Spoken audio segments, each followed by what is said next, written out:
My memories of that time are vague and murky. My life felt like stagnant water. I grew more and more impatient, but everything felt tedious and difficult. I wanted to take a step forward, but I felt so scared. But this pain in my chest, this agony.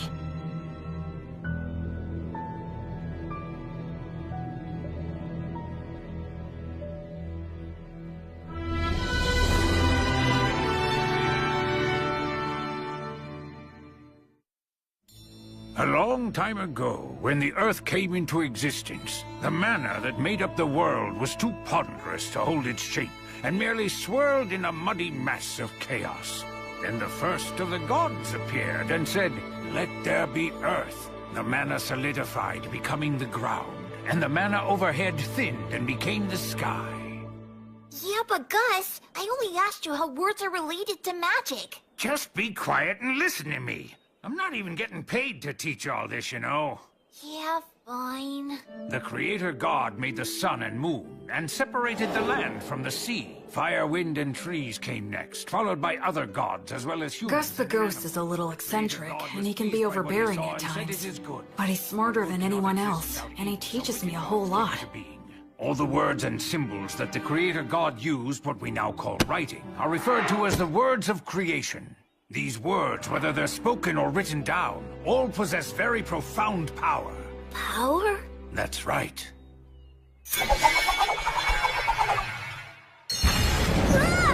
If you write the word Ignis, it defines the existence of fire, and then if you speak the word Erasus, that is, the word which means erasure, the fire will be extinguished. And that's what magic is. The power of words. Magic.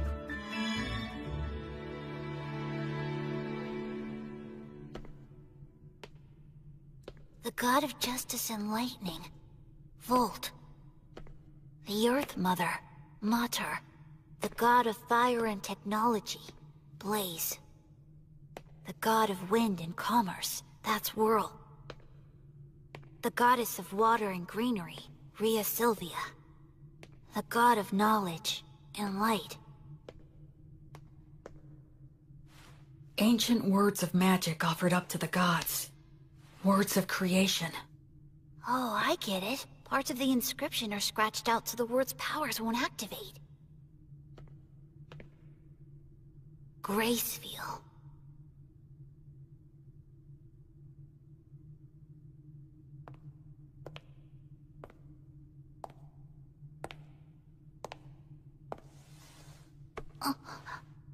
Are you curious about him? Yeah, well, sort of. That's Gracefield, the god of light who governs the cycle of death and rebirth. He's the child of the lightning god Volt and the Earth Mother Mater. You worship the Earth Mother Mater, don't you? Yes, you've got it right. She's the god of child-rearing and the bounties of the earth. Of the 6 principal gods, she's particularly revered by people in rural areas. So when you do your daily prayers, the Earth Mother is the goddess you pray to, right? Mary? What do you say we head back and have dinner now? Sound good? Yeah! Huh? Oh. Blood! Oh, wow, that's a really nice boar! Oh, you're gonna get some tasty meat up with this guy today, Will. Thank you so much! Hey! Before starting the rest of the video, I want to tell you all about Fandomian. It is a website with items ranging from plushies to shoes, phone cases, backpack, lamps, and some of the most fire anime merch, with animes ranging from Demon Slayer, Jujutsu Kaisen, Dragon Ball, Naruto, and even stuff like hentai, K-pop, Genshin Impact and many more. So what are you waiting for? Go check out the website from the link in the description or pinned comment and get yourself, or your loved ones some amazing presents, and use code AFS for 10% off of every order. Now back to the video. Wow! Looks tasty! Go on, eat up. Don't worry, I will! It's so good! Thanks so much for the food, Blood! You too, Mary! Yes, gratitude is good. After you grow a little bigger, I'll teach you how to go and hunt for yourself too. What? Hunt? Hunting teaches you all kinds of valuable lessons, although you're gonna have to get used to taking lives. What's wrong? Are you losing your nerve? Stop it! He's still too young for that. She's right. Huh? He needs to learn the basics before that. But I must say I'm impressed. I can't believe he's only 3 and he's already learned to read and write. He just might be as much of a genius as I am. I don't think it could hurt to teach him some magic. Hey, come on, give us a break. What if he becomes an old miser with an oversized brain like... Blood the skeleton looks scary, and he can seem out of control. But he always keeps things lively and friendly. What do you mean? What's with the crack about the oversized... Hey, Mary. What's wrong with strengthening the bond? About this bread, just when do you bake it? That's a secret. Huh? The 3 of them keep a lot of secrets. Like why they live here, and why there are no other humans here except for me. From the time I was born, I've never met anyone else but the 3 of them. But the biggest secret is, why are they undead? There are so many things I want to ask them, but I can't. Because I'm keeping a secret from them myself. That secret is...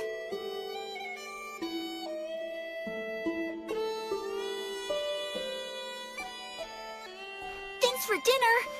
that I'm a human who still has memories of my previous life. My memories are vague and murky, and I can't get them into sharp focus. A ceiling? A monster!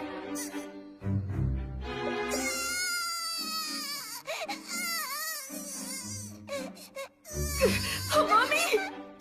A ghost?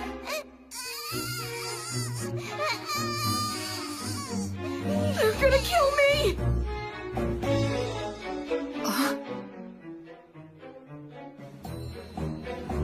What? This is the 186th morning after that day. Half a year since I started living with these walking corpses. It's time to eat.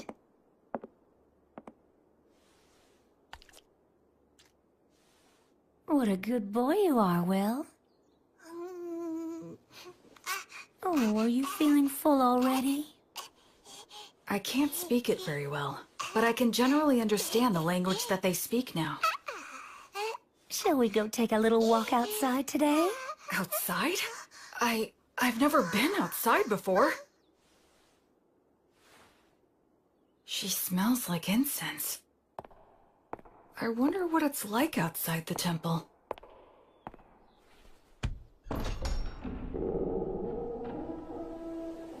That breeze, so refreshing, and it smells of plants wet with morning dew.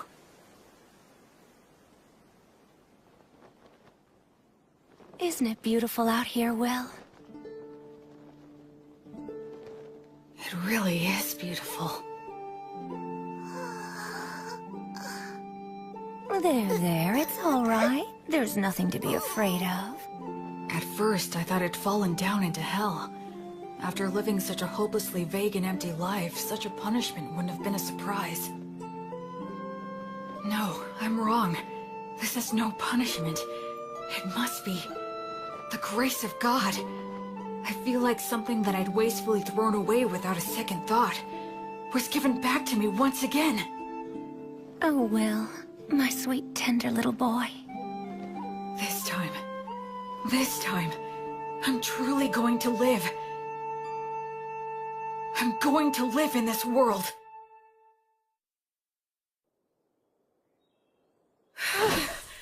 I'm finally done. We gotta build your muscle and stamina first. Without the strength to back them up, your skills are useless.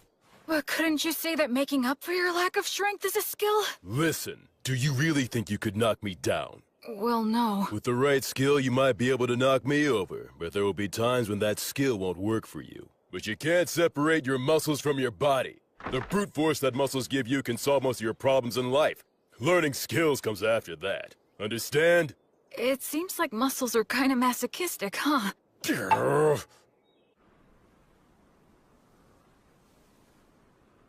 Flammo Ignis!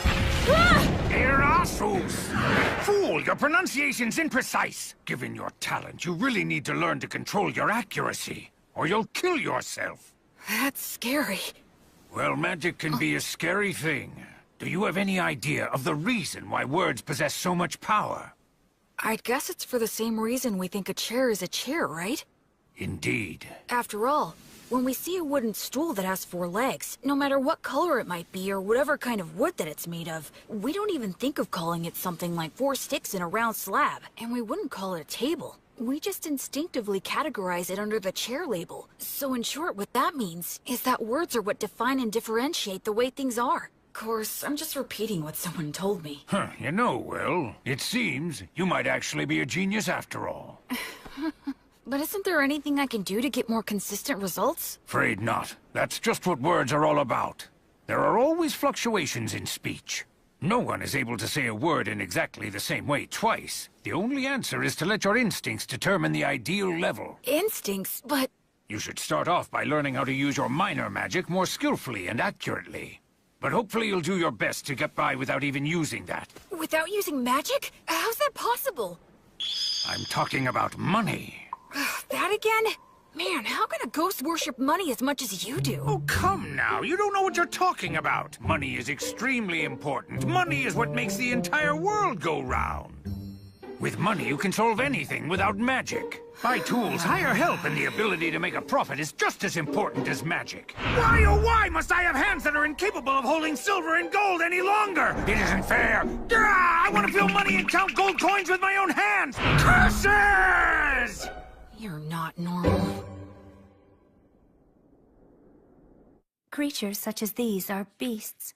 Demon beasts are a particular type that are extremely aggressive. Wow, that's... Old Gus has taught you about the myths, hasn't he? The minions of the god of despotism and tyranny, specters and phantoms, and the demons of the god of dimensions who lurks in hell. And the god Stagnate, who commands the undead. People such as the 3 of us. We used to be human once too. Really? Is that true? Yes. When we all died, we clung to strong emotions that led us to a pact with the god of the undead. So we're considered traitors to the virtuous gods. Mary... I'm sorry for talking about this. It must seem very strange to you. Hey, Mary, tell me something. Do you think I should get stronger? Well, it would certainly put me more at ease if you did.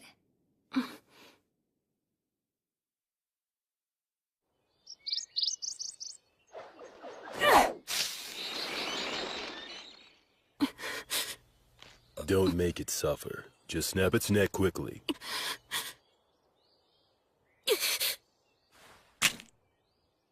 Can't get used to it, huh? I don't like killing. Am I just being naive? Hey, I don't like it either. Huh? I don't like taking lives, whether it's a birds or humans. But these guys provide necessary sustenance to keep you alive. In life or death situations, you need to put your feelings aside and just go for the kill reflexively. That's what it means to be a warrior. In battle, it determines whether you live or die. Okay, now let's bring down a few more. Blood really is a lot like a father to me. You're almost 8 years old now. I think it's time you started some real-life combat training. Huh? It's bad enough when you stop just before hitting me. With your strength, if I take a hit from you, I'll be dead! I'm nothing but bones now. You'll be just fine. Probably. Probably? That's the whole reason why I said you can use the magic you've been learning from the old man. Go on ahead. Simply do as I taught you. That's right. Do it well and you could actually land a hit on me. Hey! Don't cry that I'm playing dirty.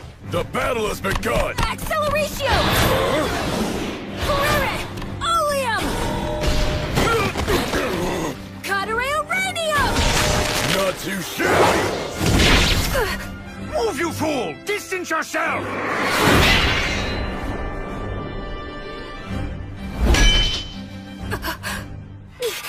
Come on! I told you never to close your eyes during a fight, didn't I? I'd like to say that you've got a long way to go, but frankly, you surprised me. I thought you'd just randomly unload a bunch of crazy magic on me. Gus keeps on telling me that I should learn to use minor magic more skillfully and accurately. Not just relying on sheer firepower. That's exactly the style that was used by the renowned sorcerer who went by the name the Wandering Sage. Are you talking about Gus?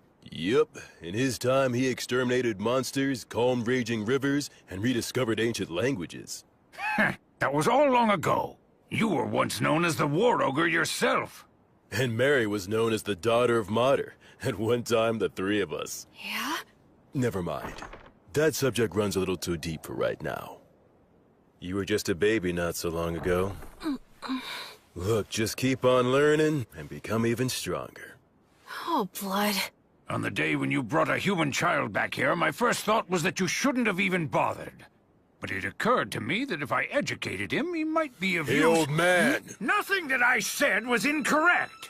I now recognize his true talent and am teaching him to use it, aren't I? That's not really the point. I know that's just how you are. And frankly, I wouldn't expect you to change your ways now. I even think it suits you. But what you said wasn't necessary. Can't you imagine how it feels to hear that? You're right, it was quite thoughtless of me to say that, and I'll be more careful in the future. So I apologize to you, Will. Oh, it's okay. It didn't bother me. I can't believe it. Gus apologizing? Gus? It was rude of me to get all aggressive like that as well. Sorry. You being impolite is nothing new to me. What? Well, you might not be fully conscious of this since things have been this way for as long as you've been truly aware. But nevertheless, you know you're not like the three of us, right? Yeah. I'm the only one who breathes and who has a warm body. Though that part of the story is true, there's a lot more to it. I'm sorry. I can't explain it to you yet. I know. Listen, please don't be too upset with old Gus, all right? He never bothers to choose his words very carefully or show consideration for others. I'm really not mad. I have a whole lot of respect for Gus. Is that so? You know, you've got a big heart, Will. Once your body has at last grown big enough to match that heart of yours, then you're able to accept things as they are. I'll explain everything.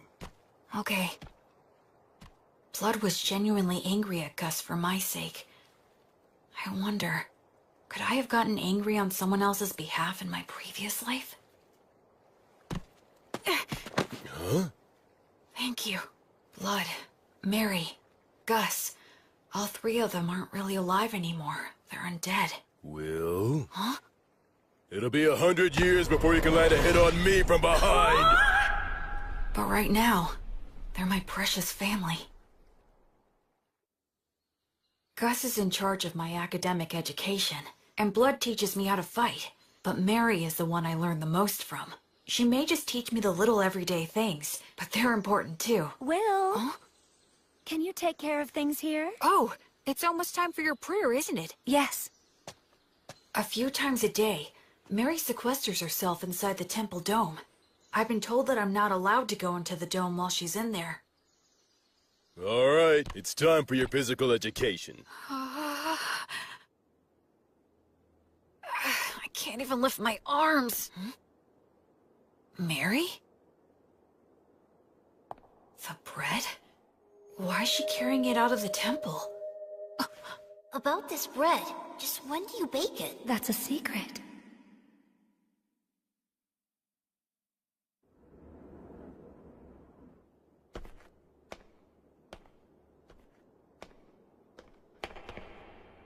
I'm sorry, everyone, but I just have to know.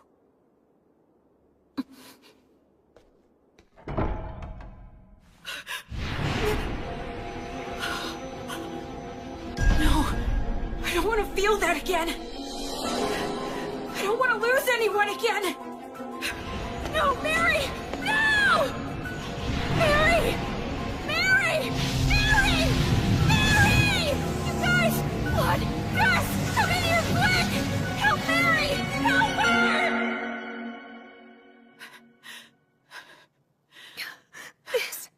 This is entirely my fault. I kept it a secret from him, and... I'm sorry. I was careless. All those times we told him to be careful. Will his arms heal? Thankfully, his fingers didn't adhere to each other, but scarring is likely to be unavoidable. Mary... Will, I'm so sorry. It's my... No, it's not. It's my fault for prying. So don't apologize. I'm just glad that you're all right now. Oh, Will.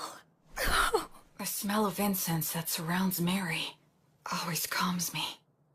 Why'd you try to look in on her? I just got curious. I thought that I finally might be able to find some kind of hint about what you guys have been hiding from me.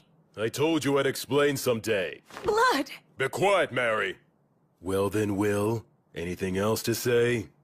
No, I'm sorry.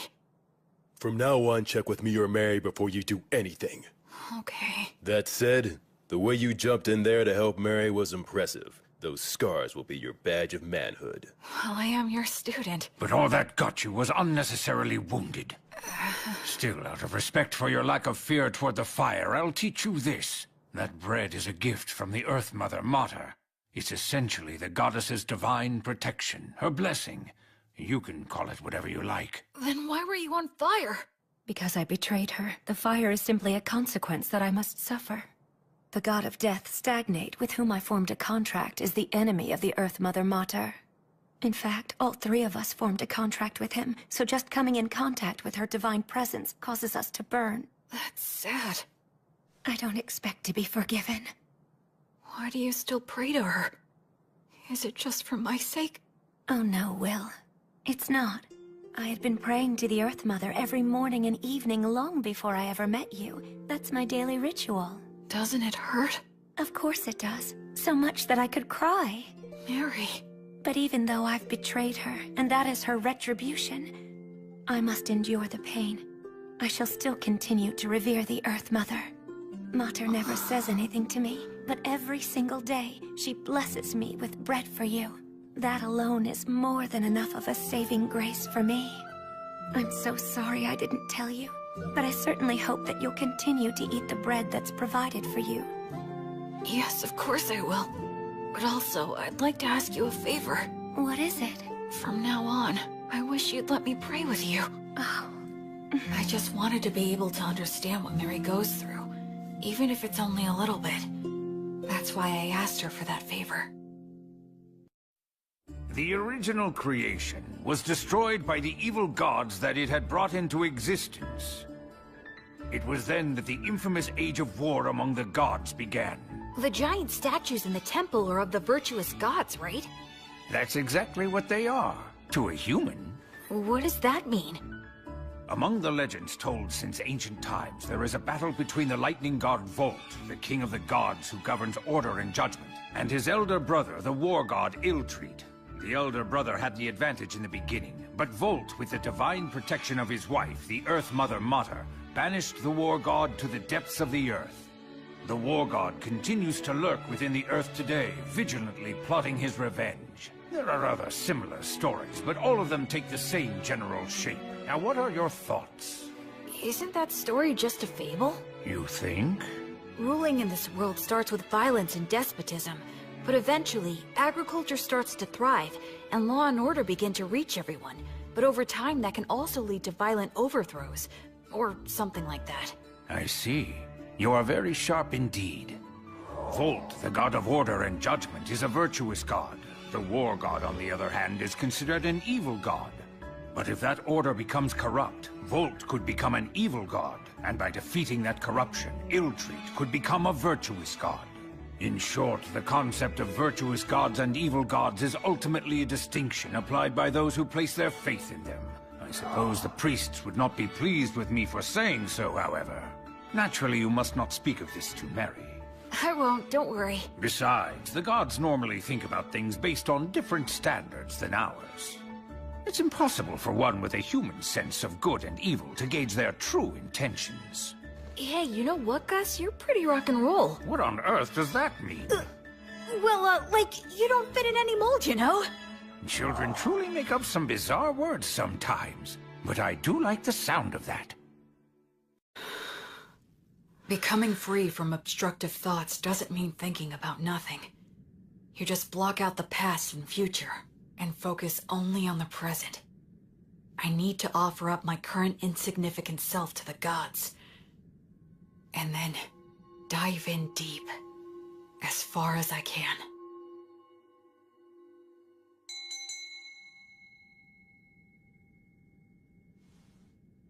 The 5-day silent prayer you've undertaken is now concluded.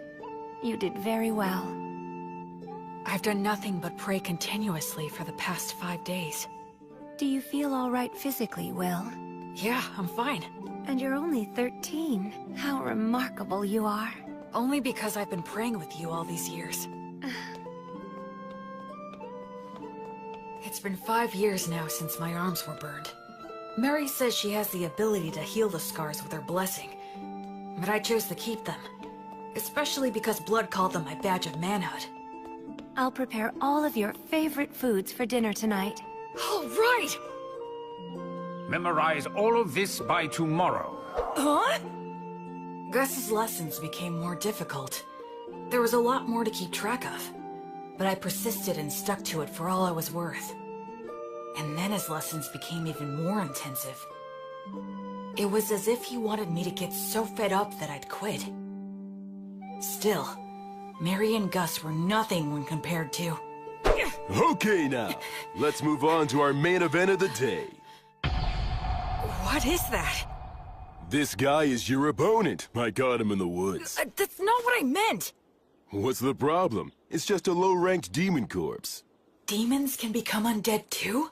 Okay, go. Wait a...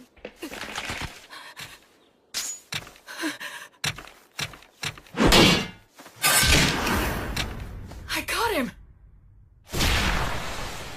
Look, Blood, I beat him! Yeah, good job there. So this is what they mean when they say a trained warrior can kill with mechanical reflexes. Yeah, I guess so. Huh?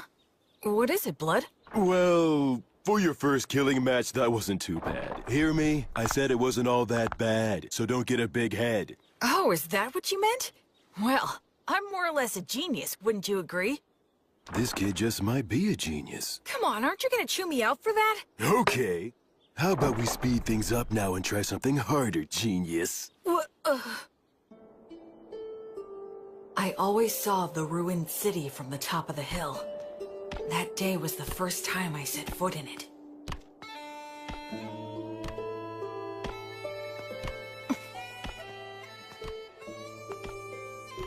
I didn't know there were passages like this underground. Yes, humans and dwarves used to inhabit this place. Their blacksmith helped me out a lot. But now it's solely a danger zone that's filled with mindless wandering undead. That's why we never allowed you to enter here before. This spot should be good. You've got your stuff with you, right? Yeah. The shield, sword, jerky, bread, and water skin. Those things will be everything to you. Okay? Now escape from here. Huh? I'll be waiting for you outside. Don't you die now. Wait a minute, Blood! He can't be serious! Lumen!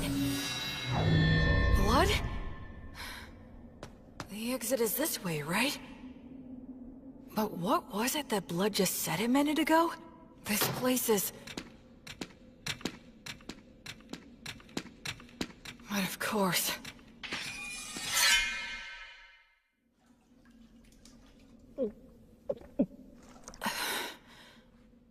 I'm pretty sure Blood is testing my overall practical ability here.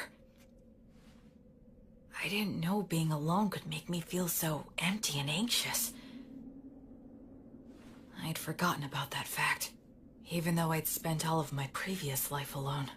Ever since I came here, I've had either Blood or Mary always there by my side. In this world, people reach adulthood at 15, so I'll be striking out on my own soon. That's probably part of why all of their lessons have gotten so much harder, if that's the case. I want to give the best results I can! I want them to boast that I was a pupil worth teaching, and that they're proud of me.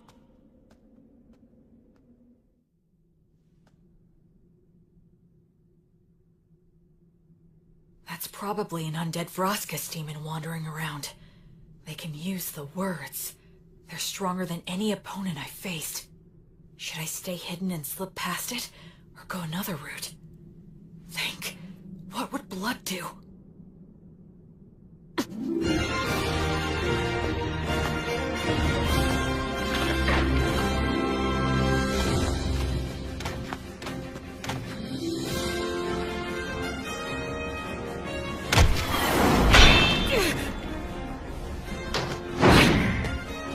It's strong, but not as strong as blood.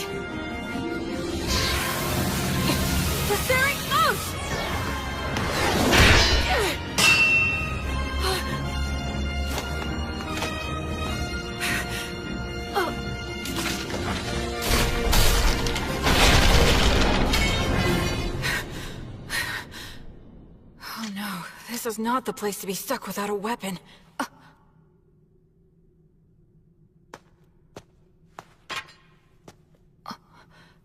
This isn't a demon weapon. A dwarven magic spear, perhaps? It's better than nothing.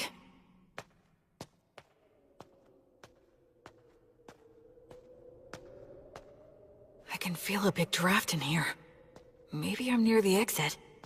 I wonder how long this place has been deserted. It sounded like Blood knew it while it was populated.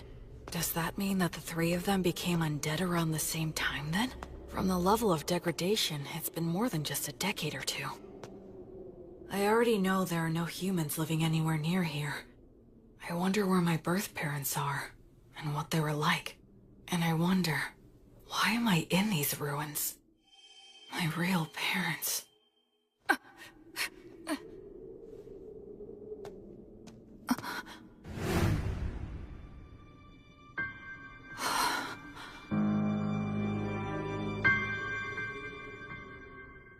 Gus?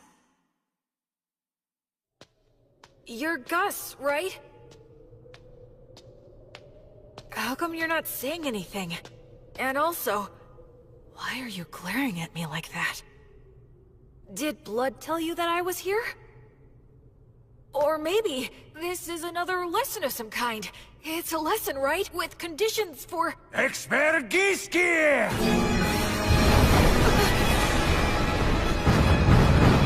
A golem?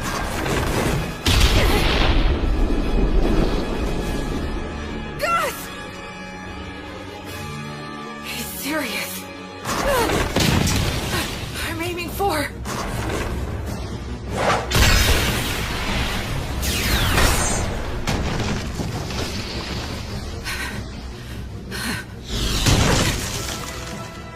Stone Blast can carry that much force? Array! Arradium! Mendacium!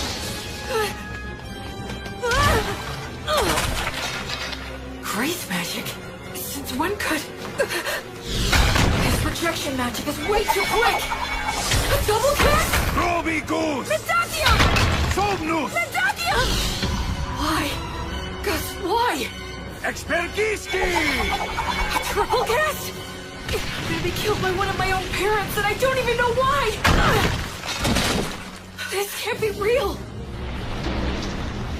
No! No! No, no, no! I don't want that! I don't want to die! How can I... Alright! This spear should work on a ghost like Gus! He's the one who tried to kill me first! So no one can complain if I kill him! Pierce! Pierce! Pierce him! Kill him!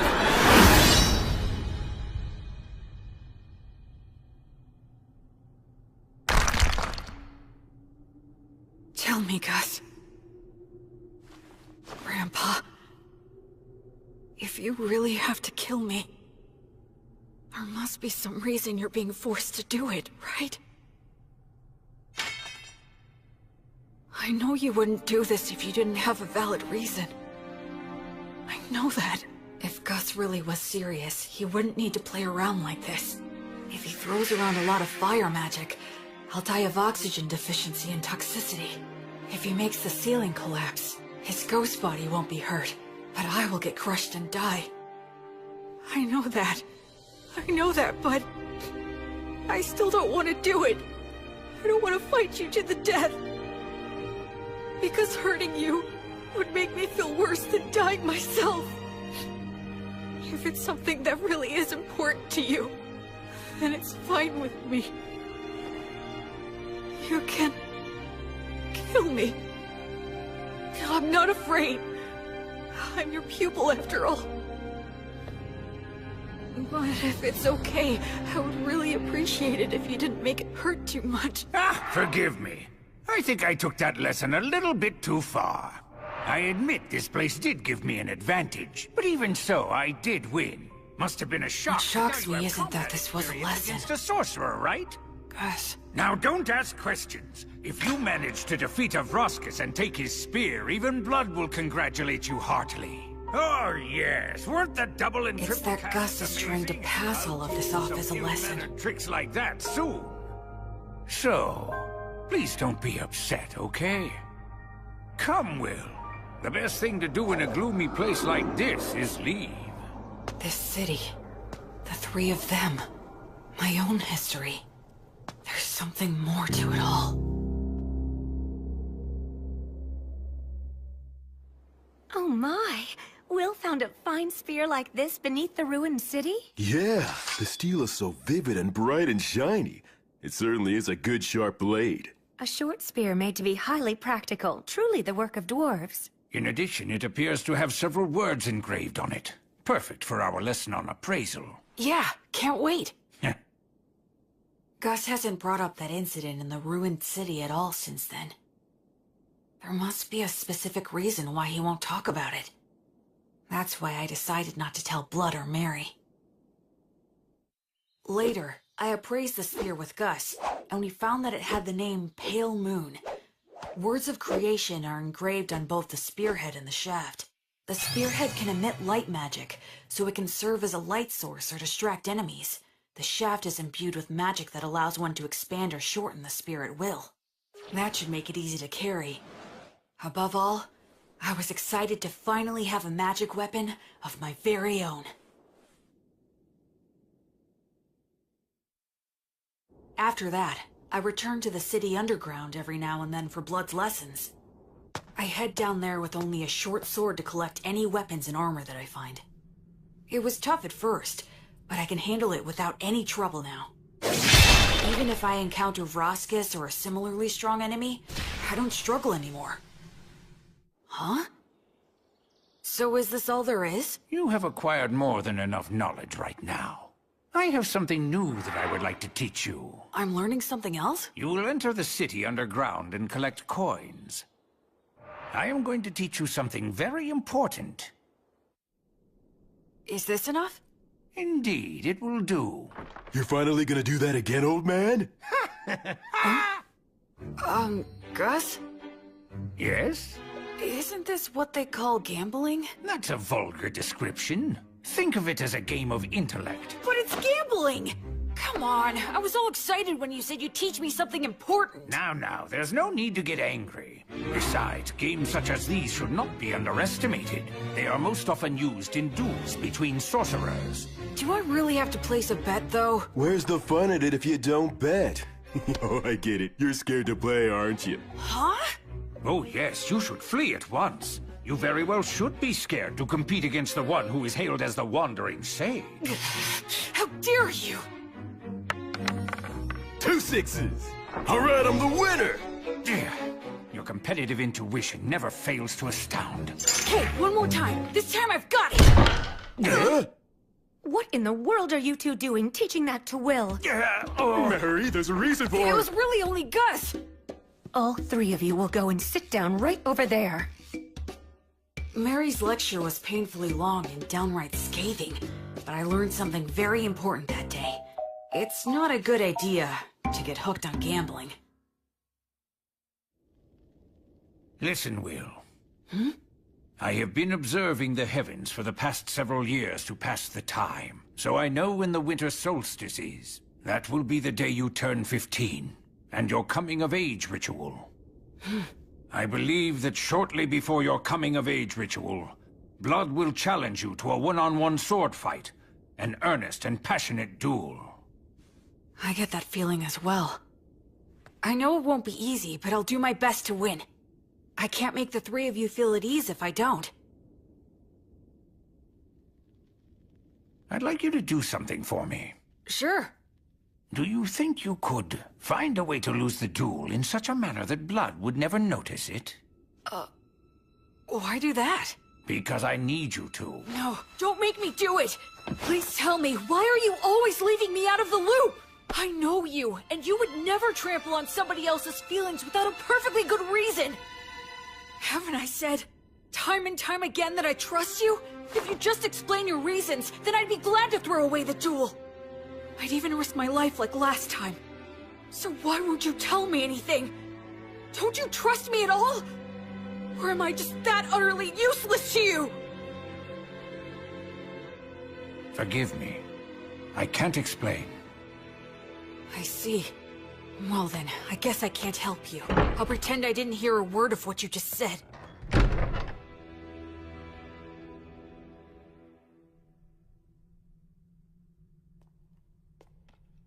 In your coming-of-age ritual, you will need to swear an oath to one of the gods, and decide which one will be your guardian deity. Will? Is something wrong? No, nothing. Anyway, which of the gods do you recommend? The one that is the most widely followed is the god of justice and order, the lightning god, Volt. But you worship the Earth Mother Mater. Blood worships Blaze, the god of fire and smithing. And Gus worships the wind god Whirl, right? That's right, and what you swear to them is very important. I swore to Blaze that I would train every day and try to grow stronger. I swore to Mater that I would live in such a way that would honor and preserve her will. How about Gus? There is a god of knowledge that exists, but he says he swore to the wind god that he would do as he pleased, that he'd just go out and enjoy life. He hates being bound by anything, frankly. I wonder if he really is enjoying his life. Sometimes being very smart can also make you rather transparent. I'd say that goes for both you and Gus. When you swear an oath to a god, that earns you some divine protection, correct? Yeah, the stronger your vow, the easier it is to earn it. But they also say that you will be destined to experience many hardships in exchange. So don't swear your oath hastily in the heat of the moment. As they say, either you become a hero, or you die. An oath, huh? You'll probably start growing facial hair very soon. In that case, maybe I should have Blood teach me how to shave. I don't think he's shaved in a very long time. Then, what exactly did Blood look like before? Well, he looked very different from the way that you look. He had a thick neck and big arms with broad shoulders, a mane like a lion's, and very keen eyes. He might have looked a bit scary, in fact. I can kind of picture it. He was quite dashing then. There, all done. I think you look very handsome. I wish I looked more like Blood used to look. A strong, intimidating face seems like it would be more useful. Come the next winter solstice, you'll be an adult. Your face has truly begun to look like that of a man.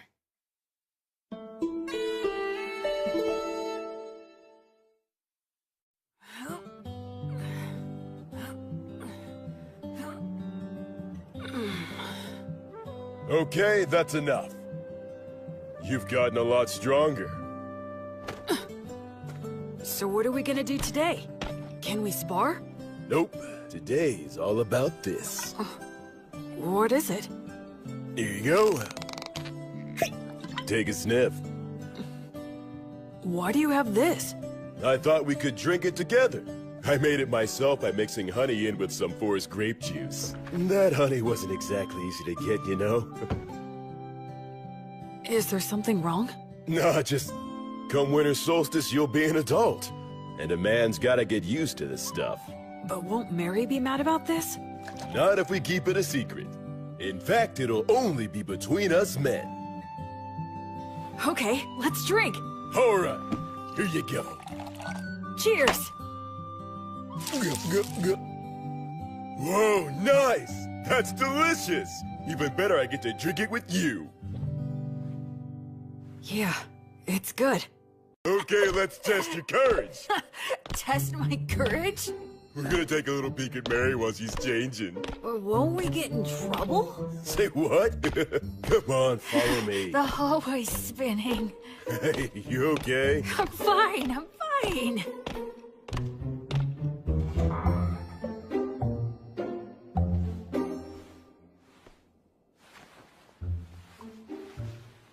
can erase my presence easily. This'll be a piece of cake. Wait, you idiot! Who goes there? Oh, crap! Blood.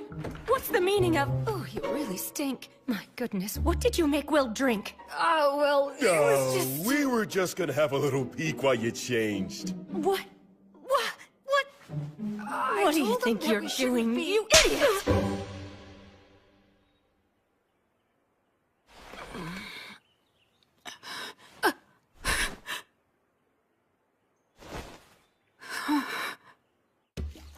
My voice had been changing, so I knew I was due for my first wet dream. I'm sure it was caused by Mary changing. Mary changing. What are you watching there, Will? Is that what I think it is? Stop laughing! I really gotta be careful not to drink too much. Today's the day of my battle with blood. Once this is over, I'll probably be leaving this temple by spring. Do you think you could find a way to lose the jewel in such a manner that blood would never notice it? Okay. Will? Come on, I'll help you get changed. As of tomorrow, you'll be an adult. So, have you decided which god you're going to swear your oath to yet? Yeah. I've got an idea. Oh, well, that's good. Mary, I'm gonna win today. Okay.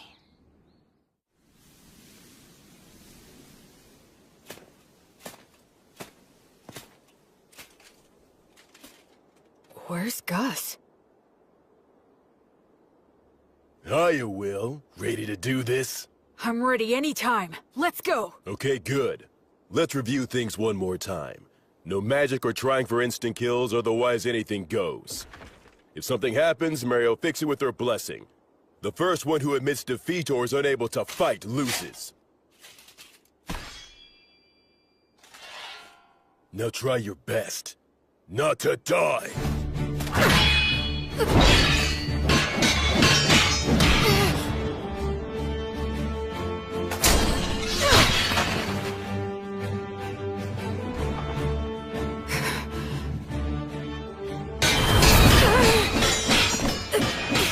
He's like a storm. If I take just one solid hit, I'll be out of the fight!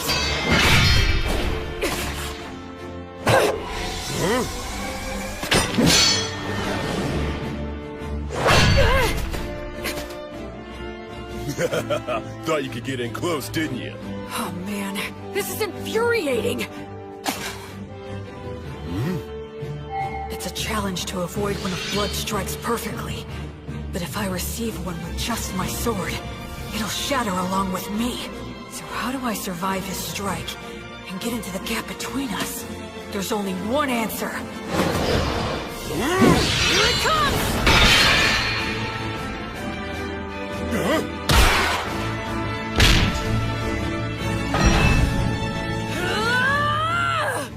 Will.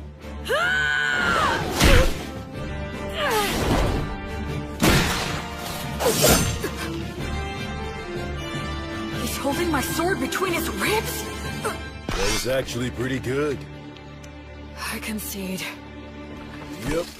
And having no muscles really is a disadvantage. Blood, stop it! Ugh. Don't you dare give me that. You promised that you wouldn't use that trick again. Not sure what you're talking about. The one where you use your ribs to trap an opponent's weapon? Yeah, but I don't have any organs or anything now, so... What? He did that when he was alive? Absolutely he did. Can you believe such a crazy thing? Well, my opponent at the time was really quick, and he was about to stab you, so I just... You didn't just anything. I can't believe he survived. If it hadn't been for my blessing, he wouldn't have stood a chance. Look, I only did it because I trusted that your prayer would work. I was genuinely concerned about you. I thought you had died right then and there. Didn't I ask you never to do that again? Even I know what this is. This is one of those things a dog wouldn't butt in on. Will, even if you couldn't beat me, what you've accomplished is still remarkable. Even if you couldn't beat me. You didn't have to point it out twice. I'll make sure you'll lose next time. Now that's the spirit, little Will. Hey, ow! Don't get carried away. The two of you need to take this much more seriously.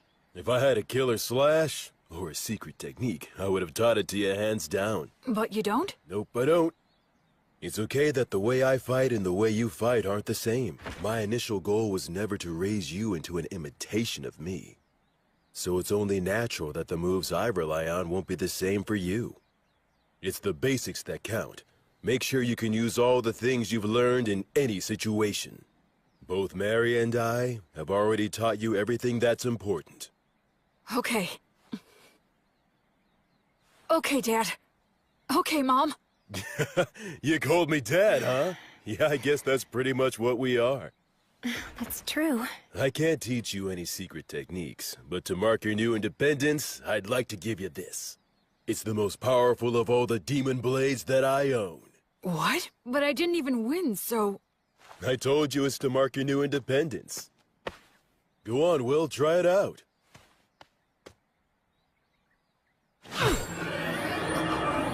It's called Overeater, and it ranks at the very highest level of demon blades. It can even cut down one of the god's echoes, so long as it can reach them. The words engraved on it are too hard to understand, but I can sum up its effects. If a living being is cut with this blade, its wielder can recover life force with each cut. Huh? Recover their life force? Uh-huh. As in, you can swing it around without even thinking about it and still be the last man who's standing. You're a smart kid, so I'm sure you understand this. But don't overuse it. It makes its wielder feel a whole lot stronger than they actually are, but it's not the type of demon blade that benefits one's spirit. The more you use it, the more you need it until you are so weak there's nothing left. And the life and death cycle starts again. That's part of what makes it a demon blade. Anyway, I've said a lot, but I'm sure you'll be fine. Both seem to have faith that I can maintain the ability to use this sword properly. But am I really someone who is worthy of their faith? Well, if I'm gonna give you a demon blade, I guess I gotta tell you about its history, too. And of course, I'll tell you what you've wanted to know all along. What? He's talking about what I've wondered all these years. You are a grown-up now, after all. I promised I'd tell you once you grew up. Your mind and body have become plenty big enough by now. Listen up. It's the tale of the king among demon kings who tried to conquer this continent. He's the one known as the High King of the Eternals. It's also the tale of the defeat and death of many heroes, including our own. It's the tale that explains the reason that you grew up here. The undying Blade Fiend, the king among kings, the purest evil, the inexhaustible darkness, the rider of war storms, all names for the High King of the Eternals. Approximately 200 years ago, all of the demon kings led a great uprising. An army of countless demons invaded our precious continent of Southmark. All the continents were crawling with demon kings, generals. They were the kinds of demons you really don't want to see showing up anywhere. Demons were here? And these swarms of demons offered up massive amounts of flesh and blood during a number of great rituals to their deity, the God of Dimensions. In response, the minions of the God of Tyranny ill-treat, and those of the God of the Undead stagnate, also became active all over the world. The virtuous gods expended a great deal of strength in a series of battles, intense enough to change the entire map. I know that you learned geography from Gus, but don't think it's the same now as it was then. Because of that, even we don't know much about how the other continents were back then. But what we know for certain is that the High King went on a rampage in Southmark. The High King sure has a lot of scary nicknames. Frankly, they don't even come close to the truth. His abilities were absolutely insane. He could turn any blood he shed into soldiers, and any flesh cut from his body into commandos, in unlimited amounts. In other words, he made demons from his own flesh and blood. That's some serious hacks. What does that mean? It means he's a cheater. Blades are the only thing that could harm him. Using arrows and magic wouldn't even leave a mark. His weapon of choice was Overeater. He was a madman who'd roar with laughter, creating armies by cutting down enemies and getting cut himself. Eventually, he came to be called the High King, meaning the King of all Kings. This city was once a vital hub for lake transportation, but it only held out for a matter of days before it fell. The High King made his home in the city and mass-produced demons who took advantage of the water routes to attack all the surrounding settlements. Nobody could kill the High King. The destruction of the continent of Southmark was assured, and just when everyone had begun to believe that, Gus came. Augustus, the wandering sage, suggested that now was the time to strike down the High King. Why would Gus say that now was the time? Was it even possible to kill the High King? An army of demons, a demon blade, the city underground, Blood's combat techniques, Mary's blessing, Gus's tactics. Gus was... I get it. You understand? Really? You do? Yeah, I think so. Gus was hoping to pinpoint the enemy's location, then invade via the underground with a few elite soldiers and steal his demon blade in battle. It was most likely the only way, since the High King couldn't be killed. The premise was probably that he could heal using the demon blade. However, the demon blade is a weapon that can be stolen, so stealing it would change everything.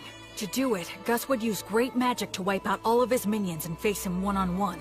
As long as Mary kept them both healed with her blessing, no new demons would appear. From there, Blood would do what it took to steal the demon blade. This was certain to be successful. How can you be so sure? Because the proof is that you own the demon blade. And that's how the High King died, I guess. After that, then... Not exactly, Will. It's clear you really are a genius, but you came to the wrong conclusion. You see, I, didn't quite succeed in killing him. Wait a minute. You didn't kill him? That's right. Gus made use of every factor visible to him to draw in any possibility of killing the High King. The thing is, the factors he could see were incomplete. The High King revealed his true nature, taking on the appearance of a hideous, grotesque warrior. And then... well... He was a better swordsman than I was. I couldn't touch him. I'd fought opponents bigger than me many times before, but he was the first one where nothing I did could reach. Even you were no match for him? Yes, even my buddies who formed a wall outside after entrusting everything to me were crushed one by one. Thankfully, I had the support of Gus's magic and Mary's blessing, and the High King was wounded. Despite all that, I'm pretty sure he made it one level higher, enough to become something I couldn't kill so long as I lived. To this day, I still wonder what I was lacking. But it's too late now. You know why, don't you? The undead can no longer grow. My sword skills can't improve any further. So then, when it became clear that we were bound to lose, Gus and I decided we had to place a seal on the High King. We couldn't kill him, but we could do that. So you mean... they completely gave up on Blood's chance of winning altogether? Thankfully, the technique worked, and the High King was sealed deep beneath this land. In other words... unfortunately, in the very end, we couldn't fully believe in Blood. And then... Mary? And then... an echo of Stagnate descended down on us. What? But an echo is a body double of a god, isn't it? So then why would... The evil gods act individually, each following their own principles. They'll cooperate if it's in all parties' best interests, but the opposite is also true. I guess that Stagnate wasn't too happy with any of it. The High King was a monster that could slay a god's echo using Overeater. He thought it would be better for him if the High King was sealed, so that's the reason he offered us a deal. You three are exceptionally gifted, so become undead and fight on my side, he said. But that is... If we agreed, he would get rid of the demons in this city, and after that, we could just watch over the seal as we pleased in our immortal bodies. Stagnate couldn't bear to watch the tragedies of life and death, so he hoped to create an eternally stagnant world with no more tragedies by turning as many exceptional souls as he possibly could into the undead. And we had caught Stagnate's eye. Isn't it more accurate to say he set his eyes on us? He told us to choose, but there was no choice for us to make. We willingly accepted his hand. Since my flesh was all cut up, I became a skeleton. Mary was burned by Martyr's flame, so she became a mummy. And perhaps because he had no attachment to his aged body, Gus became a ghost. Mary did tell me once. Because I betrayed her, the fire is simply a consequence that I must suffer. The god of the undead then cleared out the entire city. His power turned the lower-ranking demons undead. It's something that should not even be possible. And the undead demons still roam the city to this very day. And so that's how we became the guardians of the High King's Seal, as the highest-ranking undead. In the years since then, we've buried our former allies, and Gus set up a security net that uses magic, allowing us to continue protecting our treasured city. There was nothing left for us to do. You can see that we are bound to the city by our contract. We can't even learn what goes on outside. The three of us began talking about the possibility that humanity had already died out. And then you came along. Or speaking more accurately, it was the demons who brought you here. Oh. So then, I was meant to be a sacrifice to break the High King's seal. No wonder you couldn't tell me before. You couldn't bring yourselves to do it. Yes, as crude as he is, even Blood was careful about that. I can't believe you just called me crude. After the demons were defeated, we argued with Gus a little bit over what we should do with you. Argued? Gus made it known he was against it, but Blood and I decided to go ahead and raise you anyway. That's why Gus said that. On the day when you brought a human child back here, my first thought was that you shouldn't have even bothered. The fact that the demons were able to bring you here means that there must be a place outside that's inhabited by humans relatively close by. I'm sure you're imagining that the situation outside looks pretty grim right now, but if that's the case, you simply need to build the strength to bust through it, just like you already have been doing. So that's the story of why I'm here right now, huh? I'm about to head into a nation of people who survived the Great Uprising. I'll take with me the strength that the three of them gave me. One day, I'll come back to this city. I'll bring my family and friends and introduce them. I could even rebuild this city. I know that one day... Well, be happy, and don't forget to pray so you can do good. Huh? You were the best pupil I could have asked for. Even in today's test in terms of substance, you bested me. You clever, precocious son of mine. I sure love you. Keep getting strong. In no time at all, we became a real family. You made me so happy. Well, my sweet boy, your mother loves you very much. Wait a minute, why are you talking like this is our last goodbye?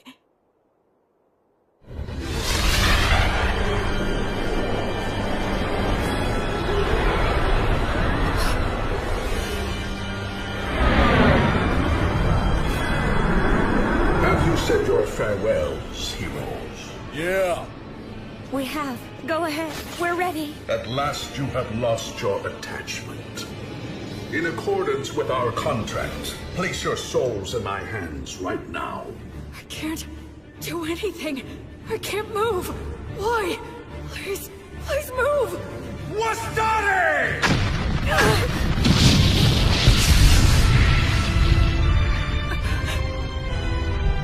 Oh yes, there was a magic user left among you. Will, take Blood and Mary and get out of here. Don't you worry. I am determined to stop him. Ligatur nodus obligatio! That's a huge amount of mana. You know all, Sage, and still you cannot resist. Conciliat sequitur! You retaliated so fast. Ostare! Alida mosaico! Pulsat pene! A quadruple cast? That's the ultimate magic. Normally cast by several people together. It'll reduce all to nothing. Aupernum tabernas! Regumque turres! Damnatio memoriae! Curse you, Sage!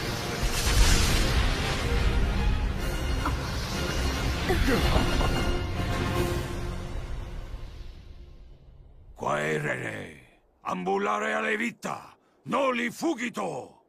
He didn't get a hold of your souls, did he? Nah. It seems not. That must have been terrifying for you.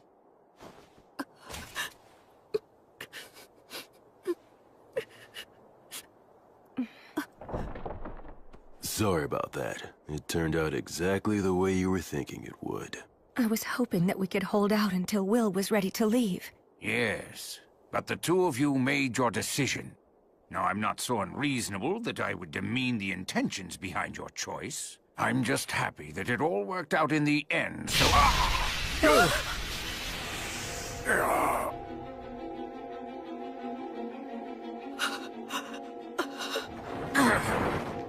Old man!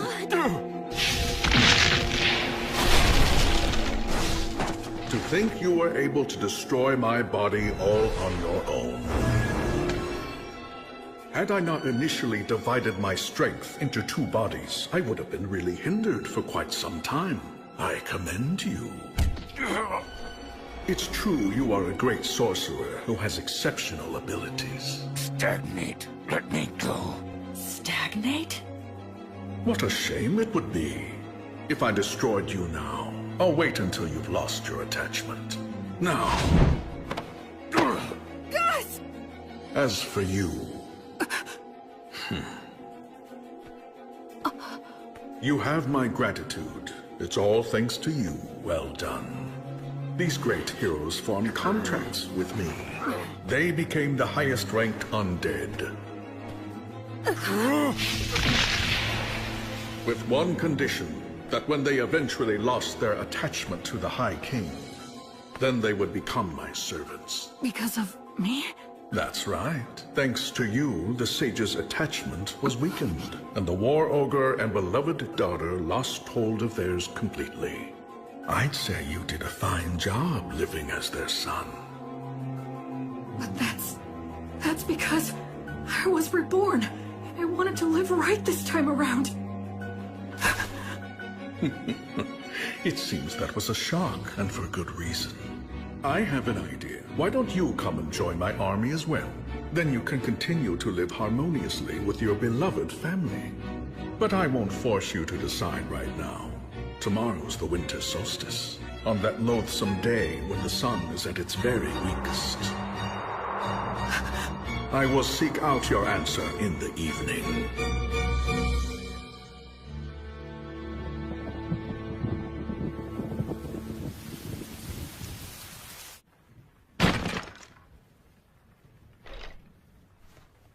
It was me.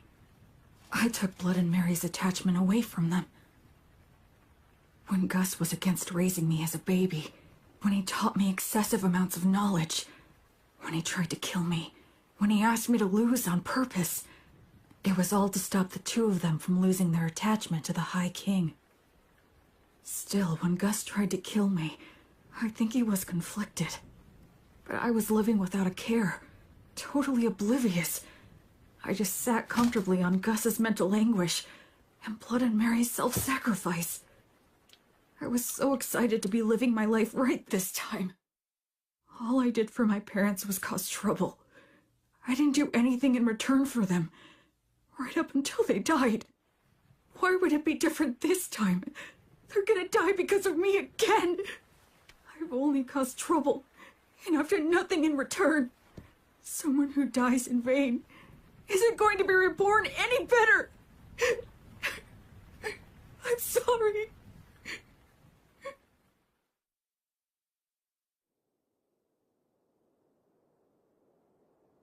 Hey! Damn, your face is a wreck, boy. My goodness, it is. Get up, Will. You shouldn't sleep on the floor in the middle of winter. I'm so sorry. Don't be, Will. We all end up paying off our debt for the dumb stuff we did a long time ago. Though it was old Gus who knocked the debt collector into orbit, blowing off his contract and failing miserably. A contract that's forced on someone by extorting their weakness is no contract at all. He deserved to be knocked into orbit. I've got to admit that it was rather exhilarating to see Stagnate's pale face slowly being erased. Well, you took one of them down. Perhaps the strength of all three of us could take the other one down. Now that's the spirit. By all means, that sounds like a great plan. They're faking it. Well, would you look at that? It seems that you're all grown up now, Will. Get out of here already. You'll just have to be content with the idea that your farewell gift is everything that we've taught you so far. I'm sure you'll be just fine, Will. Absolutely. Those are my thoughts as well. You're wrong. You're all wrong. I'm not who the three of you think I am. Talk to us, Will. I have these memories of a past life. I was a totally worthless person. So when I was reborn, I thought that this time I could live my life right. But I made you three suffer without ever knowing it. Even in my past life, when my parents died, I have no idea how I felt. Because I can't remember. I can't remember anything. After all the trouble I caused for them, I don't even know if I cried. I'm worthless. Trash. Once again, I can't do anything. I can't give you anything in return. I'm nothing but useless garbage! Will, you must grit your teeth.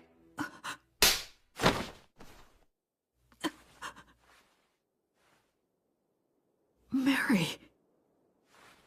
Speaking as your mother, I will not allow you to go on hurting yourself anymore. You say that you're garbage. You've always been very serious and one of the most earnest people I know. So what about your past life? For goodness sake, why are you so shaken up? Just because Stagnate upset you a little? You're feeling all of this anguish because the memories of your past life are murky and vague? You're crying so much right now just for our sake? Why would someone in your situation not cry? Will, stand up. Stand up. William! Straighten up now. Stop kicking yourself. What's your response? Yes, ma'am. You get chewed up because you're being all mopey. It looks like the little whiner has just disappeared. I'm fine. I'm perfectly fine now. Mary was here to protect me.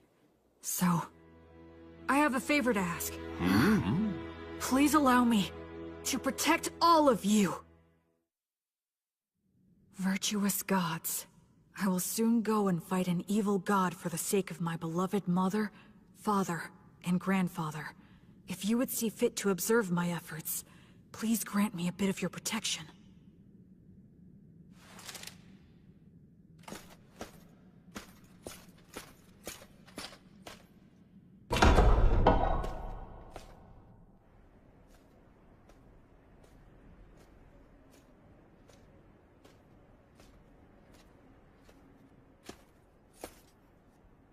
So, have you made up your mind? Yes, I have, Stagnate.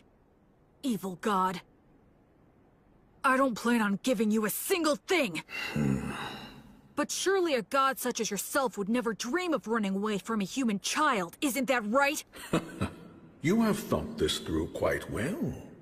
Let me guess, you're hoping to restrict my actions by getting me to focus my consciousness on you alone, yes? He figured me out! I'll play along, okay.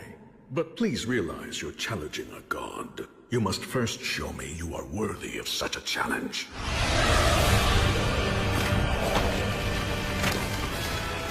Can this be? Those three said when they became guardians of the seal, they buried all their allies who had been sacrificed. But where? It's obvious. Right here! I am the god of the undead. Undead god Stagnate. I lead an army of undead soldiers. Yeah? So what if you are? Then I'll just take them all on!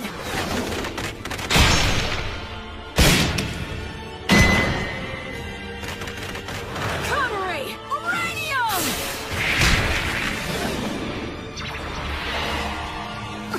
Acceleratio!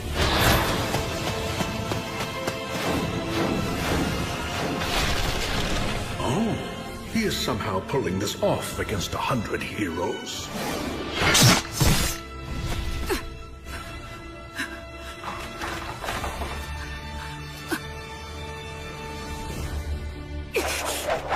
Hold! Well, well. I thought I'd be dealing with you and the three heroes. I'm impressed. Tell me, young man, what is your name? I'm Will. I see. I'm asking you again, Will. Won't you join me? I have taken a liking to you. Your strength, your backbone, everything about you is desirable. I would be happy to welcome you as a general in my undead army. What are you? If you make the choice to come with me, I will free your body from an unpleasant death. You will be able to live closely and harmoniously with your three family relations. There will be no goodbyes or sorrows. If we conquer this dimension, your relationship will last for all eternity. Isn't this world unfair? With its endless and absurd tragedies, I wish to overturn this harsh reality, to create an eternally kind world, free from the horrors and threats of death. I don't think he's lying. I can actually detect a sense of warmth in his words. Come over, Will. Enter a contract with me exactly as they did.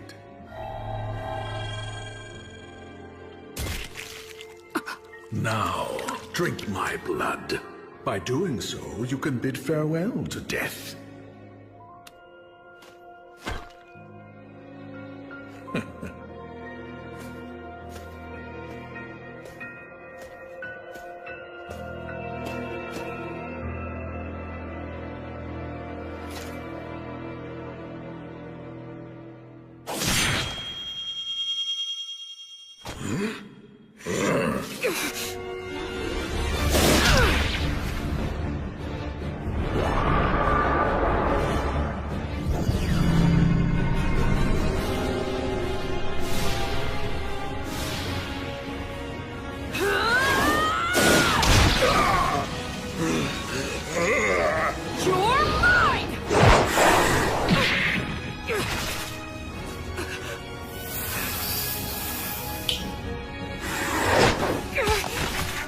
First the sage, and now you. I truly cannot let my guard down when you're around.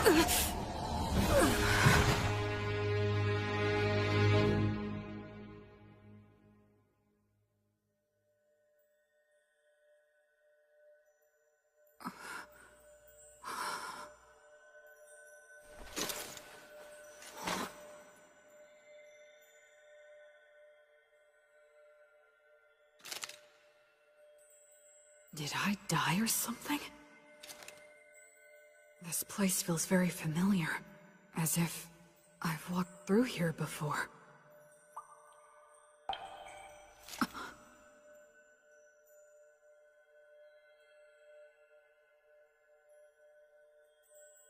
It has been a long time, Goddess of Light.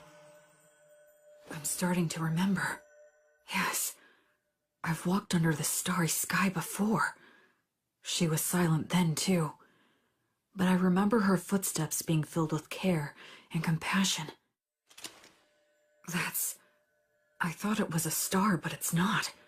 It's a planet. What are those lights? Traversing souls. They cross worlds to prevent the stagnation of all things. How could I have forgotten this beautiful sight? A question. Okay. Why did you feel the need to reject Stagnate's invitation? 'Cause in my previous life I was a shut-in. Whenever anything got me down, I didn't bother to get back up. It was a pathetic way for one to live. Except, there's one thing I realized. Being alive and not being dead aren't the same thing at all. I wasn't dead in my previous life, but that was about it. I didn't have the courage to do anything. Just the fact that I had to keep living was a burden. I didn't care if I died, so I wasn't really alive. And by not being alive, I didn't have to fear death. And so, because just a little of that memory stayed with me, I was able to make the decision to live a good life in this world. I think that if I live right, I can die right. Denying death like Stagnate promised and trying to live forever would be the same as being in that room again. No matter how else he tries to sweeten it, I would still refuse. I just want to live and die with those three. They're my family. I mean, who wouldn't want to protect their family? That's all. Thanks for listening.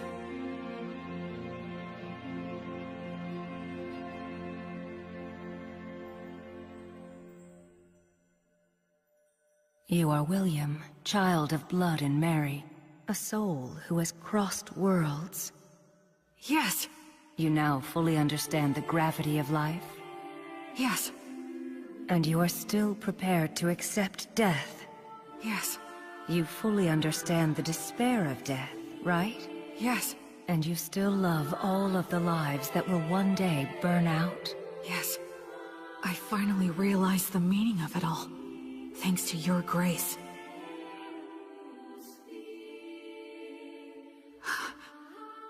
Thank you so much, Gracefield. I have heard your sincere wish.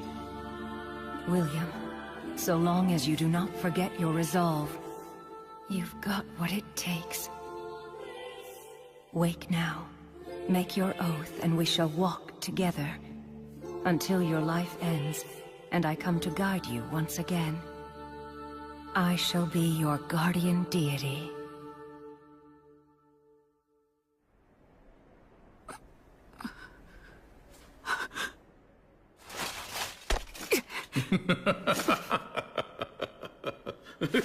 Goddess of the cycle of death and rebirth, Gracefield, please walk by my side.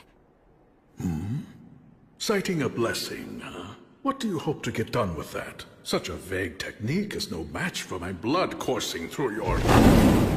He has a stigma. This is the badge I earned when I learned Mary's prayer. My arms burned by divine fire. Now that I can see your body more closely, how many holy communions have you taken? Every day, Mary prayed to Mater for food to sustain me. Mary's daily prayers, her unyielding heart, will not bend to you! And I swear to you, my god... Yeah, the stronger your vow, the easier it is to earn it. But they also say that you will be destined to experience many hardships in exchange. I will offer up my life to you. I will be like your sword to banish evil, and like your hands to save the suffering. I swear it on the flame of Gracefield! You earned the protection of Gracefield? What a shame. A crying shame. I had so hoped that you would be joining my ranks. But since you have been taken in by her, I have no choice. God of the undead stagnate! I will defeat you and fulfill my oath! Unseasoned hero, die with your resolve undone. Kill him! It's okay. I know exactly what I need to do.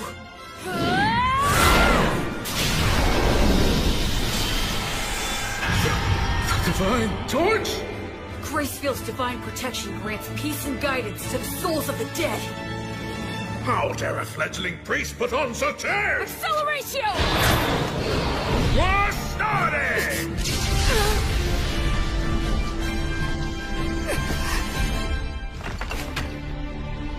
Where will he come from next? If he makes any careless moves, I'll leap straight at him and deal the finishing blow. Stagnate is consumed by the desire to kill me. We're on even footing. If I fight him now...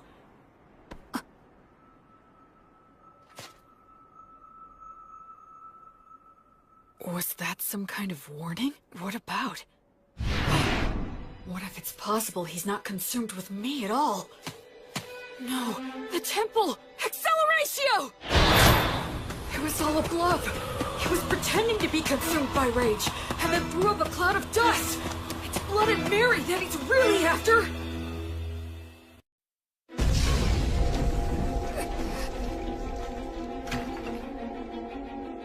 Stagnate is consumed by the desire to kill me. We're on even footing. If I fight him now...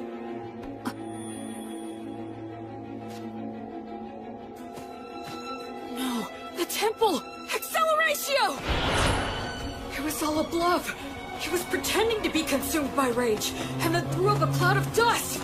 It's Blood and Mary that he's really after. Come on, let me get there in time. Please! Acceleratio! If I can believe what Stagnate says, maybe he considers me to be someone who's actually worthy of keeping an eye on. But in the end, that's not going to mean anything to an undead god who can live forever. His priority right now is getting to Blood and Mary, and then Gus. Now that I have the divine protection of the Goddess of Light and can pray for her blessing, I can return the three of them to the cycle of death and rebirth. That's what he was being cautious about. He weighed Blood and Mary's souls against the risk that I posed, and then he tried to play the fool. That's what I was trying to do from the very beginning!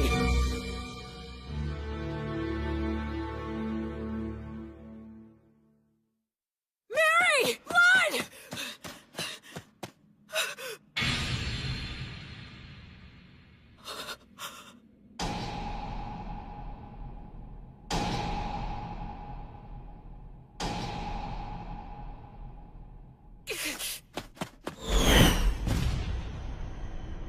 It's no use.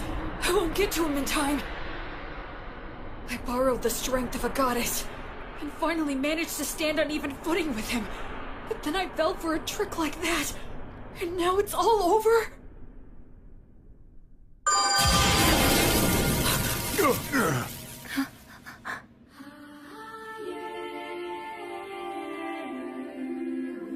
I don't remember seeing her before, but I guess...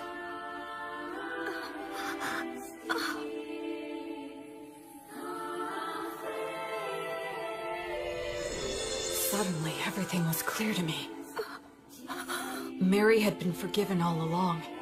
Mater never resented Mary for a second. Mary didn't seek forgiveness even once, nor did she ever expect lenient treatment. That's why Mater continued to watch over her and admonish her as she wished, and she's kept that up for 200 years, never revoking her divine blessing, until Mary could finally forgive herself. What mother wouldn't protect a daughter in danger, who's devoted her life to worshipping her? The Earth Mother Mater that Mary reveres is truly a great goddess. In this moment, Mater has granted me Grace Field, Goddess of Light! Grant this soul peace and guidance! The Divine Torch guides souls into the cycle of death and rebirth, but it still can't completely defeat Stagnate. So what I need to do is... What? That's right. Since these two aren't resisting, the Divine Torch will guide them back to that cycle, which means... I have to protect them! Delay the cycle! Flummox the guidance! And in the moment when he erases my technique...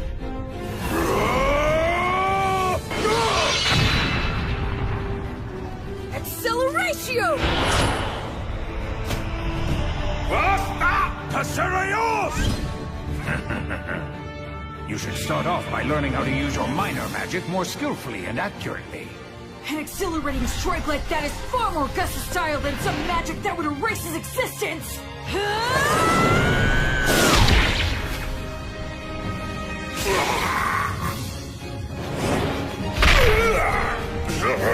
Curse you! Curse you! Will, child of Blood and Mary, disciple of Gracefield! I will remember that name. Until you surrender to me, your knights will bring you no rest or repose! That's the kind of thing a third-rate villain would say. God.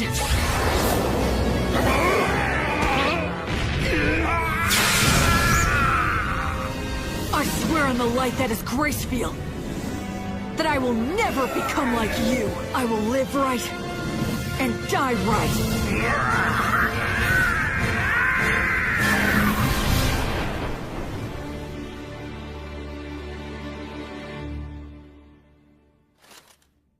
Quaerere, ambulare alivita, noli fugito, etiam sigillum.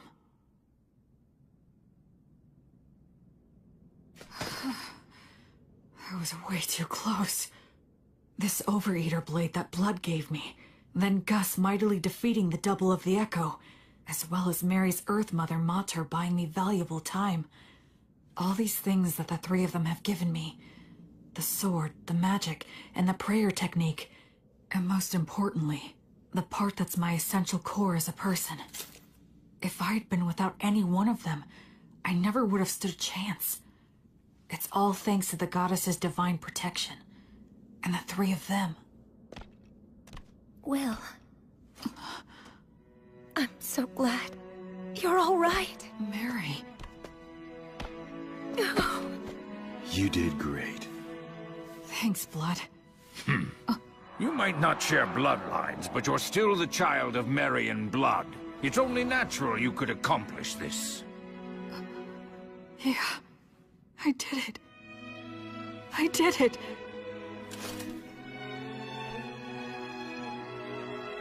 I protected them. I'm here now with the three of them. Alrighty then. Let's have a party. We can celebrate Will's victory and adulthood. Yes, you're right. Cleaning up here can wait until another day. Well then, in that case we'll have to break out the you-know-what from 200 years ago. You mean that good stuff from the dwarves? How long you been hiding that stuff, old Gus? Well, it seemed like a waste to let a child drink it. Is it good? Can I have some? Even I would drink it if I had a corporal body. You can fake it, can't you, old man? We're celebrating. Yeah, drink with us, Gus. Come on. Will. Huh? You must be careful not to drink too much. If you repeat what happened last time, I won't show mercy again. Yes, ma'am. The same for you, Blood. Of course. What on earth are you doing? Anyway, this old man will go and get it.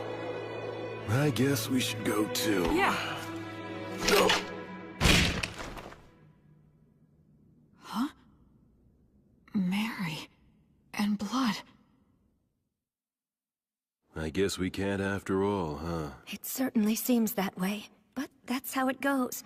We lost our attachment, denied selling our souls to the god of the undead, and insisted we wanted to remain undead. We knew this could never last. Yeah, that's for sure. I wish we could be spared just one night, but I guess that ain't happening. To be honest, Graceville has been exceedingly easy on us. Under normal circumstances, we might have vanished instantly. What are you two talking about? Listen here, Will. This is the end for Mary and me. You're joking, right? We're supposed to be celebrating. Don't be mean. Oh, Will. You're a very clever boy, and I'm sure you understand. Sorry about this. We're really sorry. Can't anything be done? I'm afraid not. Even if something could be done, we mustn't do it. It's like you said, you gotta live right, and then you can die right. We got lost for a couple of centuries, but one could just call that a detour. Besides, parents should always precede their children in death. This concept is one of the fundamental laws of nature. Yeah. You're right. I guess so. But... just this once, I'm gonna say something I'm not supposed to. I don't want to see the two of you die because I can't bear the thought of living without you. I want to see both of you again, when I can make it back here someday. I want to duel with Blood, beat him, and have him beat me. I want to say silly things to each other. I want to do chores with Mary, and hear her say that I've gotten better. I want you to meet my children and my grandchildren someday, and I want you to teach them lots of things too. It's just cruel to say that you're going away now. I don't want you to. If you two go away, I have no idea how I'm supposed to go on. Don't go. I can't. Please find a way to stay. Cheat somehow.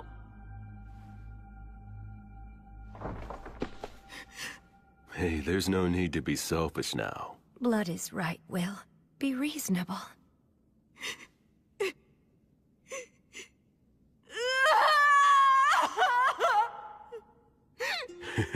It's the first time I felt like a dad in ages. Will was always such a good boy, ever since he was a baby. Listen, Will. Even though we have to go away, humans can live just fine as long as they eat and sleep. You'll find something else to hold dear. Ultimately, you'll go on living. Once you leave here, you'll make a ton of friends. Go out and bag yourself 2 or 3 pretty girls. You'll have all kinds of fun. Blood! Don't encourage him to be disingenuous. Now, Will, you must be sincere both in love and marriage. Because you swore to the goddess of light, as well as the fact you killed a god, the path you'll walk is sure to be filled with a lot of troubles. No doubt you will experience setbacks and be a target for unjustified criticism. You may be betrayed by people you help. Your good deeds may be forgotten. You may lose all that you had gained, and you may end up with nothing but enemies. Even so, love others unconditionally. Always do good things. Do not fear loss. Forgive all sins. Build, don't destroy. Offer hope in despair. And be a source of joy for others in sad times. Most importantly, do all you can to protect the weak from any form of violence. Just like you did for us, when you challenged the undead god for our sake. Okay. Oh, dear Will. My William. You'll always be our sweet child. May the divine protection of the spirits of courage and the virtuous gods be with you forever. Listen, move forward with faith in the results you'll achieve. Once a person makes up their mind, they can do anything. You might get lost in your own thoughts sometimes, but don't get so stressed that you freeze in place. I engraved the images of them and the words they said into my heart right then and there. I will never forget them. Just like the light of the goddess, I know they will always be there to light my path. Ahem. Did I get here a bit too soon?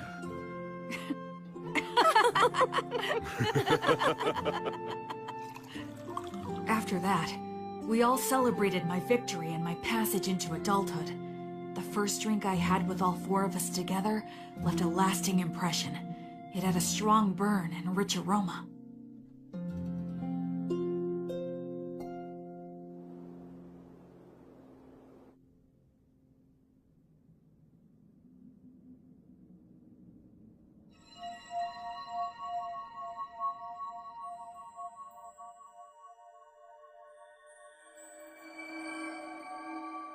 That day, the holy light guided my parents back into the cycle of death and rebirth.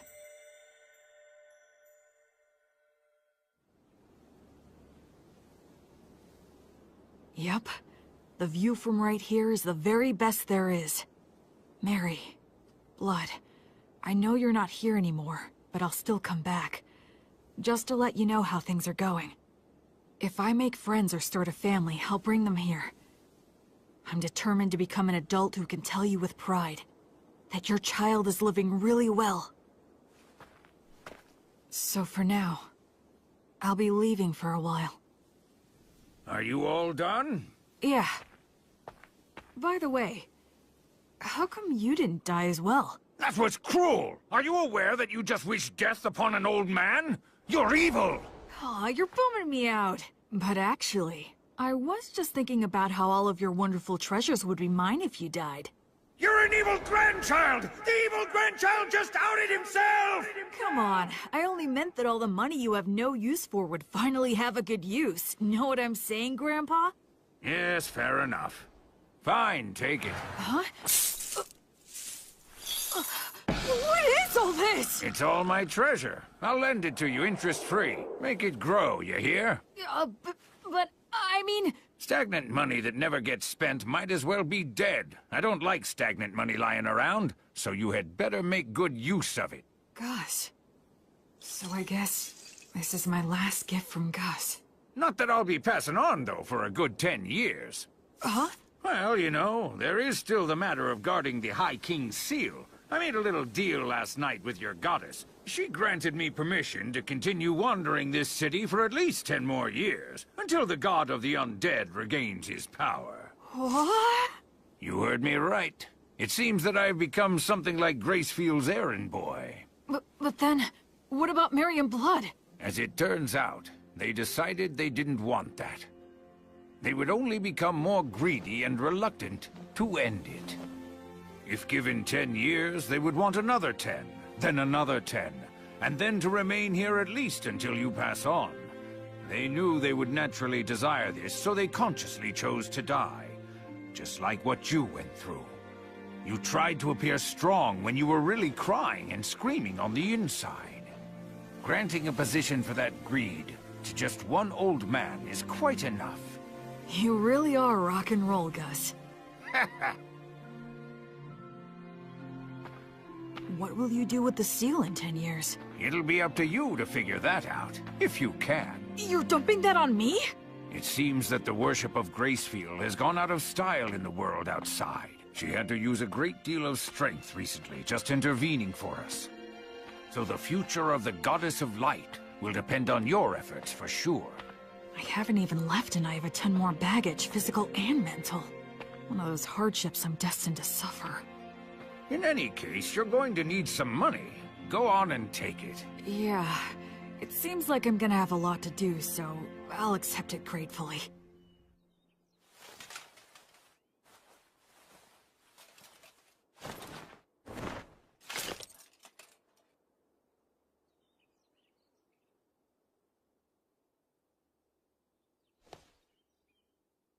This is it. I'm leaving.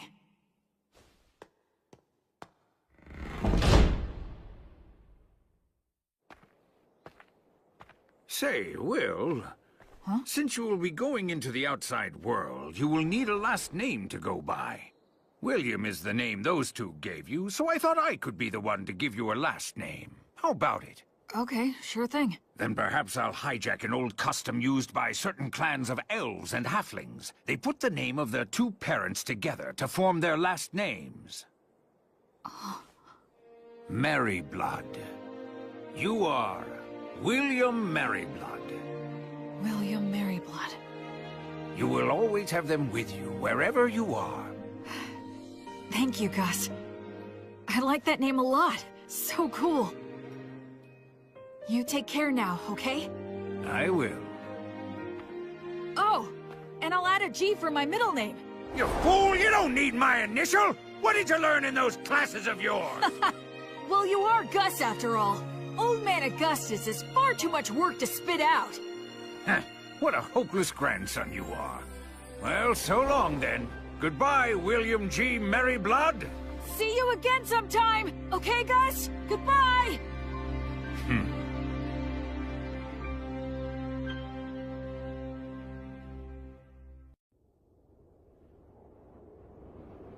Hey, Fortress General! You doing good?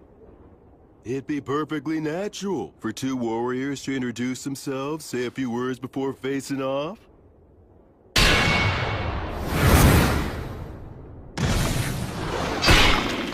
But of course you demons are always so damn rude. Being told that by the likes of you must leave that demon at a real loss. What a mean thing to say. How's it going on your end? I performed the funeral quite easily, and stopped the transformation to the undead. Looks like old Gus's group did just fine. It appears that way. In any case, we've taken down the fortress. It won't hurt anything for old Gus's group to retreat. The Fortress General fell at the hands of so few. Any more is just reckless. Don't praise me. I'll blush. I wasn't. How many days will destroying the bridge over the Grand Canyon buy us? A few at the most. We're never gonna get anywhere unless we can take out the High King. Gus seems like he has a plan in mind. Yup, probably still a one-way street, though. There won't be any way back. You are not coming. That's rather sudden. I'm a valuable asset in battle, if you don't mind me saying so myself. I know, but you're still not coming. Seeing you die would make me sick. What? Couldn't you at least add, "because I love you," to a sentence like that? It would be so gratifying for me. Like hell I'm gonna say something that irritating. You really are hopeless, you know that? What if I refuse to stay behind? I'll send you back even knocking you out. I already got old Gus's consent. I see. And I suppose it would be pointless to resist. That's right. Your skills aren't bad, but they're no match for the great and superior blood. All right then, how about this? If you leave me here, I'll kill myself on the spot. You what? Did you not hear me? I said if I can't go with you, I'll kill myself on the spot. So you will take me along, right? That is so not fair. You may be the strongest man there is around here, but no man can win against a woman's resolve. You're so damn stubborn. Man, I landed one crazy woman. We haven't even done anything, and you're already calling me your woman? Listen, Mary. If I return alive, let's find some quiet, peaceful place to get married. Okay. I would love to. I'd like to have a quiet house someday. Maybe on a hill with a view. That sounds nice. I'm sure the breeze would feel good. And we could start a vegetable garden. And if we end up having a kid, we can ask old Gus if he'd be willing to tutor them. Despite all the resistance he may put up, I believe he would agree. And if our kid turns out to be a boy, I'll teach him how to fight. Between that and old Gus's magic, he can become the strongest man, even stronger than me. What do you think? I would be terrified he'd turn out to be a strong and clever failure. Oh, that's harsh. And I suppose my role will be to teach him all of the smaller things in life. Our kid's gonna be adorable. That's right. What name should we choose? I've got one for a boy. I hope it's not some weird name. It's a perfectly good name. Remember, he'll be our kid, so he'll probably have an unbending will. And there's a name that means Helmet of Will. William. William. What a fine name. I really like it as well. Will. My little boy.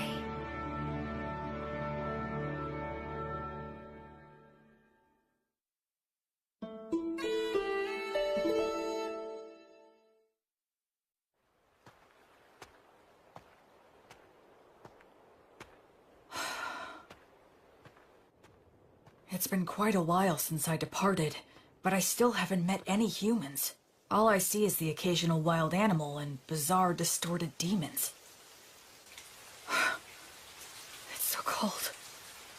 It's been 200 years since Blood and the others were alive. Does that mean no humans have returned in 200 years? It's cold, but not cold enough for snow.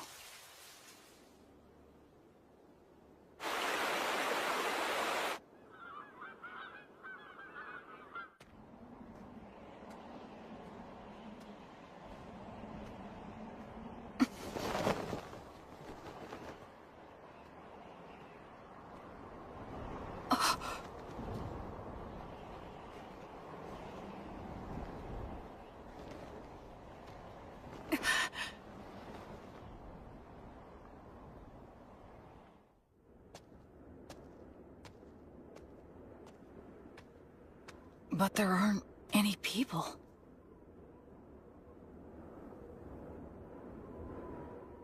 Immense magic left this? This scar? Gracefeel, goddess of light. Bring guidance and peace to the souls who were wandering this land.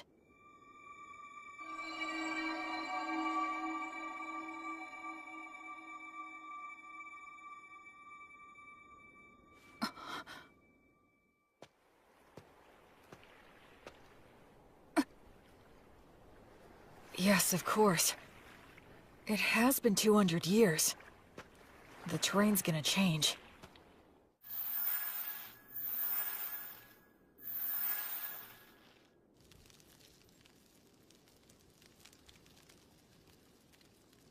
I'm running out of preserved food. But I can get bread by praying for the blessing. And I can purify water so I can survive for a while. I sure hope I reach someplace that's populated soon.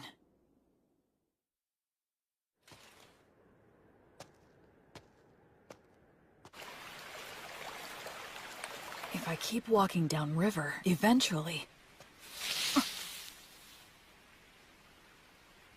A demon? Wait, no! It's a huge boar!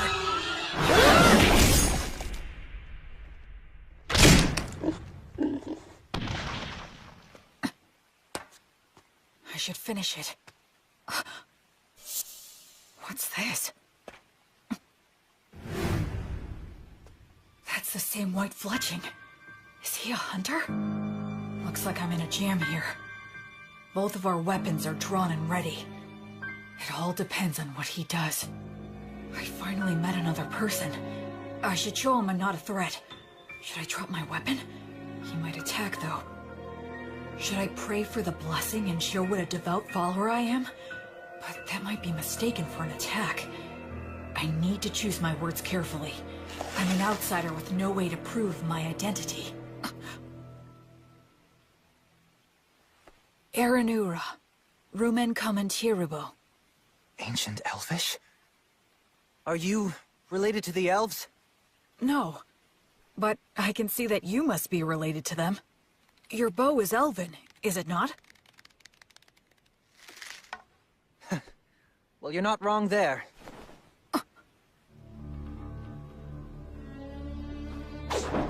So what? The more important thing is, did you kill the boar? Oh, yes, it was me. That boar was my quarry. You took the kill from me. So... I almost said sorry out of habit from my previous life. Yes, you're right.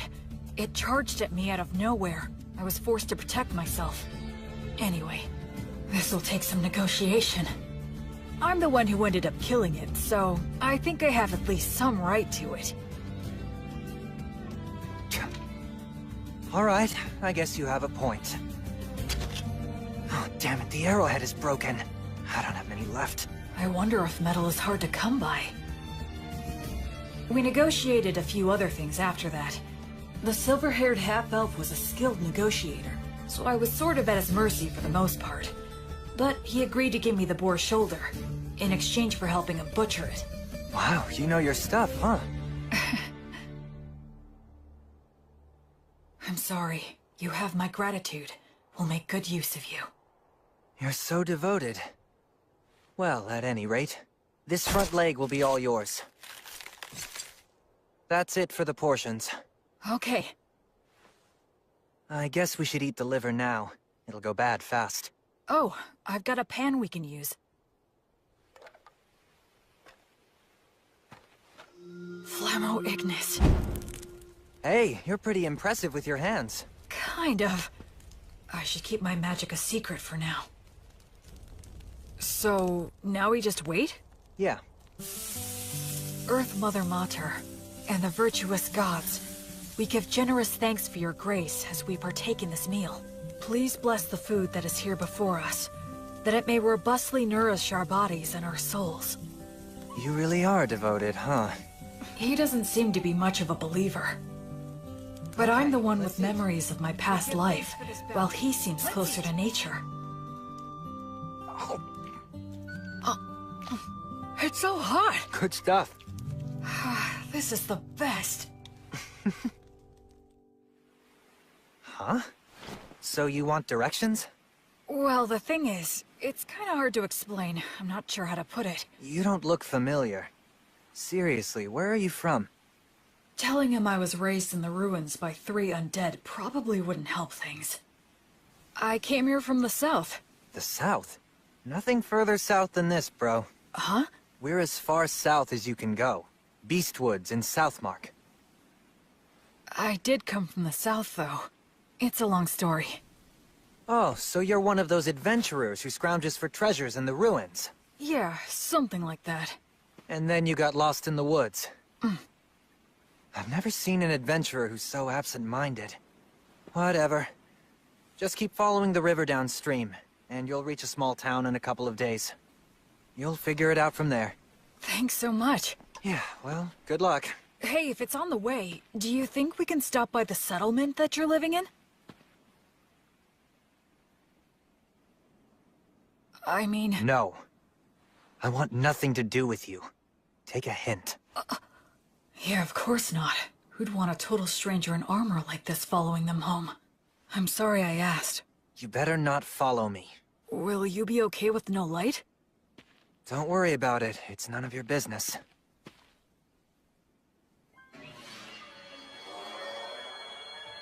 What are those? Fairies. I've never seen them. They say elves, as followers of the goddess of Fae, have a strong affinity with other Fae minions. I guess that goes for him, too. Later. My name's Will. William G. Merryblood. What's your name? Menel. Short for Meneldor. Not that we'll ever see each other again. Try not to die on the road. Menaldor. In Elvish, I think that means a very fast flying eagle. He was a bit abrupt, but it was fun talking to him. He looked around my age, but they say half-elves are long-lived, so in reality, he might be a lot older than me. Oh, right. I should be close to a town. If I'll be getting more soon, I might as well indulge tonight. Tomorrow, I'll start by heading downriver to the town. After that, I'll try to get some information there.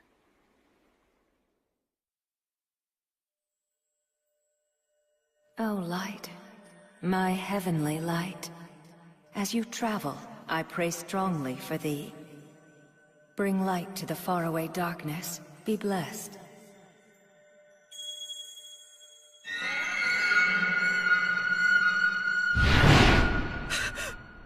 Metal, no! Was that a divine revelation? Lumen! A tragedy is about to befall a nearby village, and Menel is going to be caught up in it. Invenire humanum! That way! There it is! Did I make it in time? Erasus.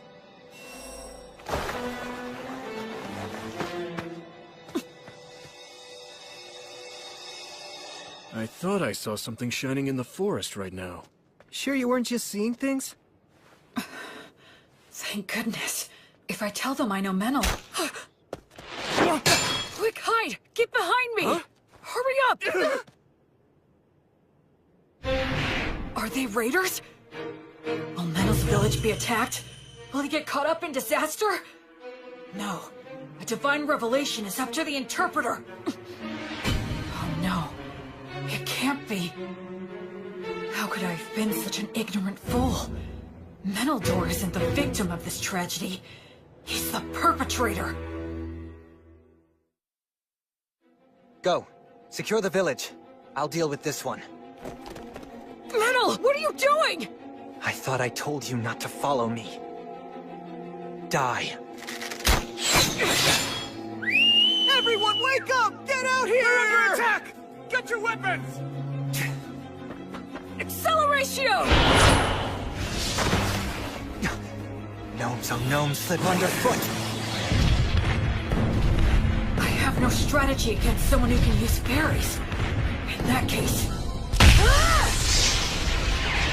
Huh?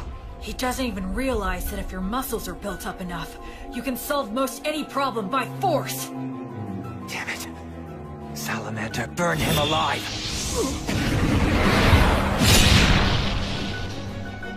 No way! My, you're quite strong, aren't you?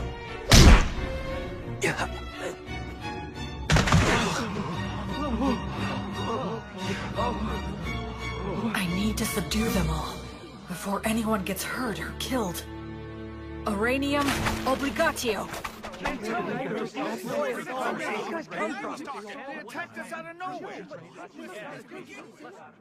hate to let a warrior priest see us behaving like this. Thank you again. We appreciate all your help from earlier. Pleasure meeting you. I'm John. Likewise, my name is William. People from all over with different ideas about the law drift to this village naturally. It's always like this. This village is in an area of Southmark known as Beast Woods. Apparently, it falls under the rule of the Fertile Kingdom, but the law and authority of the kingdom doesn't reach these dangerous remote regions, so the area is dotted with villages populated by criminals, fugitives with no relatives, adventurers who scavenge the ruins, and other outsiders. Of course, I'm one of those people myself. So, what's going to happen to them? I'm not sure. Your guess is as good as mine. They're all from a neighboring village, which is about a day's travel from where we are right now. Neighboring village? Neither of our villages are all that well off, but I thought they at least had enough stored up for the winter. And we have always gotten along well enough. Also, that silver-haired half-elf is a well-known wandering hunter in these parts. He's helped us get rid of dangerous beasts lots of times. But this... Settle down now. Everyone's worn out from all this chatter. Time to take a break and have some water. This is our chief elder, Tom. Good day, warrior priest. John has told me all about you. Please allow this old man to also offer his gratitude. Oh no, all of this is because of the guidance of the Goddess of Light. Oh, well, in that case, I must express my gratitude to the goddess as well. Now, warrior priest. Is it safe for me to assume that if anything more were to happen here, that you would protect us? Yes. I swear on the light that is Gracefield that I will protect everyone here. All right, then we don't need to worry about our safety if those ruffians attack again. Now listen, everyone, I believe we should wake them all up and ask why they've done this. Do you all agree? We should hang all of them. That'll be hard if you care. Prisoners like these guys ought to go quickly. But it's dangerous to do that before we know anything. Maybe the warrior priest here can help us to decide. It seems like he wants to question them before proceeding with a plan. The demons. Our village was destroyed by them. Many died. Half of our village is gone.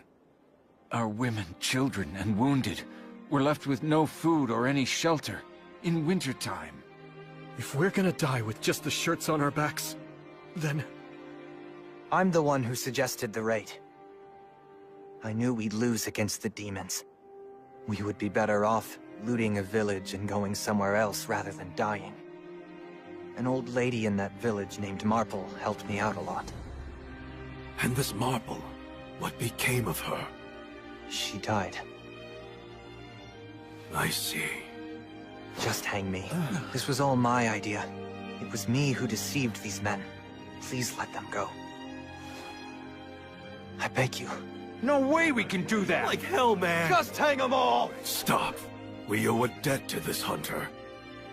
And I do sympathize with the people of your village. However, we have no choice but to hang you. Since they have nowhere to go, if they're set free, they'll just loot again. They have to be killed for the safety of the village. That's the smart choice. But my mother told me, love others unconditionally, and always do good things. And my father told me, move forward with faith in the results you'll achieve. And don't get so stressed that you freeze in place. I still carry their words with me, right here in my heart. Excuse me! I will overturn this hopeless situation before me. Can this be resolved with money? Compensation, monetary atonement? Are you familiar with that custom here? Well, of course we are, but... Who here would be able to pay for that? These guys are flat broke! I am able to pay the money. Warrior priest, why would you offer this? Because demons are my arch enemies. They're the ones who killed my parents.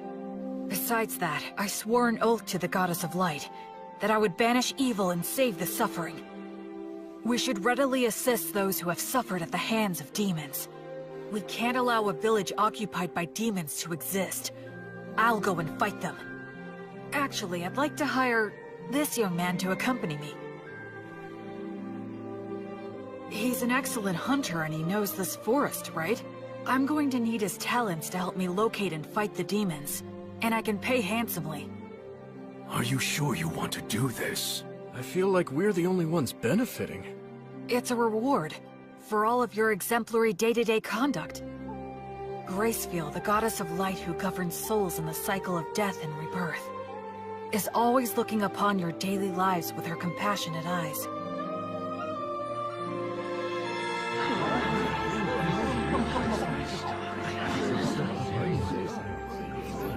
Then let us untie them now.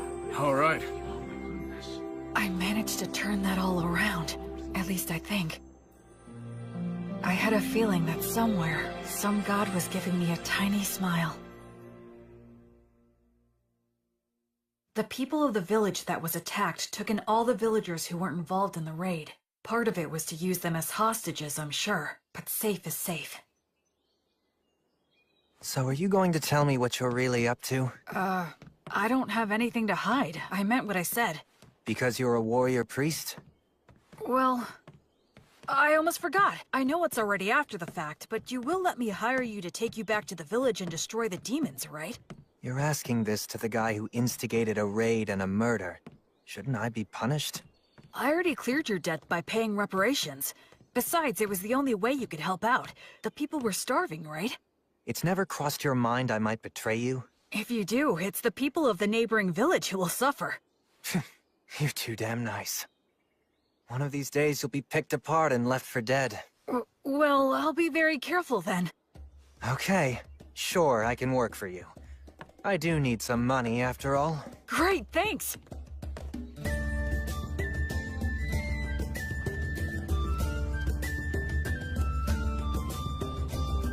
So, what are you gonna do for the time being? Huh, Mr. Boss Man? Our challenge is that demons have occupied the neighboring village, right? I guess we'll just charge in. We don't have much time. Oh, what, are you insane? There are a lot of them, and they've got demon beasts. You got a plan? What are our odds? It'll be fine. I'm used to them. Well, you are right that we have to hurry. The people who died might have turned undead by now. If that's true, I need to return them to the cycle before they get lost and end up stuck here.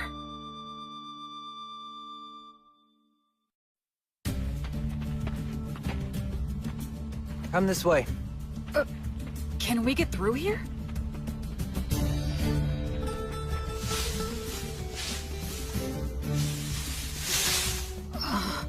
This is perfect. We'll camp here tonight. Dear Green Ones, grant us shelter, a bed of grass, roof of trees, and strength for any surprise guests. Wow! It's not such a big deal.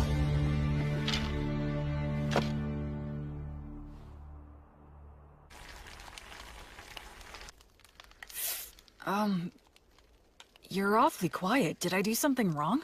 I wasn't raised very well. I'm uncomfortable with people who were brought up like you. But don't worry, I'll do my job and repay my debt to you. I wouldn't say that I was brought up that well. We'll reach the village by morning. Remember, I'm only dropping you off. I won't be fighting any demons by your side. I know. That's fine.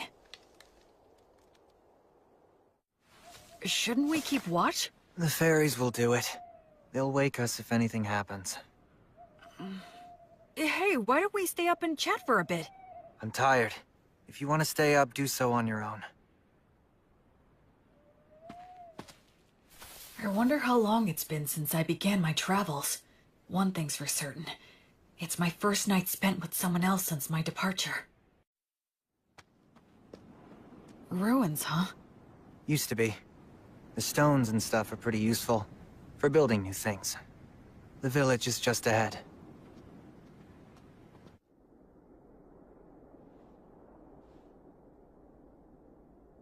They're here. Yeah. I'll go and scout it out. You stay put.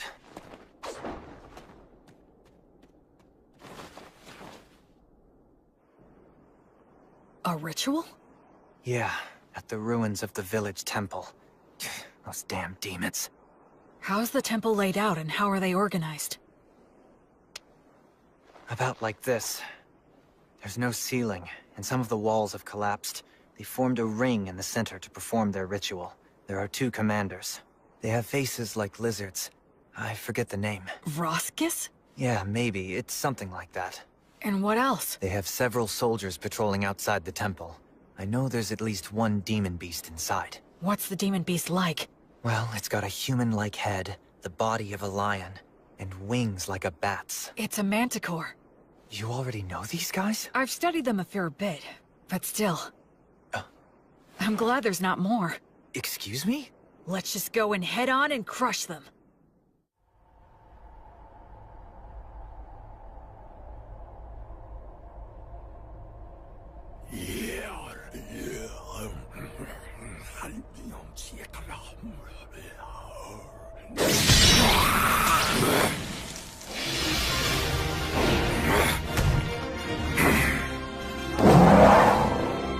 Cut around!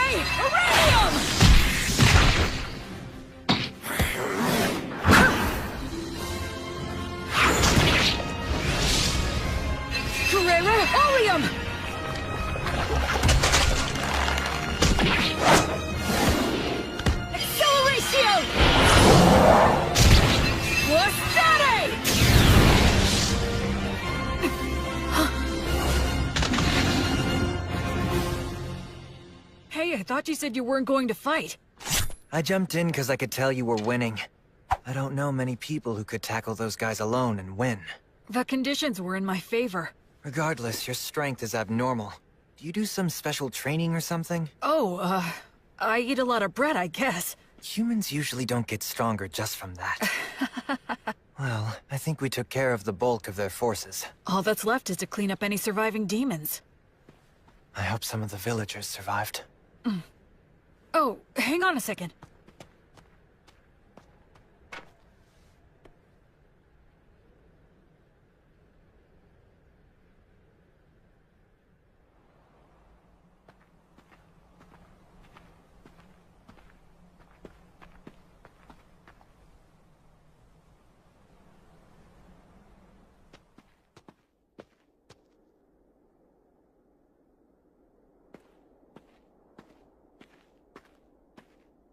Brother!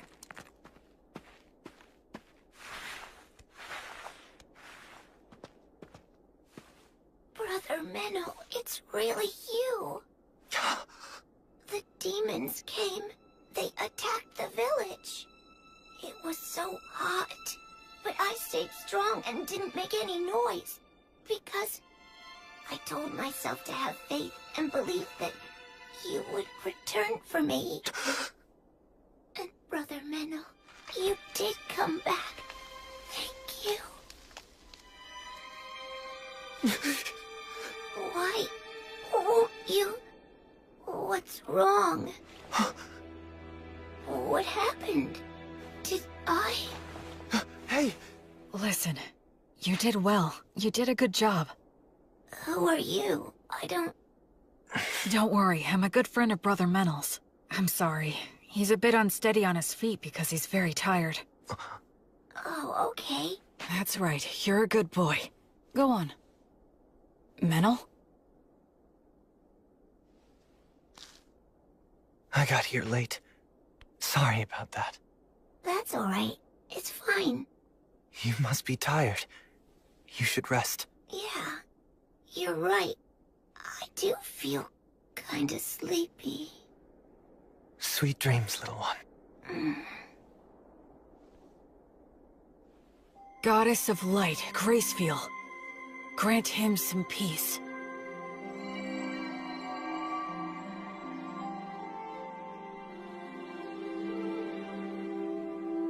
Hey. What's wrong? I'm really sorry. Sorry for what? I underestimated you. I thought you were just some rich boy who happened to earn a god's protection and got cocky, spouting mindless cliches. Anyway, I'm sorry. Don't worry about it. There was still a distinct look of pain on his face, but Menel also had the faintest of smiles. He didn't hesitate anymore after that. He held the hands of the undead and exchanged farewells with them.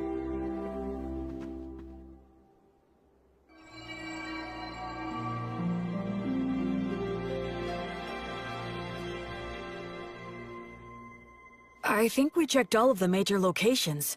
I don't sense any more demons. One more. Huh?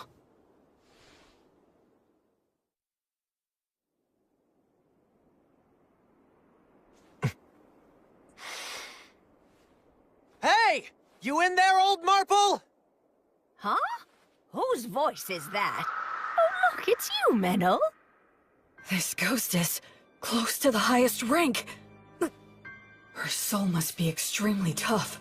If she resists, my power might not be enough. If it comes to that, I'll have to use a magic weapon that works on spirits. You really don't need to worry so much, young man. Huh? I'll have you know I haven't gone senile yet. Really? Well, that's a relief to hear. It seems you stayed behind because of some lingering attachment, but this kid here is a genuinely virtuous high priest. Returning lost souls like you to the cycle of death and rebirth, and treating wounded people are what he does best. Oh? Listen, we can take care of the village now, and I think it's high time for you to move on. Unless you still have something to say. I can deliver the message for you. Menel, you've been bad again. No, I promise I haven't. And where the hell did that come from anyway? Maybe you are senile. I can read you like a book. What's that supposed to mean? You're lying, that's what. I can always tell when you're lying. You're a little hooligan, but at your core, you're honest and smart. All this killing and stealing isn't for you. My goodness, you know this more than anyone. You see now, don't you? Shut up. What did you say? Shut up! What makes you think you know anything? Hmm? Just what the hell was I supposed to do, Marple? Hmm? You died, and everyone else in the village was starving. What else could I have done? You think I should have prayed to the gods or something? The gods. The gods have never helped me out, not even once.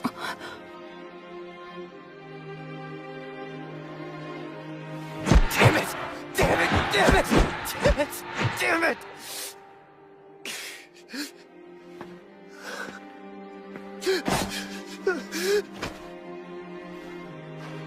Damn it all. I've had enough. Just let me die with you. The life of a half-elf is too long for me. Those with elven blood live for hundreds of years. Even after they lose the people and places they love, it still doesn't end. They can't leave. Listen to me, Menel. Now, Meneldor. Despite all that, the gods have given you a second chance. It's your last chance. Stop living like some useless bum. You may hate the gods, but remember that the gods will never stop loving you, even if you don't notice it. They will always shine their light, never growing bored or tired of you. So now, you just need to realize that light is there. Okay, priest, I'm ready, but if you wouldn't mind... Yes? Can I entrust you to look after this poor fool? He's not really such a bad boy at heart. So please, treat him well, won't you? I will. And as for those darn demons and demon beasts that attacked the village, I'm certain that they weren't just strays. The stronghold where their boss dwells is deep in the forest, and he sends his demon minions all over the place from there. He commands the demon beasts to attack people. It seems like they're putting all their effort into one big evil plan. If I may, your lingering attachment... Well, I couldn't pass on without making sure someone knew this. Anyway, I appreciate the offer, but I won't be needing your help. You see, someone's already waiting for me. Oh, she has someone. So it's about time for me to be on my way. Menel, dear, do take care of yourself. So many things happen in this world that can never be taken back again. So stand up and put your best foot forward. There are things you need to do. Damn it. You old woman. You're so selfish. Oh, well, so are you. Oh, my goodness. What are we going to do with you?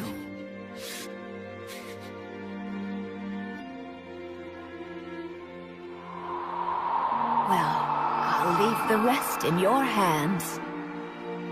Of course. You can count on me.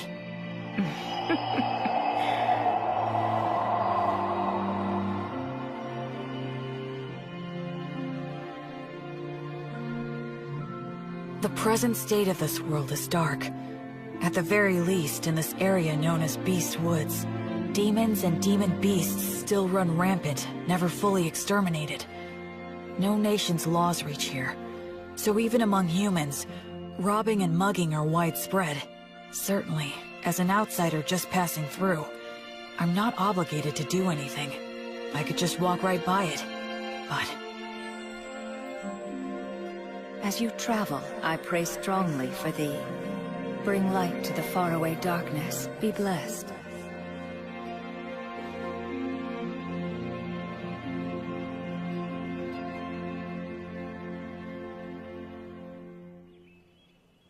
A few days later, the villagers returned.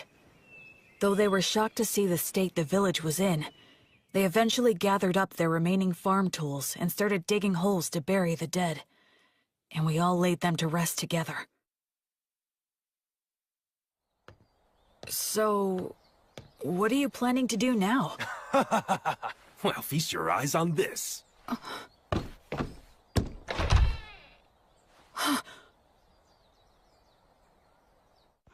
Just for tonight, we're throwing a bit of a party to mark our return to our village and honor our fallen. And since you're the savior who got our village back for us, we would be honored if you could join us this evening.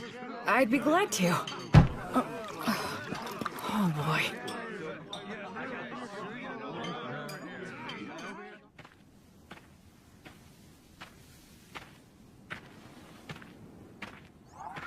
Menno.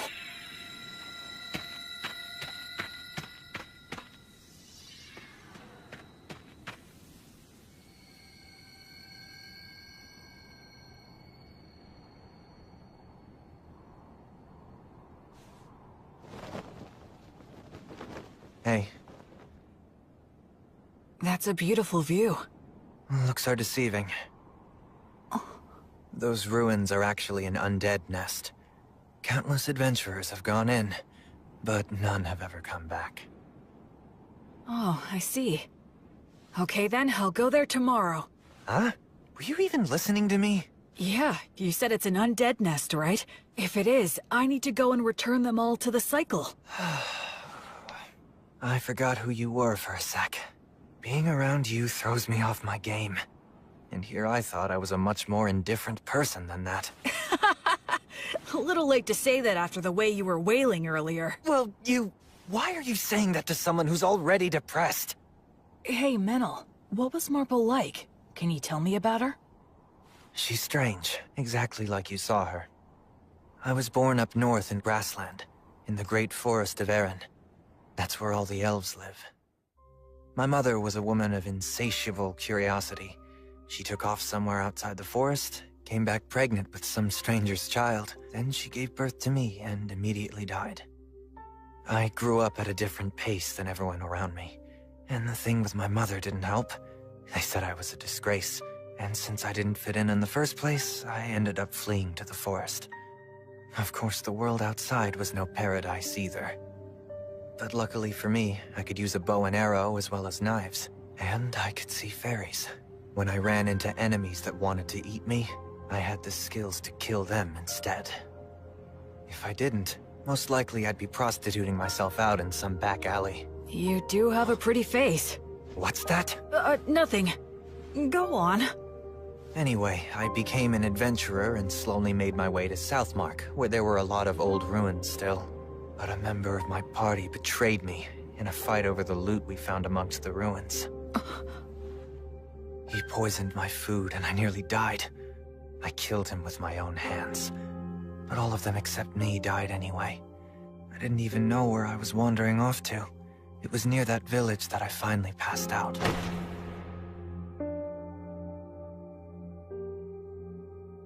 Marple was the one who found me and took me in.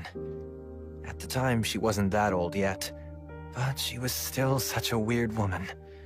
She lent her bed to the antisocial kids she'd found lying on the ground. She let me eat her food, and even lectured me about trying to live a decent life. A lot of people ended up at that village after being found by her. What was she exactly? I have no idea, really. Of course, she's dead now, so we'll never know. That happens a lot on this continent. She did take me in and looked after me well. That's when I started pretending I was a hunter. There are a lot of nasty creatures and demon beasts in this area. I was relatively useful, and I had a place to belong. But I lost it all without any warning. I got all the survivors together so we could be the ones doing the stealing. But thanks to you, we failed miserably. It sucks having a longer life than anyone else in a place like that, so... it's depressing. I just want to die sometimes.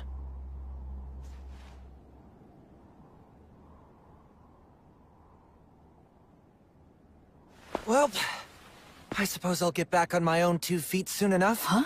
What? Stop making faces at me. Huh? Just saying that there's a huge difference between your priest self and your normal self, huh? What? So Will, priest of the goddess of divine light. I'm grateful to you. You stopped me before I could do something irreversible, and you saved the people of the village.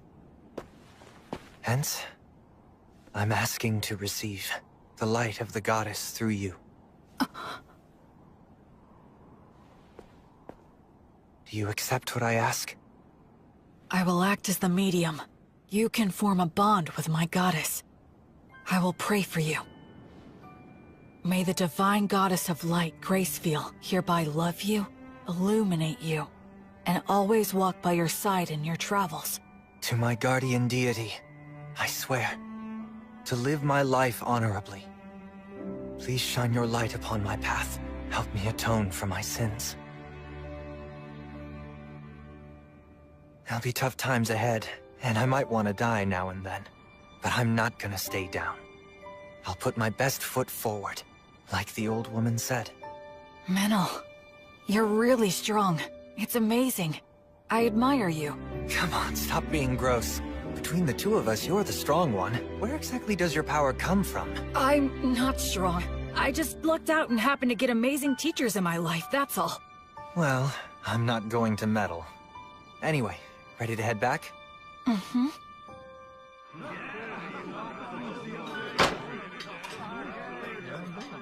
Blood. Mary. So, I think maybe I just might have found the very first person I could call a genuine friend. This looks bad. They stole all of the livestock. And they destroyed a bunch of tools that can't be replaced. We'll have to make the journey all the way to White Sails to buy some more. But with whose money? Well, we can't replace everything. Hey, what exactly is White Sails? Huh? Are you being serious? What's your deal? You grew up in a cave or something? Sorry. So, White Sails is this... could you tell me about the history of this place too? Yeah. Alright, fine. You know we're in the southernmost continent, known as Southmark, right? Yes, that I know. So around 200 years ago, Southmark was engulfed by a horde of demons. The 100 heroes took out the king of the demons, but the humans abandoned this continent, crossing the sea to retreat to grassland in the north. The 100 heroes? That's Blood and his buddies. Since the Fertile Kingdom unified the southwestern region of grassland, they've been cultivating the land with the intention of reclaiming it. And as for the area of White Sails, it's the port town that became the center for immigration from the north. I see. A lot of misfits and aspiring heroes go there. Also, those with divine revelations. You're hoping to gather more faithful on this trip too, right? I understand that Gracefield used to have a lot of devoted followers on the southern continent. Can you tell me more? I think that most of her followers were scattered after the Great Collapse. Yeah, that's right. But those followers who managed to escape to Grassland kept her name alive. Yes, even so, her following has declined quite a bit. Rampant demons and demon beasts. Villages that resort to thievery. Faith in the goddess dying out. Perhaps this was the mission that the goddess had in mind for me all along? Well, enough of old history lessons. We need to help the villagers now. Yeah. With regard to that, these villagers don't have a lot to spare. Hey, Metal, wanna explore some ruins? We'll divide the loot. What? One of your specialties. I'm used to them. Seriously, who are you anyway? But we do have enough money to rebuild now. We can buy new tools and livestock. Plus, I made up for my personal expenses. Can't wait to get to the city. First thing we're gonna do is eat there. Seafood's in season, so... Someone! Help us! A giant ape! The two running from it are a halfling and a hawker? Stop! No ifs, ands, or buts about it! Good grief! Stop it! Yeah.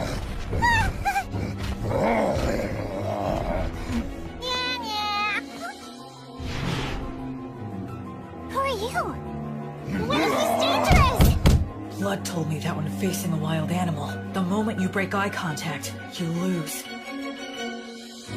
Well then, come at me if you're going to. We can do a little wrestling.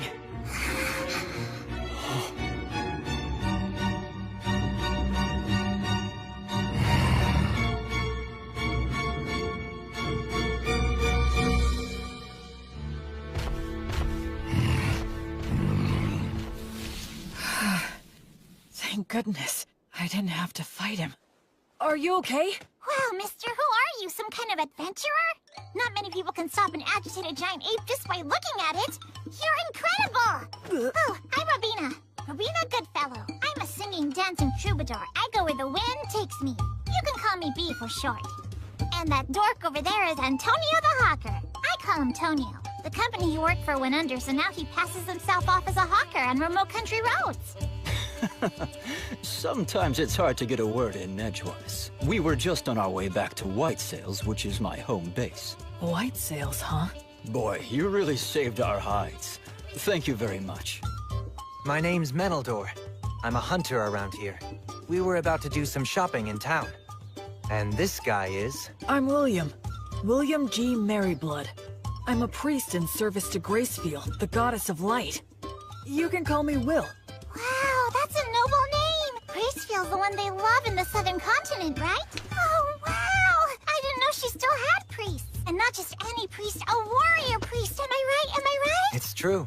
He may look spacey, but he's got mad skills. I mean, I hardly ever get attacked when I'm walking with him.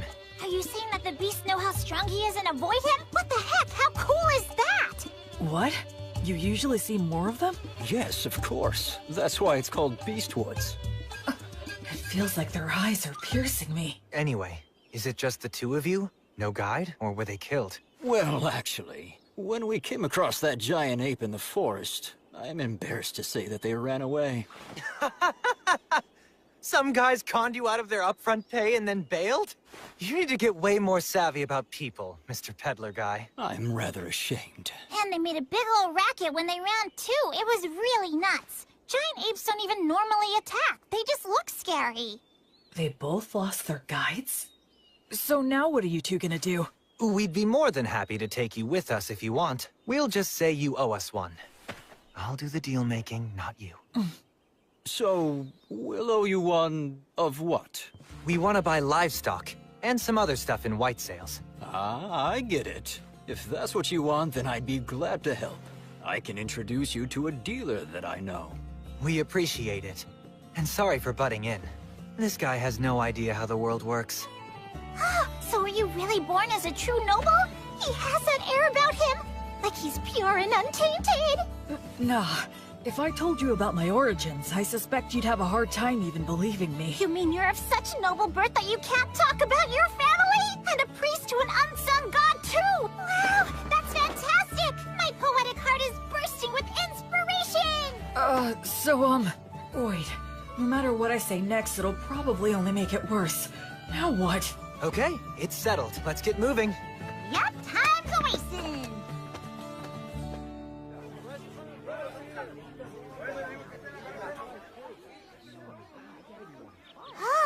This place looks perfect! Woohoo! Introducing B! B and Tonio warmed up to me quickly. Tonio has a gentle demeanor, and he's good at getting close with others. As for B, she doesn't seem to have any boundaries when it comes to people. Ahem! It is now time for me to sing you all a song. I'm counting on you to clap along for me, and you collect the donations, Will. Sure! You got it, B!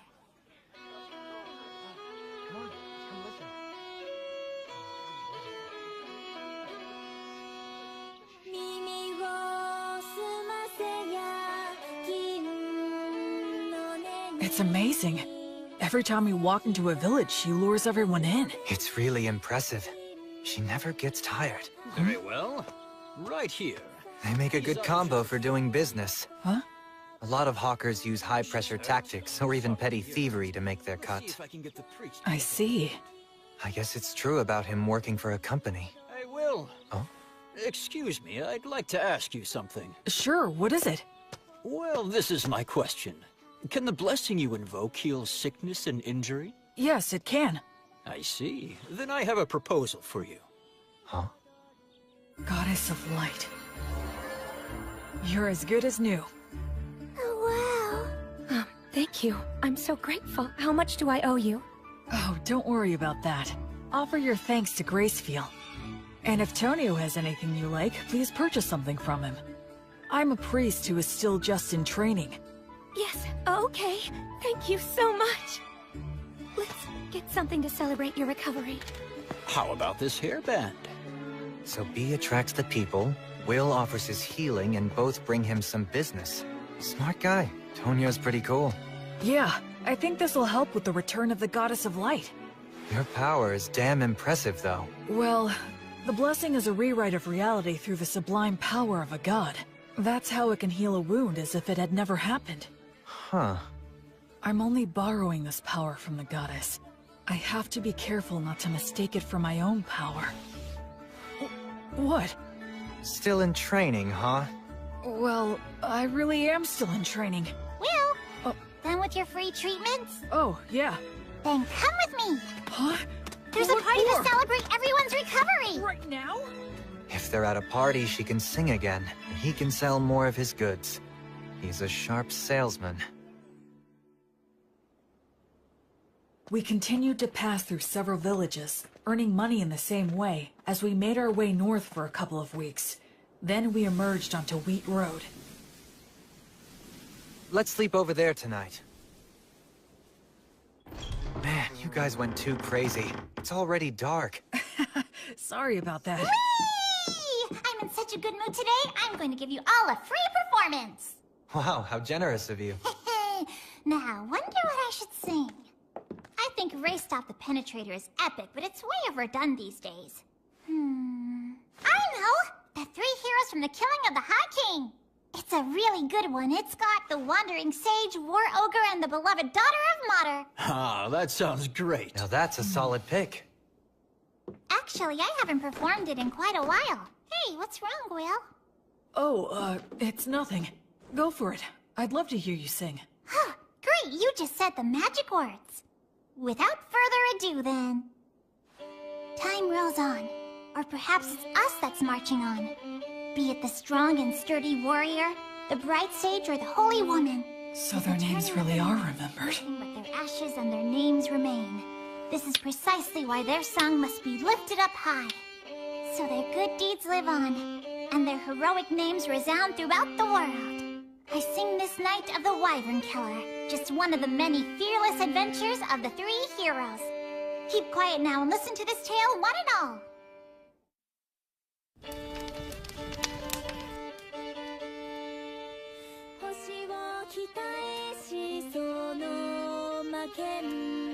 Jeez, Blood. You never talked about yourself at all. So this is what your past was like.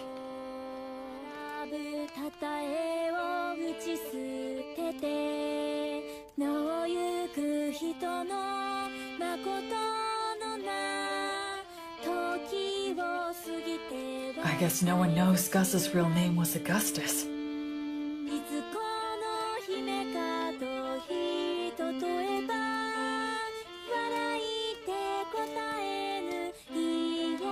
Mary's refined manner definitely gave the impression of noble origins, but I'd believe it if someone told me she came from a poor village, too. These are bygone days, now far away in the past. Oh, countless wishes now left with no way home. I can only play your melody loudly, to be carried upon the passing winds.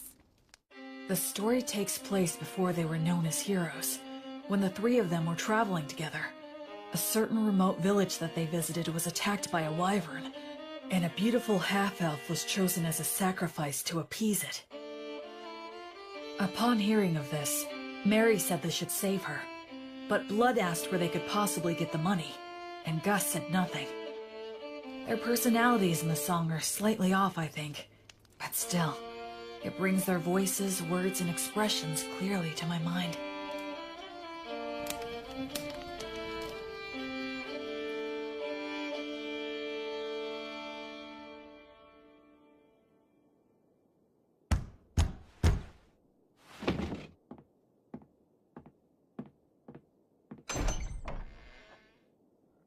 Who might you be? You think we're gonna take on a wyvern for that amount?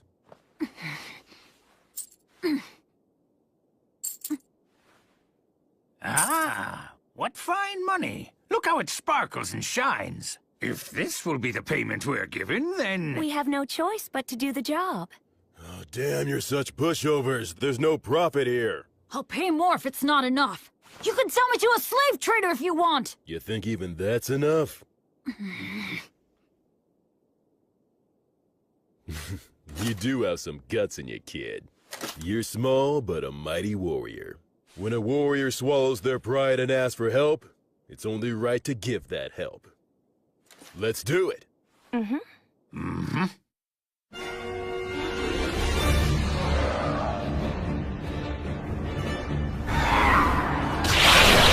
Ligatur! Nodus! Obligatio!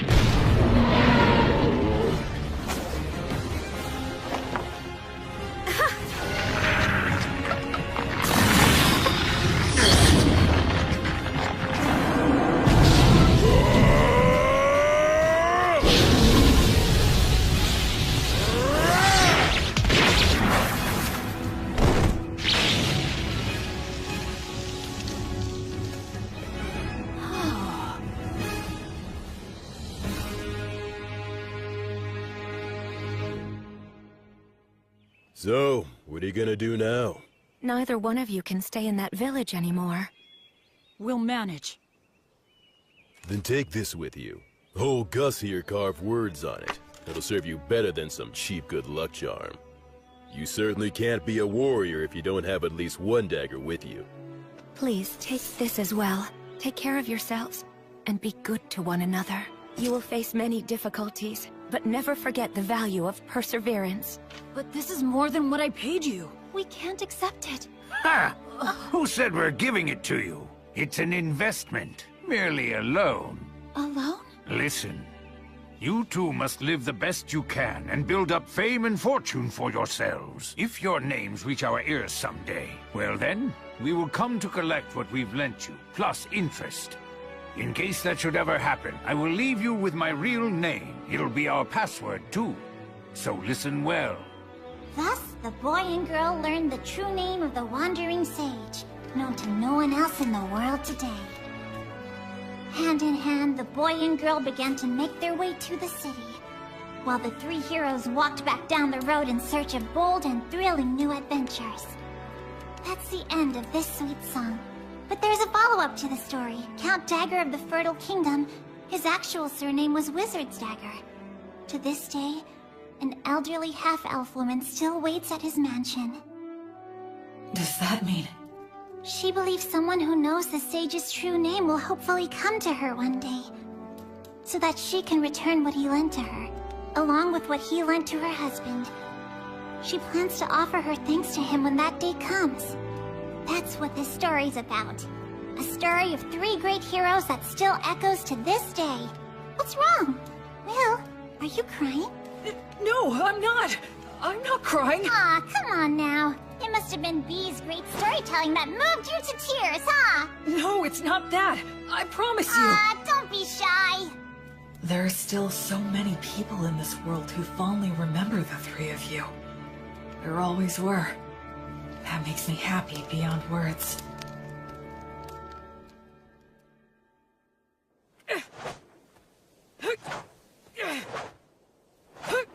The Fertile Kingdom, huh? Once we cross the sea, maybe we'll meet people who still talk about blood and the others. Hey there. Huh? I see you're up. Looks like you're working hard. Hey, Tonio. Will, you're a strong young man. You think so, huh? In looking at you, it's become clear to me that your movements have been refined many times over. But, then again, maybe you don't want to hear that from a guy who got conned by phony adventurers. In any case, it's obvious that you're used to handling that fine dwarven spear. And those who can handle that masterpiece have to be a master themselves. But there is one thing I don't understand. Something you don't understand? I'm curious to know what it is that you desire. Why are you asking me this? Well, because I'm a merchant. It's my job. I move product and grant people's wishes for fair wages. Satisfaction is a merchant's specialty. You are quite a mystery to me. I can honestly say that I have never met anyone like you before. You are strong and you have courage. You're educated and have good manners. And you're not hurting for money. But you're not really like a noble. You're more like a holy knight that I've only heard stories about. And so, that's the reason I decided to ask you directly. What is it that you as an individual desire in life? Or is it that you're strictly a representative for your divine goddess of light? I had a happy little life up until now, but I lost it shortly before I set out on my own. I gained the divine protection of the goddess of light in its place. There's still so much stuff that I don't know about in this world. And so, I'd like to start learning about it. I'm sure that in the process of learning, I'll naturally find out what it is I want. Oh, I'd like to have friends and companions, I guess. Is Menel not someone you'd call a friend? Well, actually, I think he and I get along fairly well, but he seems hesitant to acknowledge me as his friend. He only ever calls me priest, like he has to put me on a pedestal or something. Yeah, having friends is important to me. Yes, I understand. Then perhaps I will nominate myself to be in third place position. Huh? Because I'm sure Menel and Robina would be mad if I jumped in line ahead of them. The very thought scares me. Well, shall we get some water and start preparing breakfast for everyone? Yep. Okay, here you go. Wow, so good! It really is. You're a fantastic cook, Tonio. He sure is. Honestly, it's one of the only reasons I travel with him. We're eating a lot better now, thanks to Tonio's good cooking. That's right, you can't cook to save your life. Well, it's just that... Hey, Menel, your cooking isn't all that hot either. What? You ate it? Well, we always get good bread from Will at lunchtime. Isn't that so cool? He prays and it suddenly appears. I'd prefer to stop as little as possible. I'm grateful to have food I can eat as I walk. Cool. Let's get ready to leave as soon as we're done eating. Yeah.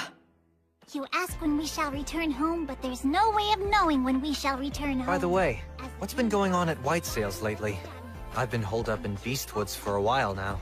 I haven't been there in an age. Well, a new ruler has taken over the Fertile Kingdom. So Egbert II is... He's now called Egbert the Bold. He wasn't a half-bad king, you know. I see. So he's dead. Yes, but there's a bit of a problem. His legitimate heir, Prince Owen, succeeded him, but he's no King Egbert, and several lords are suggesting that now is the time to advance to the south. That sounds kind of bad. Luckily, this hasn't had any significant effect on Southmark yet. The king's brother was dispatched to White Sails, and he is a remarkably wise man. The Crown Prince, Ethelbald Rex Fertile. He comes from a different mother than King Owen, but he excels with both the pen and the sword like his father. Because of Prince Ethel's quality leadership, the government of White Sails can continue to run. Sounds like a complicated situation. Will! Come on, this way! You've never been here before, right? There, look! The city. Just one symbol of what Blood, Mary, and Gus gave their lives to protect. It's nice to finally see it. What do you think, Will? That's White Sails!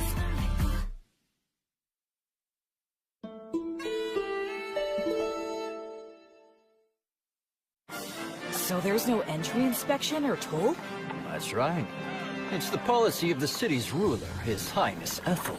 Goods enter the city by boat in tremendous amounts, and then they're distributed throughout Southmark by land and water. Wouldn't that mean a massive amount of goods pass through here then? Yes, and if all of them are checked at the gate, it would be a hotbed for the smuggling of both goods and people. Oh, I see. So, Ethel imposed docking fees for ships and rental fees for companies setting up shop here to make money for the city, keeping the movement of people and goods as unrestricted as possible. Oh. It seems like the economy is their top priority. It's a very advanced city with a real sense of freedom. Ah, quit talking about all that boring stuff. It's Will's first time here. Let's have fun. Come on, this way. Will, this is the city's biggest market. Wow, real people. That surprises you? Oh, look! So beautiful. All this jewelry is in style right now. In style? Yeah, you betcha. They have the latest styles here? That means these people are doing well enough to contemplate things like fashion. It's just one shock after another in this city. Is that Yeah, that's a street light. street light? You don't know what those are? Gosh, you're behind the times. Every evening, the apprentices come out. They're from the Academy of Sages, and they light up all the posts which have the words of light engraved on them. So the people here have light even at night. This assignment serves as training for apprentice sorcerers, and they can earn a little pocket money as well. That operation over there is also a large source of income for apprentice sorcerers. What is it? Oh, come on, Will. Even you have to know what that is. It's the public bathhouse, Balnea. Balnea? Oh? What's wrong? A public bathhouse? They have baths here? The water's so clean, you can see right through it. Oh yes, so that's an effect of the words of purification. Instead of the massive amounts of fuel it would take to heat the baths, they can use words of heat. That's amazing. So it's less like a bath, and more like a sauna and a cold water pool. But still, it's incredible. The breeze feels so nice.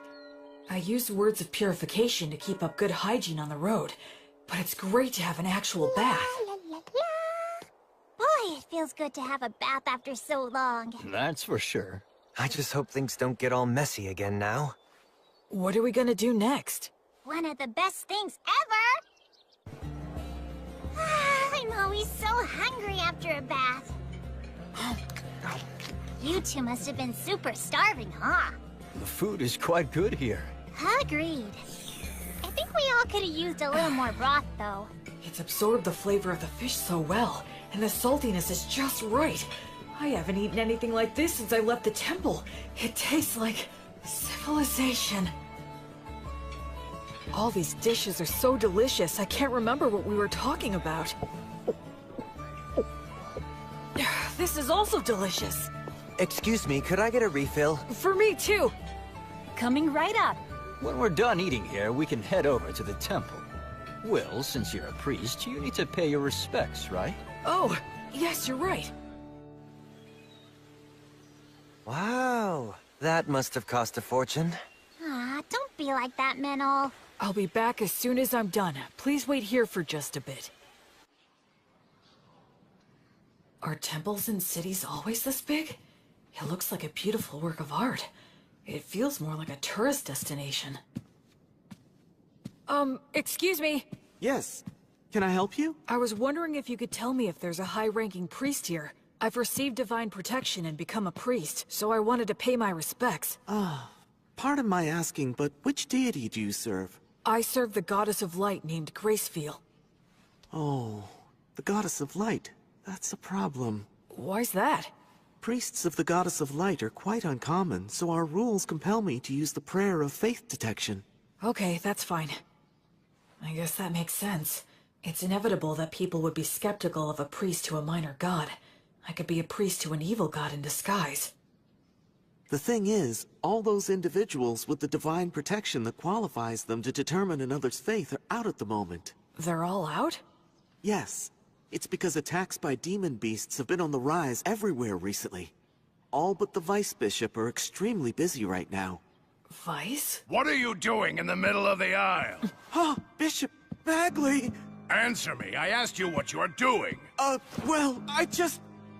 It's an honor to meet you. My name is William G. Merryblood. I have earned the divine protection of Gracefeel, the goddess of light, and I have come to the Temple of White Sails to pay my respects. I see. I am Bart Bagley. I am in charge of this temple. Gracefield, huh? The deity who has been completely lost as of late? And what if you're a suspicious person using her name, planning a very dangerous plot? You have every right to be suspicious. Is there anything I can bless to prove myself? Ha! You novices are so quick to rely on your divine protection.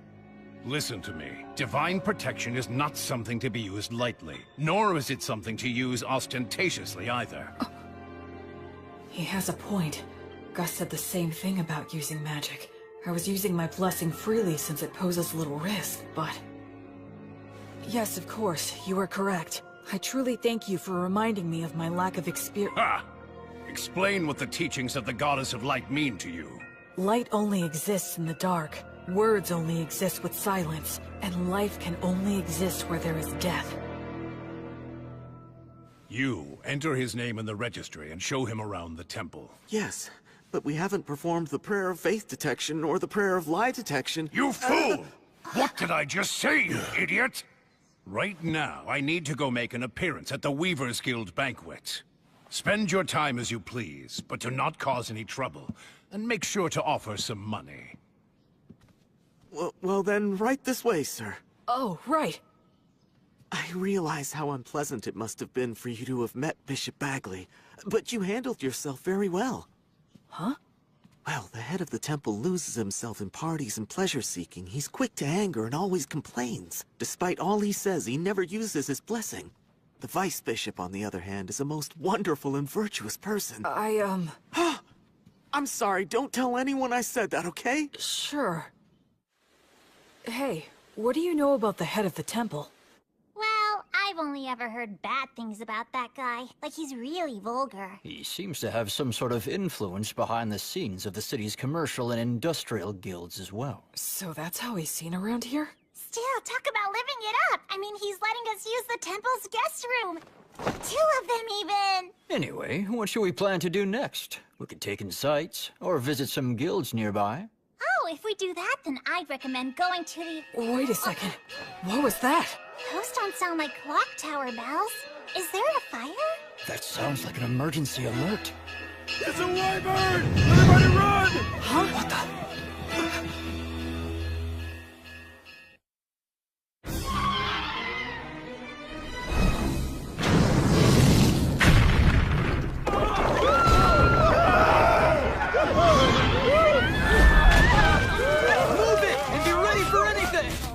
Come help us! He's pinned under rubble! What's going on? Stop pushing! Where is my child? Oh, gods.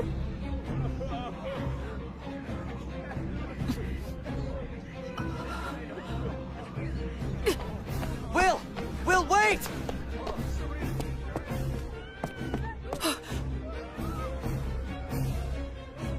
Why is a wyvern here? Fire! He said all the high-ranking clergy are out right now.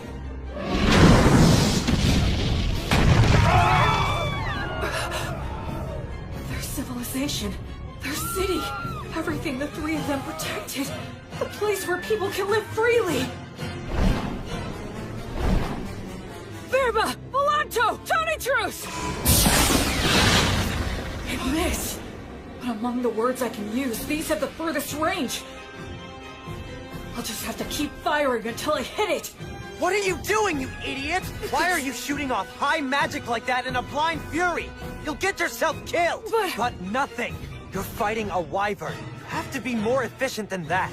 You've got smarts. I suggest using them, you moron. Don't just rush in. You should start off by learning how to use your minor magic more skillfully and accurately. I got it. All right, then. Think. What can I do about this wyvern using all that I know? Menel, would you help me? I need you and your fairy magic. Right. B, Tonio! Huh? Please work with the people nearby to get everyone clear of the temple's front garden. I'm going to bring the wyvern there. Your Excellency, you must take shelter below, quickly! How could this happen? Dozens of people, if not hundreds, will die. Now then. Sylphs, sylphs, maidens of wind. Your steps are the wind steps. Your song is the wind's song. Sing in chorus, sing in rounds, cheer and applaud. Your sweet harmony shall spread the words of origin in the 10 directions. Verba, Volanto, Conciliat, Sequitur, Tony Truce, Uranium. Is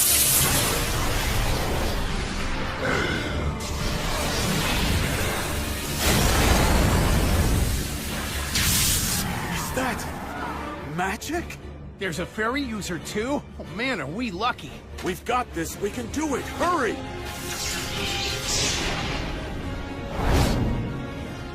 I'm probably not hurting it that much.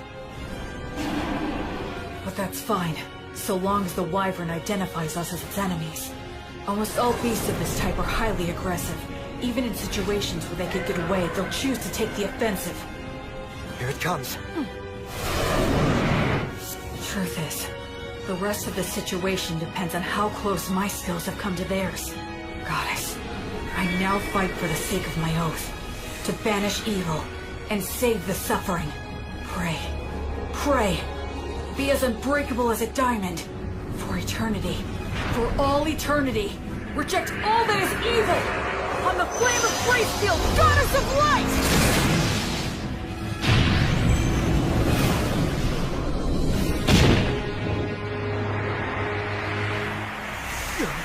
What the heck is that stuff?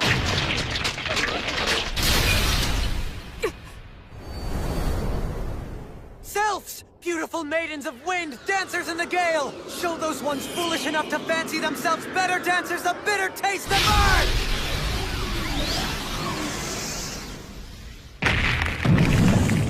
Later tour! No use! Obligatio! It's bound up. No, it's trying to tear them off! Damn, it's strong! Acceleratio!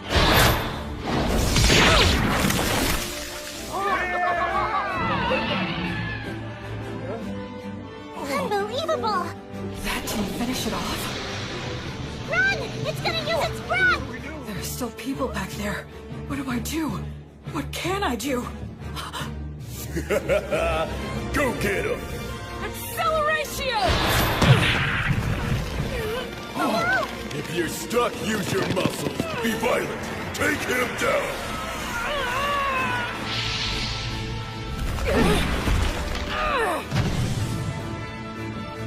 A neck throw? You're not getting away! Oh! I won't let your fangs or claws hurt one single person!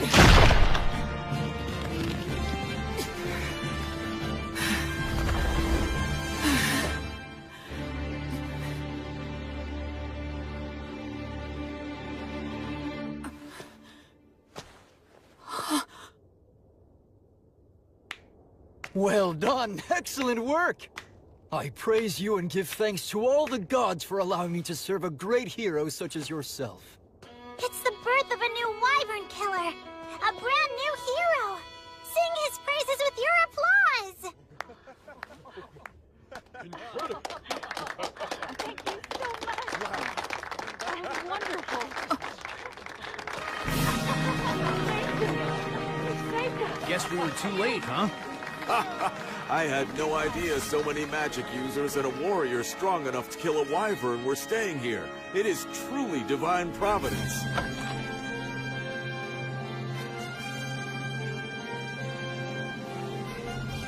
You're full of all kinds of tricks, aren't you? You're surprised? I'm used to your crazy antics by now. All I could think of was how inexperienced I am. Huh? It was great for a first attempt, and I was just lucky to land a surprise attack. But what was that black miasma stuff around it? Hey, you brought down a real monster. Reflect all you want, but be happy. It's hard for me to be happy if you're not happy. When he puts it that way, there's a lot I could have done better. But now I'm a wyvern killer like the three of them. And that does make me happy. Yeah. Menel, thank you. I owe it all to you. Yeah, we did it. Come on, you know damn well it was almost all your doing, you idiot. Is the wyvern killer here? Yes, that's me. How can I help you? Please, come with me, quickly. His Excellency, the Crown Prince, wishes to see you right away. Welcome to my mansion. You're a great hero. So, this is the Crown Prince of the Fertile Kingdom, the Lord of White Sails, and the ruler of Southmark. It's more than I deserve to stand here in front of you, Your Highness. I came immediately when I heard your request. My name is William G. Merryblood. Oh, you are well versed in the old etiquette. I assume you are of high birth, correct? No, if Your Highness could please refrain from asking about my origins. That must be some story. So be it then. Please, have a seat. Thank you.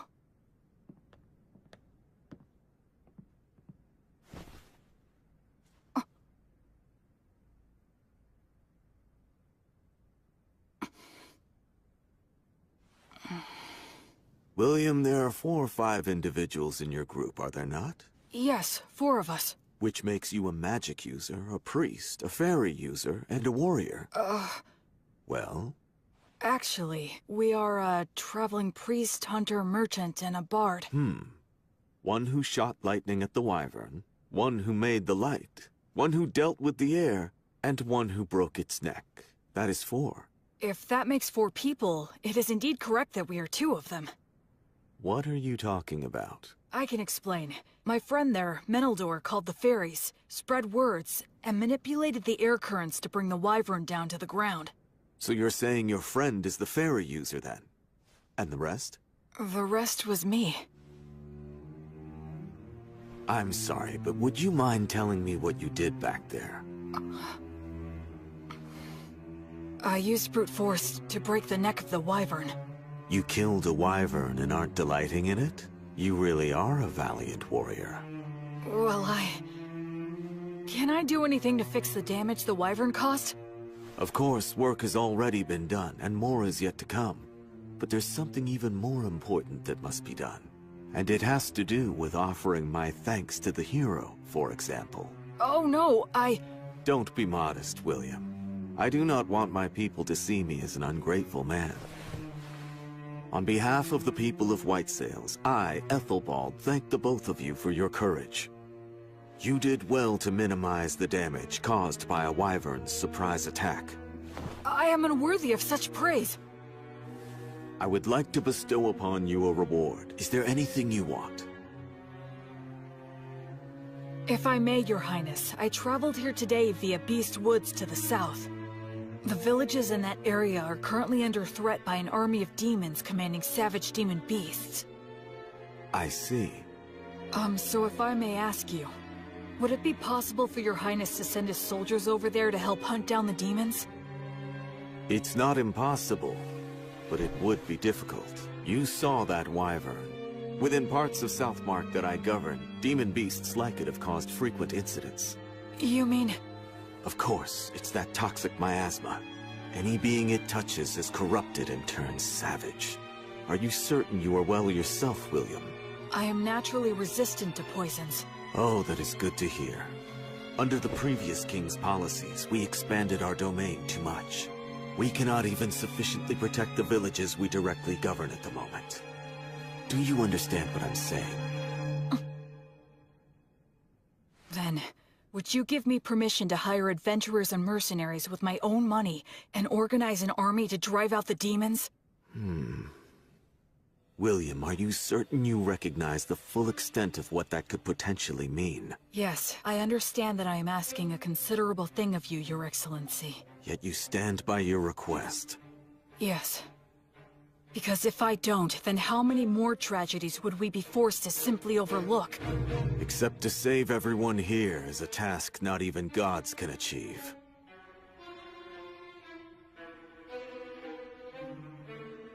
Honestly, if only you were some nameless man making this audacious request of me. You are right. But that being said, had I not killed the wyvern, I would never be speaking with Your Highness. That is also true.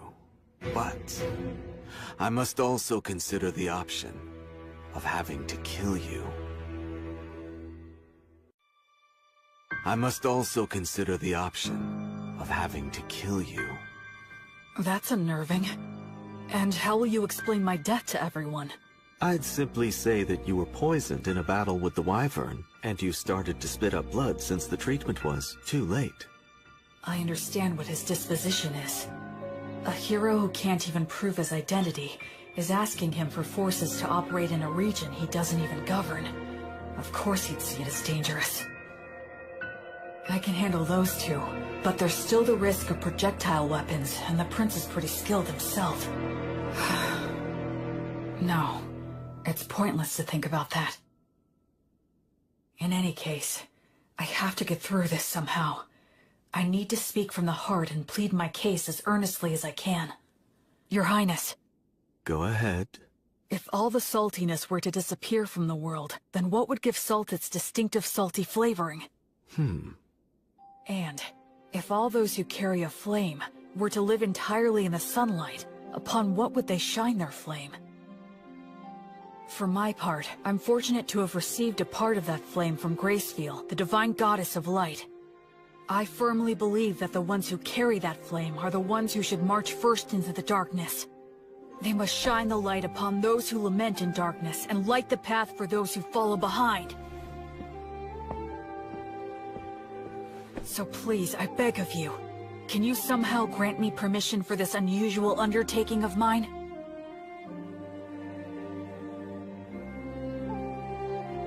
Young William, this path will only lead to despair. It won't work, and even if it does, you will pay the price. But I have some business with that despair you're speaking about. Oh, really? And what is that? I don't like how its face looks, so I want to go and kick it in as hard as I can.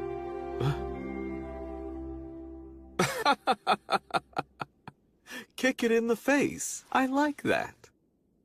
Come to think of it, you are a high priest, aren't you? And you have quite a good friend, too. What, you didn't notice the quick reaction that he had? When I said that I was going to kill you, that half-elf over there gave me the most murderous glare I think I've ever seen. What are you talking about? I did that because I thought you were gonna kill me as well. Damn it, don't look so happy. Bishop, please stop. Please wait, Father! This is with a guest at the moment. Stay out of my way. You damned ridiculous fools!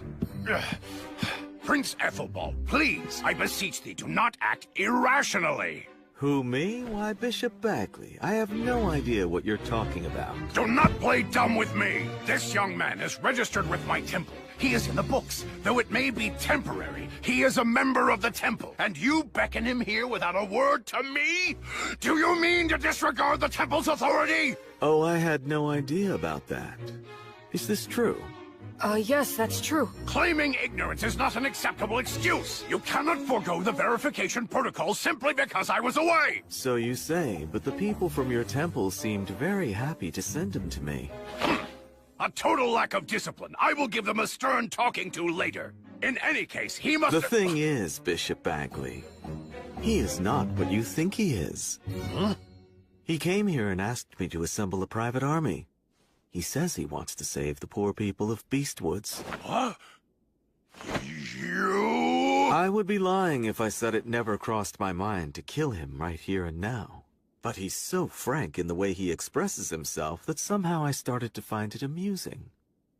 Which is why I was just sitting here thinking of officially appointing him as a knight. Would your temple be willing to give him its blessing?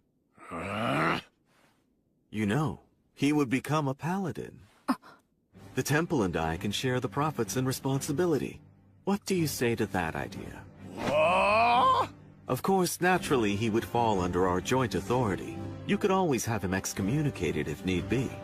That's not even the issue we're talking about! The temple can attest to his character. And as the Wyvern Killer, he should have no problems with all the rest. This is proceeding too quickly. I'll return to the temple and think it over. Would that be all right? Yes. But it would make me truly happy to see this happen, Bishop Bagley. I have taken a liking to this young fellow. Assuming I do decide to become his patron, you can spare me your silly games. You, novice boy, we're leaving now. Right.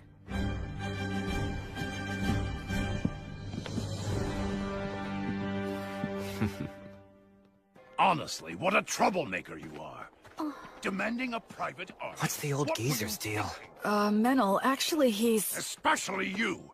You're a novice. How dare you take matters into your own hands? So what if we did? It's not like you're our boss or something, mister. Excuse me? I'm the head of the temple, in case you forgot. So what? You want to fight over it? How dare you speak to me that I'm sorry. My father's on edge because he's had unresolved issues lately. No, I apologize for my friend's behavior. Anyway, so you're Bishop Bagley's daughter, then? Yes, I am, though we're not related through bloodlines. At one time, the bishop was in charge of a temple in the capital city that accommodated a large orphanage. Ah, yes, I got it. When His Highness Ethelbald asked my father to relocate here, I came to this continent along with a dozen or so other families. So that's what happened. He's in a position where he can throw his weight around. He has connections everywhere, and he has loyal subordinates, too. Bishop Bagley! Thank you for all your help. Your intervention with the Crown Prince saved us. Thank you. I did nothing to warrant your gratitude. I only defended the temple's authority from the Crown Prince's utter selfishness. You just happened to be a part of that. Besides, when he's amused by something, he has a habit of doing absurd things. It's a real problem. But be that as it may, I still must respect his royal stature and worldly authority. I'll take his proposal into consideration. You will remain in the chapel after the evening prayer. All right, I understand. The thing is, What? What's the evening prayer? You unbelievable fool! You know the prayers that are called Vespers and Compline? Those holy practices were revised 200 years ago. Did you serve your apprenticeship with one of such a long-lived race? Sure. I guess that would be a good way to put it. So it seems that you are not entirely ignorant then. Anna, go fetch some books on the revisions to the liturgy, and while you're at it, find a suitable teacher for him as well. Yes, Father. This boy is a novice, and on top of that, an ancient who's come here from 200 years in the past. He'll take a lot of work.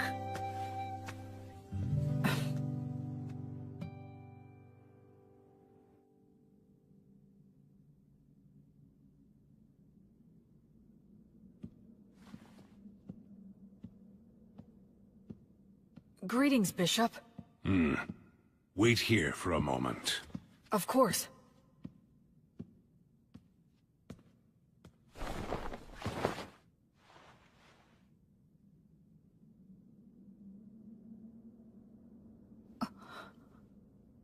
His praying form looks frighteningly masterful. Other than Mary, I've never seen such an expert.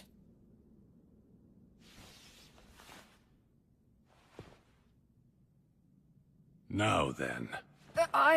What is it? As head of the temple, you have earned a high level of divine protection, yes? Equal to my own, if not even higher. The people of the temple told me that you don't use the blessing, and when you pray, either you don't let anyone watch, or you don't apply yourself fully when others are present. Why is that? Ha! Foolish novice. Just what exactly do you think the blessing is? Divine protection from a god. Well then, why did a god bestow divine protection upon you? You think it was to give you special treatment? Not so, correct? To act through you. Understand? It is the god's wish to be able to achieve something great through you. And in order to live up to the god's ideals, we must constantly be in thought about how to use the blessing most wisely. Using it for personal gain will sadly detract from the god's glory. Most of those dimwits fail to understand this point, which is why they will one day lose the blessing. I am the head of the temple. This land is wild, and development on it has barely begun. To secure funding and rights, I must yell and intimidate. To lay the groundwork, I must do favors and use bribery. If I were to use such a high blessing in these circumstances, the people would question why a man like me received divine protection in the first place. Now, youngster, do you think this kind of behavior would contribute to the glory of my guardian deity, Volt? No. Precisely. The correct course of action for blessings and prayers is to store them inside. Therefore, I have entrusted the Vice Bishop with the glorification of the gods through such sacred blessings. He's a very capable man, skilled at winning the hearts of the people to the extent we need it. I trust him with the stressful role of being the face of the temple. I didn't know. Bishop Bagley is really quite talented. He's rude, and he looks like a greedy monk who's always complaining, but he's an amazing man. And what about you? Making a novice who has yet to fully comprehend what the blessing means into a paladin? The Crown Prince always falls in love with his own stupid jokes. Listen, nothing good will come of a novice attempting this, so don't do it. I'd be happy to refuse on your behalf. Even the Crown Prince will drop the idea if I firmly reject it. What do you say? Regardless of what you're proposing here, my goddess still wishes to act through me. You won't change your mind. No, I will not. You're the biggest fool. I agree. What did you swear to the goddess of flux? To offer her my life, banish evil, and save the suffering. Rejoice, then. You have got to be one of the most dim-witted of all the dimwits that I have ever seen here. I can send a few men with you, but the rest will be entirely up to you. Thank you very much. I should respect this man, no matter what anyone else says. Bottoms up! Welcome! You're really putting those drinks away, mister. Don't go for people who use adventuring as a job. You have to find those who are in it for the glory and prestige. We need real ruffians who will put their lives on the line for the sake of adventure and battle. Right. Just like blood. They have demon beast horns and demon beast hide? Those are their battle spoils. It's the easiest way to show off their strength. Come on, let's go.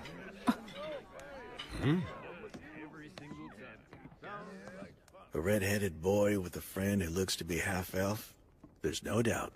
His training must have been extensive. Hey, man, what's the famous wyvern killer doing walking into some pub out of the middle of nowhere? I'm looking for help. Exploring Beastwoods? Low pay, your reward is glory and praise, and there's no guarantee you'll survive.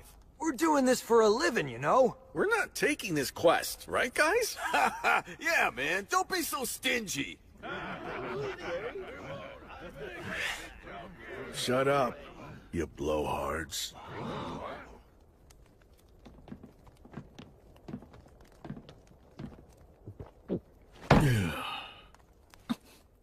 Look at the fingers of a swordsman. You can tell a lot by looking at his hands and whether or not he'll allow any wandering thoughts that prevent him from drawing his weapon.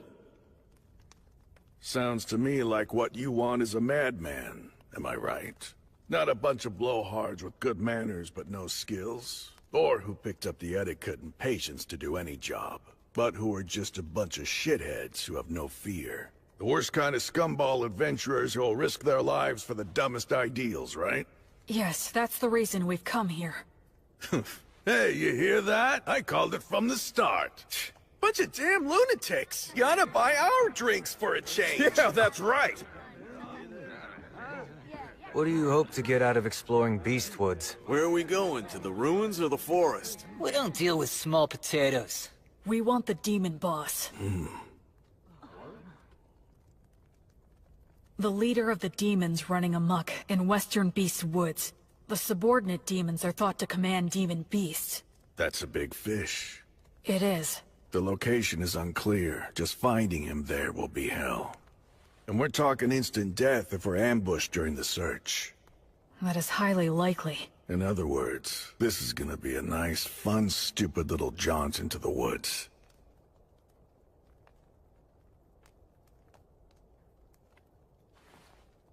Count me in on it. All I need is food and a bed. And a little pocket change will be nice. Yeah, me too. And me. Count on us Right, too. I'll provide everything. I'm William G. Merryblood. I'm Raystov.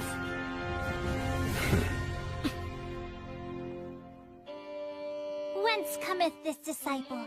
To the lost goddess of flux. She who is the brilliant goddess of light? This disciple of It's almost time for the ceremony. I heard they wanted to make this a happy event to give people work who lost their homes and jobs in the wyvern attack. But Now know the name of the new hero who has appeared in the city of White Sails! That should just about do it. B, could you please not write an epic about my story right in front of me? What? Why shouldn't I? Well, you actually did do all that, so what were you expecting? You're gonna love it because I'm gonna create something grand! I'm afraid to say that this many cows and horses will indeed come at a hefty price. Oh yeah, speaking of which, can you please negotiate a deal for us to get all of the sick and injured ones at a lower price? Huh? Don't worry, I plan to heal all of them. Oh, that makes sense. Also, I was thinking that it would be a big help if you could start a trade movement between Beast Woods and the city of White Sails. Yes. How much do you need me to give you to fund that? Well, why don't the two of us sit down and have a serious business chat? Let's see here. Easy on me, please. I say go for it. You need to have a good understanding of how money works. You'll be dealing with Raystov and all those guys soon. The Raystov? Raystov the Penetrator is here? Yes, he is. That's perfect. I can interview him then. Huh?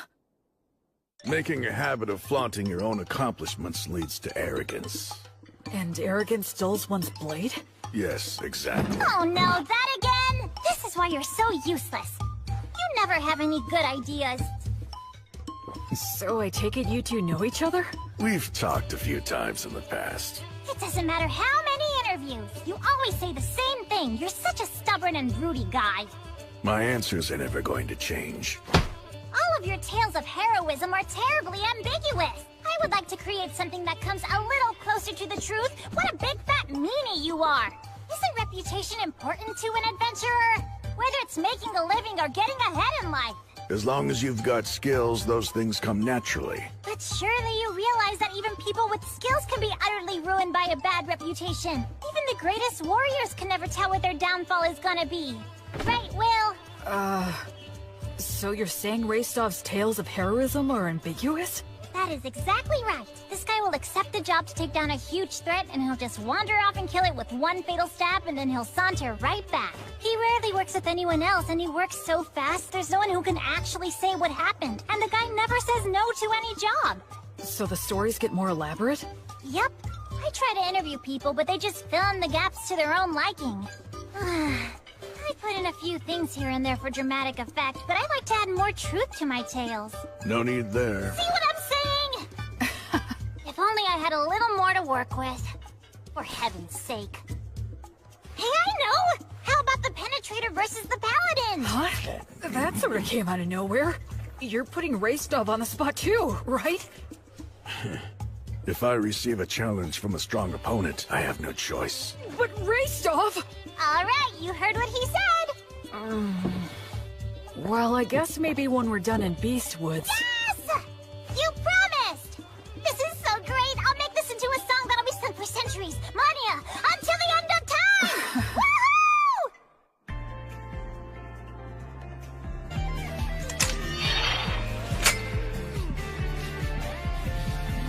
Woohoo!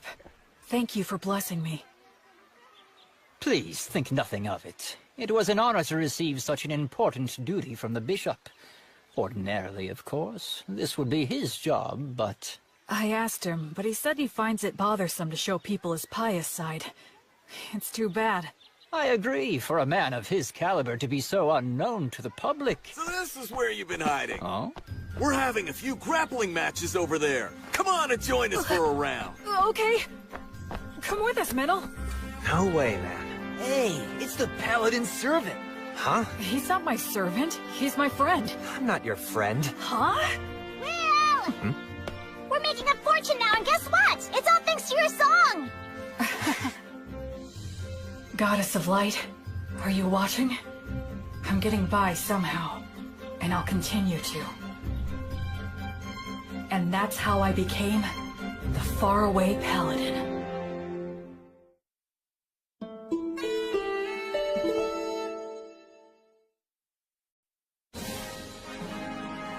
A lot of things happened very quickly. Having obtained official permission from the Crown Prince and the temple, I set off with my team of rowdy adventurers to begin the process of exterminating the dangerous demons and demon beasts infesting Beast Woods. In areas that were relatively safe, we brought human helpers and supplies. Two things that every poor village needs. The village is within sight! Yeah! A village with access to supplies becomes much more productive. Even if it was in debt, it should eventually turn a profit. Tonio handled all of that with remarkable skill. It was also Tonio who arranged funding for our activities by soliciting donations and contributions. You know, maybe I'll go on to become the head of a trading company. Yeah, please go big. And when I do, I'll be counting on your patronage. officially.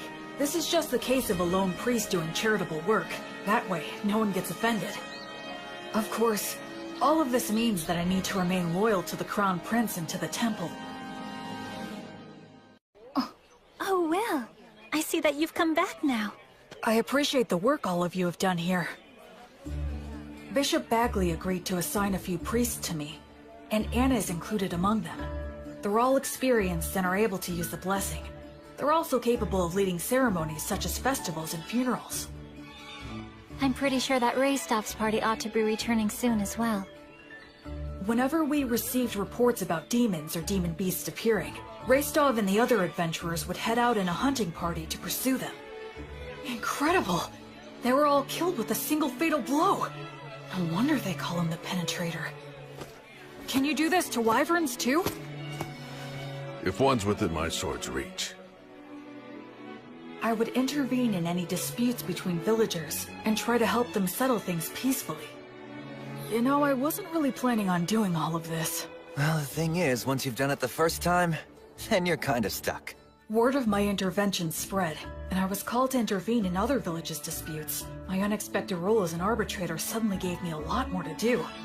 Whenever I had to visit other villages for benevolent purposes like that, or I had a message that I wanted to get out, B proved to be a really big help.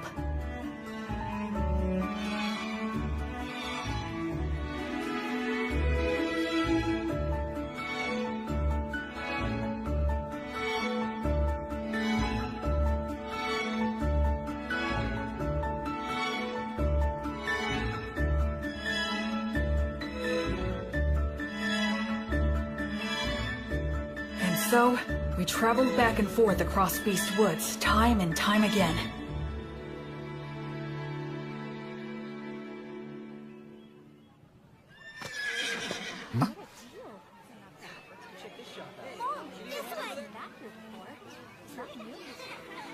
The atmosphere's so different now. This whole area has become relatively safe, so it's getting a lot more merchant traffic. A village that once had a dark cloud hanging over it, now full of life and smiles. Gus, I finally understand now. Money is extremely important. Money is what makes the entire world go round.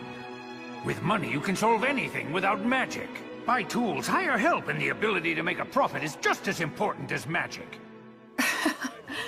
Everything you taught me was exactly right.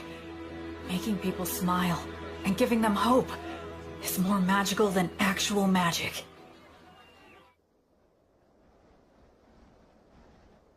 And then, just as we were noticing the first signs of summer approaching... Hey, Will. What is it? Pip's party went west to do some recon, and they haven't come back yet. So how long... They were planning to spend no more than 10 days investigating, but it's 2 days past that. Pip and his party. They're very talented hunters. All right then. We'll go and search for them. You, Menel, and I are definitely going to go. And do you think you could put together 2 parties? They need to excel in forest exploration skills. I'll gather them right away. There's a chance they didn't get lost, but instead wound up in the demon's base. And if that's the case... There will be a battle.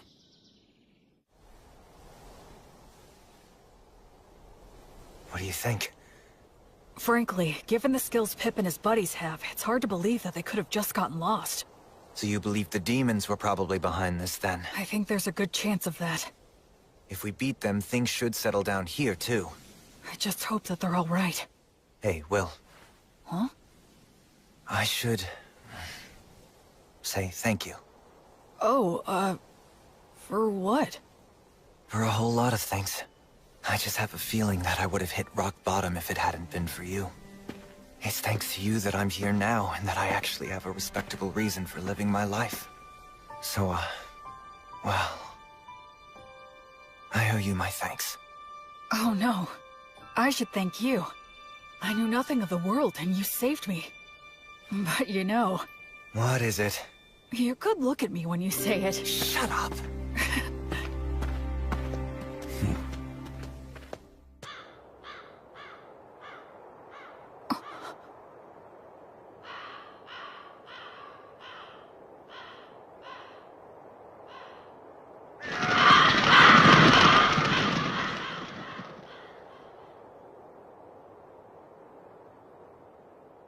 Hey. It's huge. So what made this?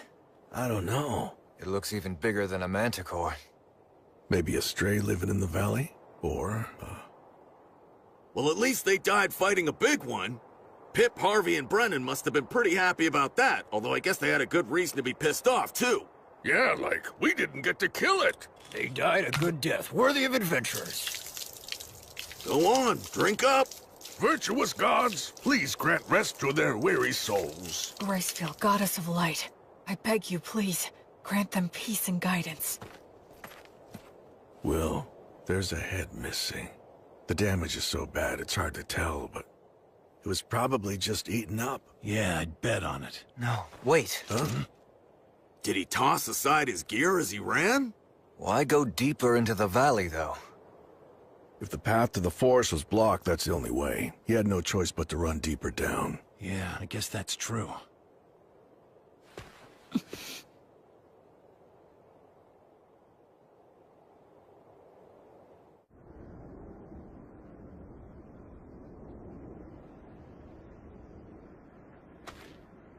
How strange. Yeah. Feels off. What do you mean? What's wrong? The footing here. It's very poor in this valley. Even if they fled, getting this far would be... It's a trap! Retreat!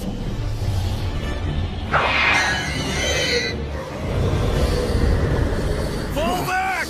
No use. Coming toward us! Stay calm! Keep your backs to the rock! Don't panic! Form a shield wall! We have to get past them. It'll be fine. We should be able to handle these guys. Hey, Metal! Yeah, what? I'll help us with magic and the blessing! Goddess of Flux, repel the poisons that rain down upon us. Fortis, Vita, Ut, Omnis. Appreciate it. Yeah, thank you. Gnomes, oh gnomes, guardians of treasure, guard us against our foes. Sylphs, maidens of the winds, send a gale of protection for these warriors. Nice! All right. These beasts may think they've trapped us, but now let's show them which one of us is truly the prey that's going to be hunted down.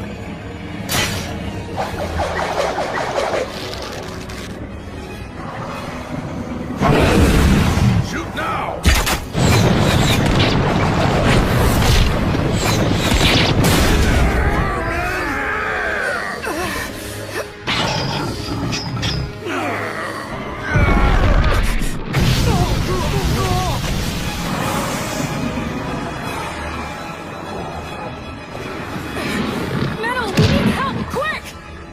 Gnomes, gather to us! Build a fortress! Surround us with fences! If you can just buy me some time!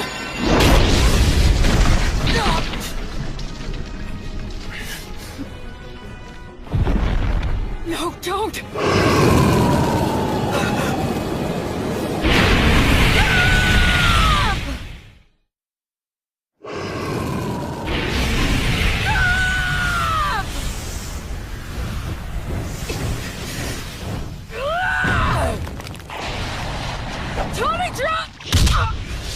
It stopped me from finishing my words! What happened? Misfire? Why? Everything was going so well up till now. And yet, where did I... What did I do wrong?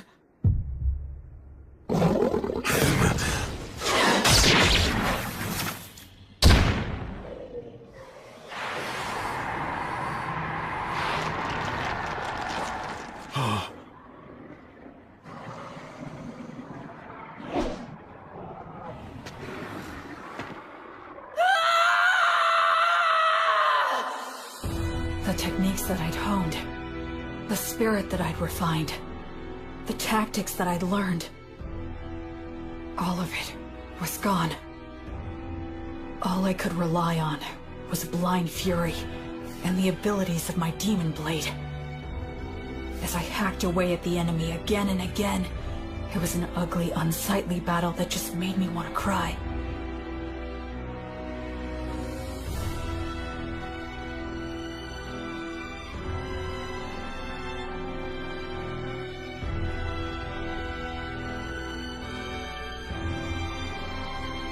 It felt like I'd wronged the three of them. I felt pathetic. That's enough! Stop it!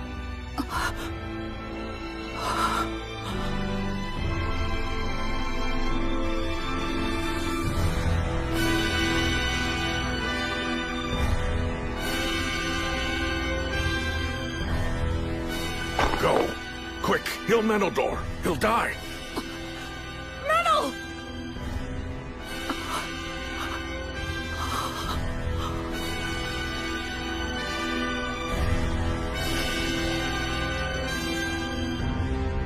Gracefield, goddess of light, I entreat you, please shine this healthy soul's light down upon these wicked wounds and banish these shadows. Please. Please just open your eyes. No, don't go. No, please don't leave me. My head feels fuzzy. Is it 'cause I used the Demon Plate's power? But I have to heal Menel. William! Snap out of it!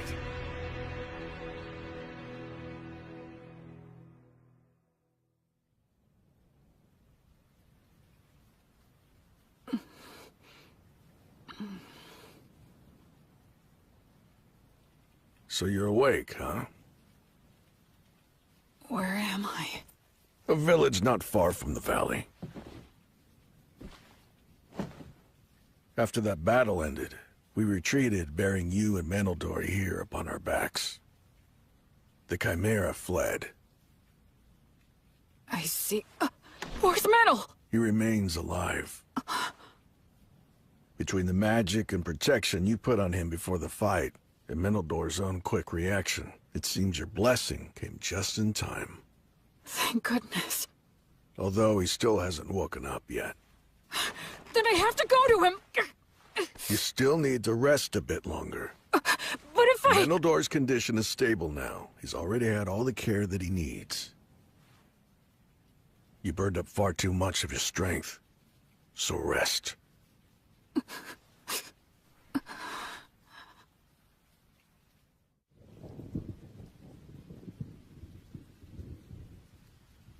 Where did I screw up? When I left Menel to handle the Chimera? No. Given the circumstances, I had no other choice. So when was it? Was it just getting caught in that trap in the first place?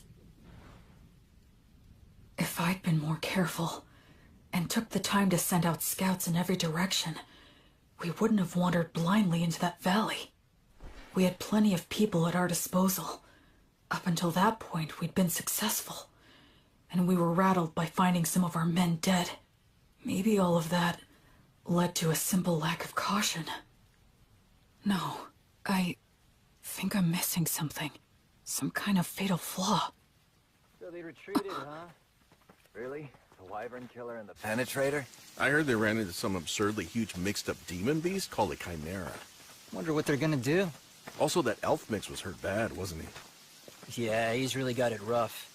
When you're stuck with a monster like the Wyvern Killer, no amount of lives is ever gonna be enough. Yeah. A monster? Yeah, guess I am.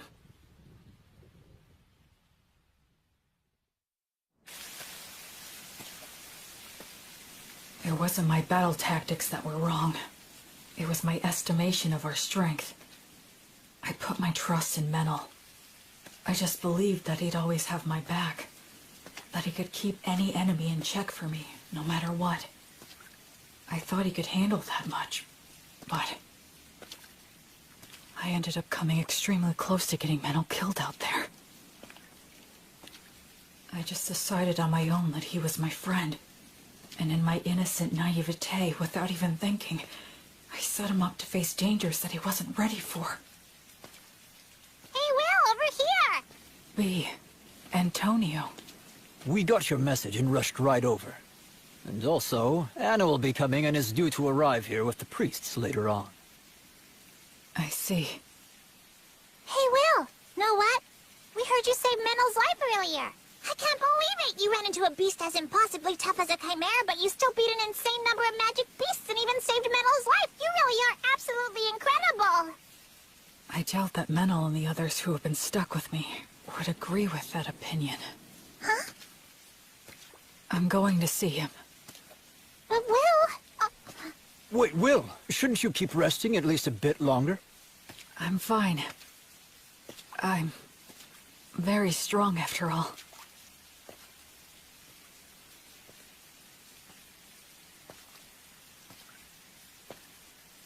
Ever since I left the City of the Dead, people have said things like that to me, touting my strength in no uncertain terms.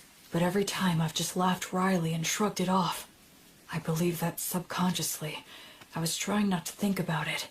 But the fact is, I can't avoid it anymore. Because in this world, my strength is simply far outside the norm.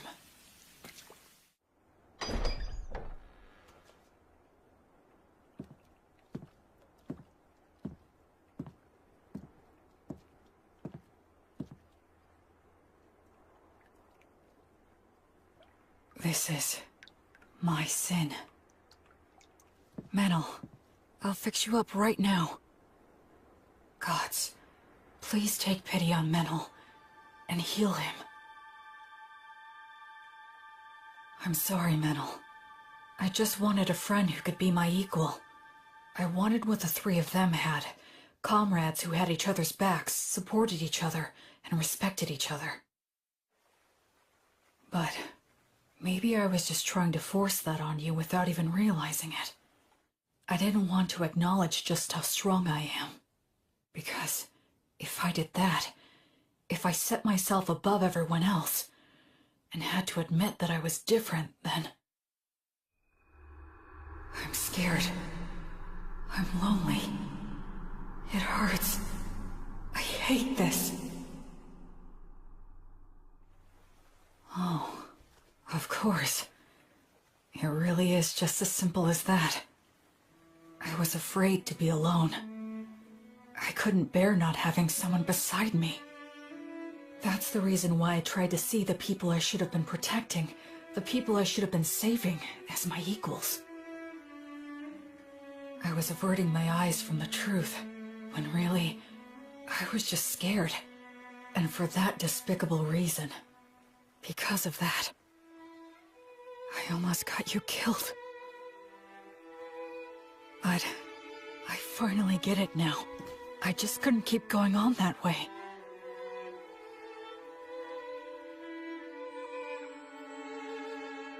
Oh, Goddess.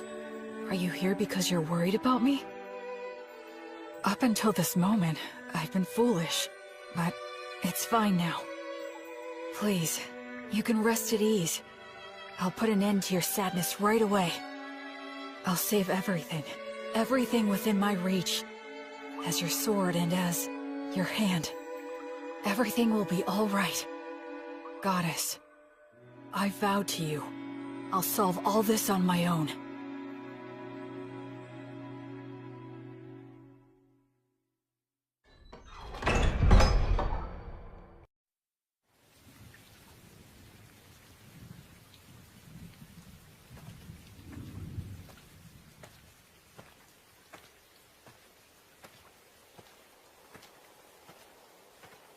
Hey!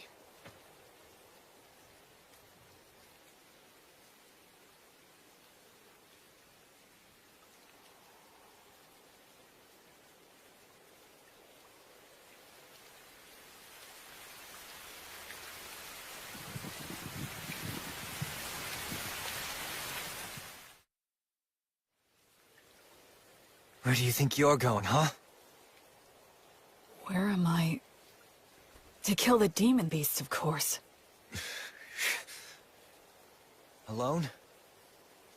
Yeah, that's right. I doubt you can keep up with me. Which is exactly why I need to protect him. Look, don't worry. It's okay. I'll take care of everything. I'll kill the Chimera and the whole herd of demon beasts. And if there are demons controlling them, I'll kill them too. You see, That's just the kind of monster I am, apparently. Look, Will. Stop screwing around! Wake the hell up, idiot! Oh. So this is how it's gonna have to be, huh? Is that all you've got, Menaldor?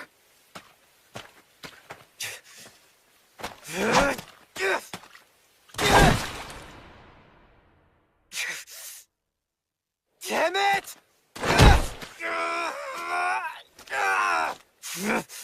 I can't have him following me. Damn it! Damn it! Damn it! Damn it! Damn it! I guess I could just break one of his arms.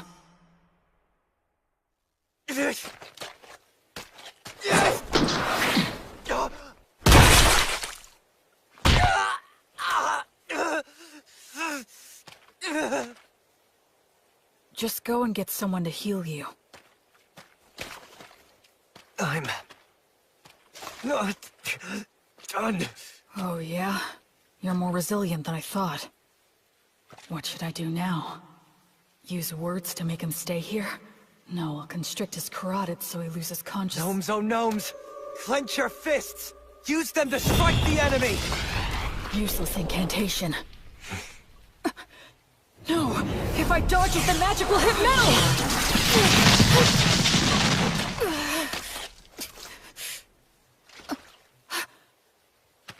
What's this crap about fixing everything alone? You're only being a coward!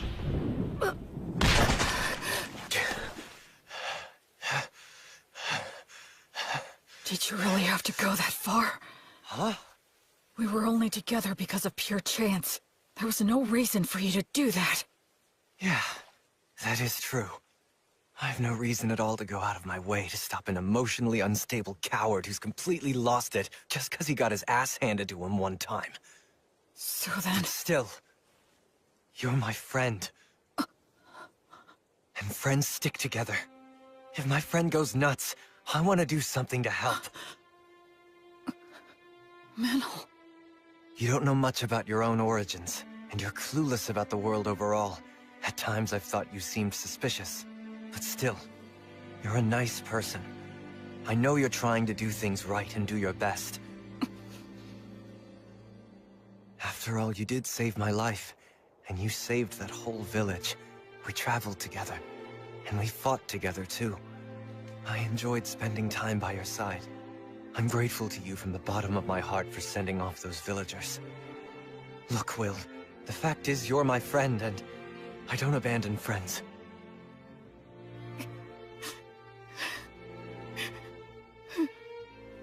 Well, you still want to fight? I surrender. I know that I'm still weaker than you now, but just you wait. I'll catch up before you know it. Menel. And soon enough, I'm going to prove that you are no monster.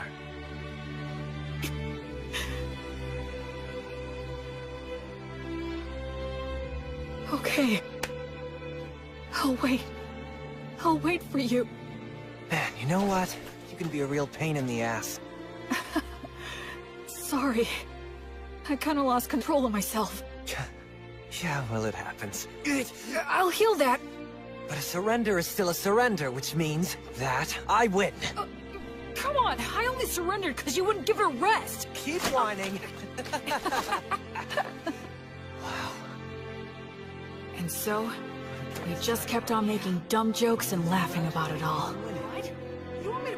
It was my first ever argument with a friend. And I guess I lost that too. Welcome back! Oh, you're back, huh? Will, Menel! Good to have you back! You jerks! You had me worried! I'm sorry, B. Will. Huh? If you don't mind, do you think that you could please tell me just what happened? Sure.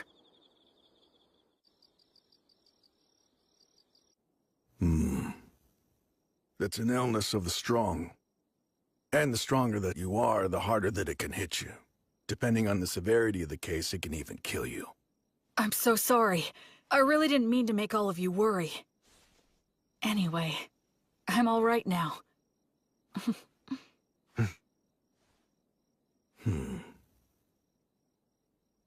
You two were stuck in bed not long ago, and you were off slugging it out? We even set a trap for a surprise attack. That Chimera's got no chance.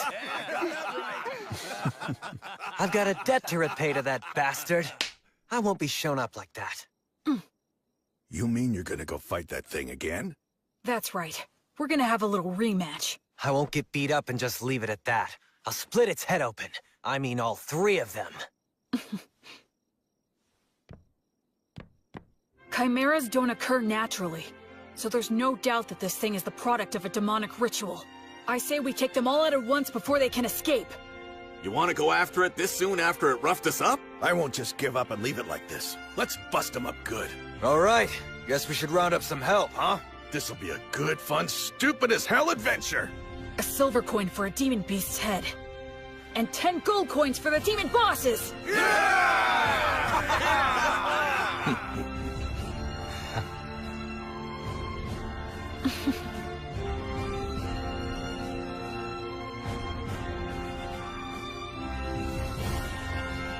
After that, we spent a few days putting a force together, sent out several rounds of scouts, and made our preparations. We didn't arrange any special tricks.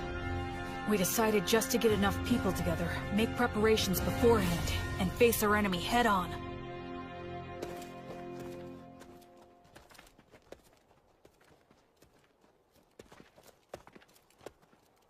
Let's set up our formation and our gear here. Anna and all of you other priests, please support us from here. Yes, sir! When we're all ready, we'll send our front line to the battle zone!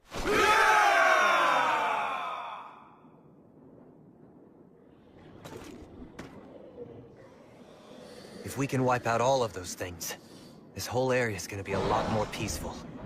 Yeah, let's do that. Huh? Sometimes you propose the wildest things so casually. Here they come.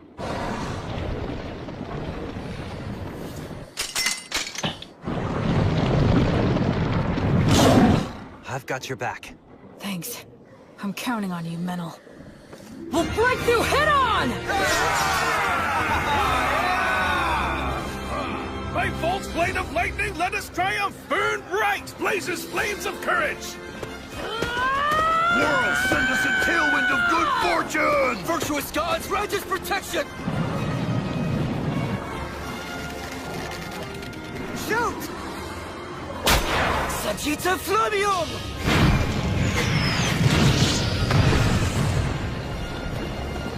It's war! Ready! Oh, Goddess of Flux! Repel the poisons that rain down upon us! Let's go, Fortress Weta!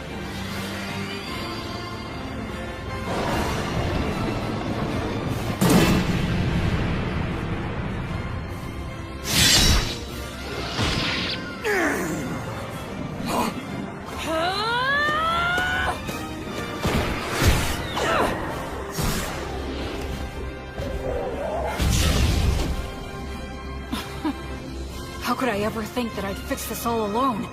I was never any more than one factor in this battle. The battlefield's not so easy that only one person is enough, no matter how strong they are. By the flame of Gracefield!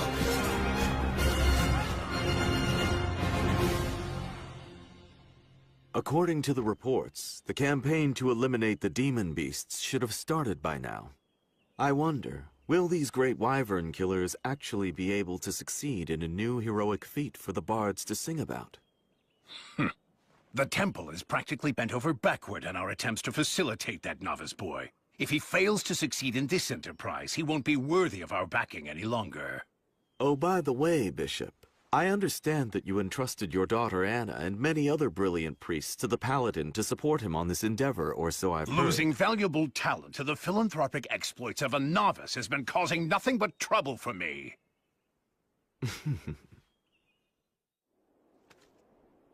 What's this?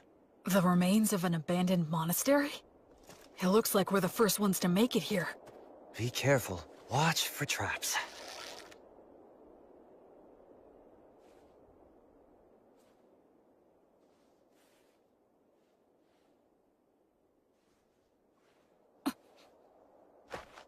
Oh?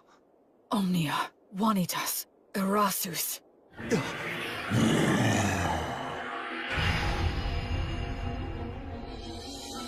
Hi there. It was laying in ambush with invisibility? Careful, Will. This thing's pretty damn smart. Do you think that maybe it's got some demon in it? You're after the High King? Oh? You know the High King's seal, do you? Are you a warrior sent by one of the gods, then? That answer, I'm certain now. Basically, this is like taking a square on a chessboard. The City of the Dead, where the High King was sealed, isn't yet under control by either side. If the demons manage to take control, they'll undo the seal, and disaster will ravage the continent again. But if mankind takes control, the seal will likely become even stronger. The demons are in a position where they need to keep Beast Woods permanently devastated, and keep it in a state of chaos, destitution, and lawlessness. That's why they're commanding demon beasts to attack villages and keep the pressure on. They can't let mankind advance any farther south. They can't let people head in that direction. They can't let them think that there's hope in the south. If you consider the existence of their king, it's incredibly easy to figure out what their objective is. In the name of the goddess of flux, I will destroy all of you. Oh yeah? But wait. There seems to be some sort of mistake or perhaps a misunderstanding. A misunderstanding, huh? That's right. That's the truth!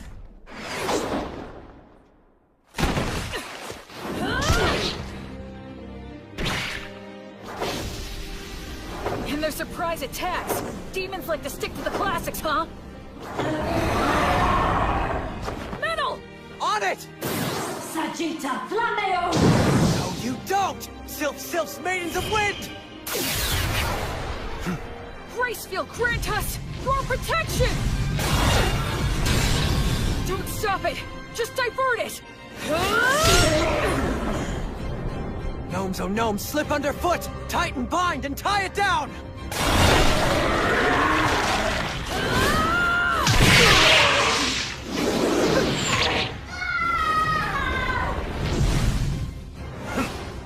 It has 3 separate heads. If each one reacts differently, they're bound to end up becoming confused. This demon beast is unnatural. It shouldn't exist! I don't need to score a clean victory in one strike. I just need to fight it the right way and win by being better. I don't need to use a flashy secret technique. I'll just use all 3 of their teachings and do what it takes to win! That's the fighting style that works best for me! Maidens of Wind! Bless this arrow with your kiss!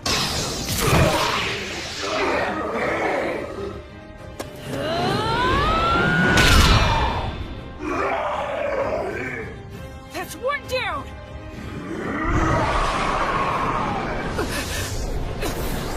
You give me no choice. Although I detest this dragon's power, I must use it! Dragon? This one too? Metal, step back and give me a little room. I'll strike it down now. I was raised on Mary's bread, and my arms bear Mater's stigma, which means poisons don't work on me. I'm sure you'd like some glory of your own too, huh?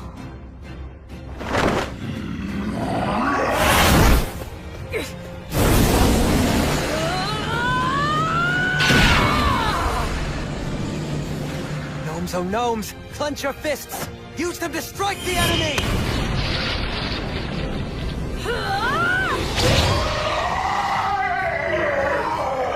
Nowhere to run now! Acceleration!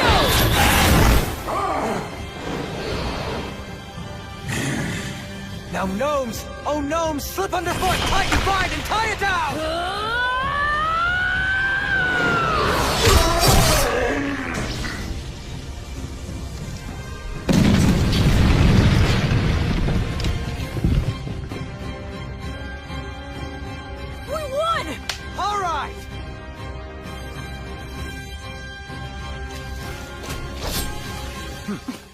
On to the next one. Yep.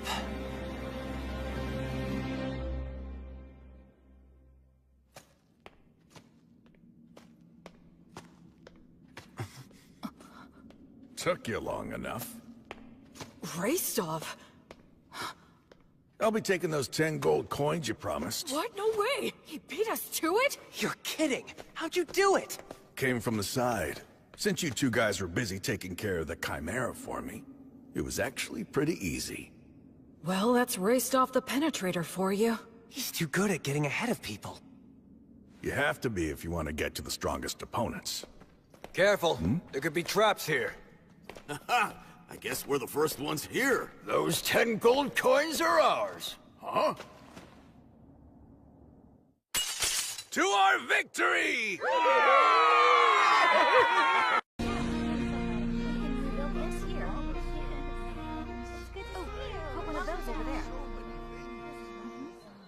Like it? Well, I'm happy, but kind of embarrassed too.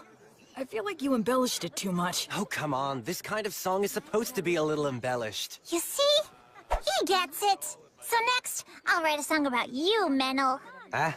Who I know? Maybe I'll give you the nickname Meneldor the Beautiful. The one who walks the hero's path alongside the faraway paladin. Hey, wait. Isn't that gonna make people think I'm actually a woman? And you could be Will's girlfriend. No, don't! It's fine. It's not! After his vehement objections, Menel's nickname was revised from Meneldor the Beautiful to Meneldor of Swift Wings. It's so much more lively now. And it's gonna get even more lively from now on. I hope so. What are you talking about? Of course it will. Look, the demons and demon beast threat is gone. So all of the people searching for new lands are gonna flock to the south. There's probably gonna be problems too, but that's how it goes.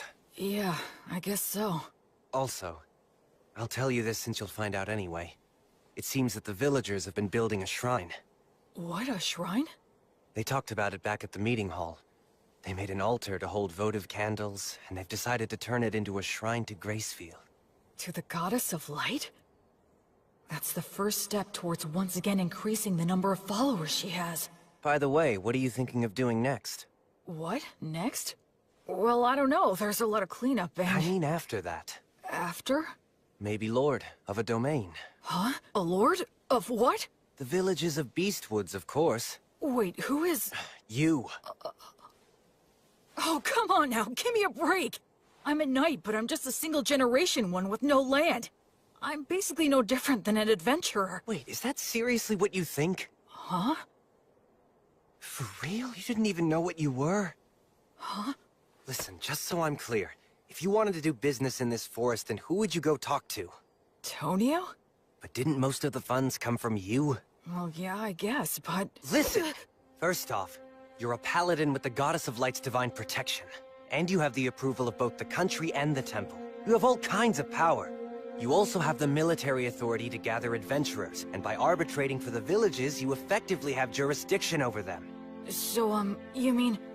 In the process of exterminating the demons, you took control of the flow of goods, magisterial power, military force, judiciary, and every other kind of authority. If you now turn around and say you don't want to do all of that, that'd be the real tragedy. You mean, you really didn't realize that? You... I just hoped I could do something about the demons, and improve living conditions in the villages. I mean, at least a little bit. After that, I guess I just thought I'd make a slick exit like Blood and the other two.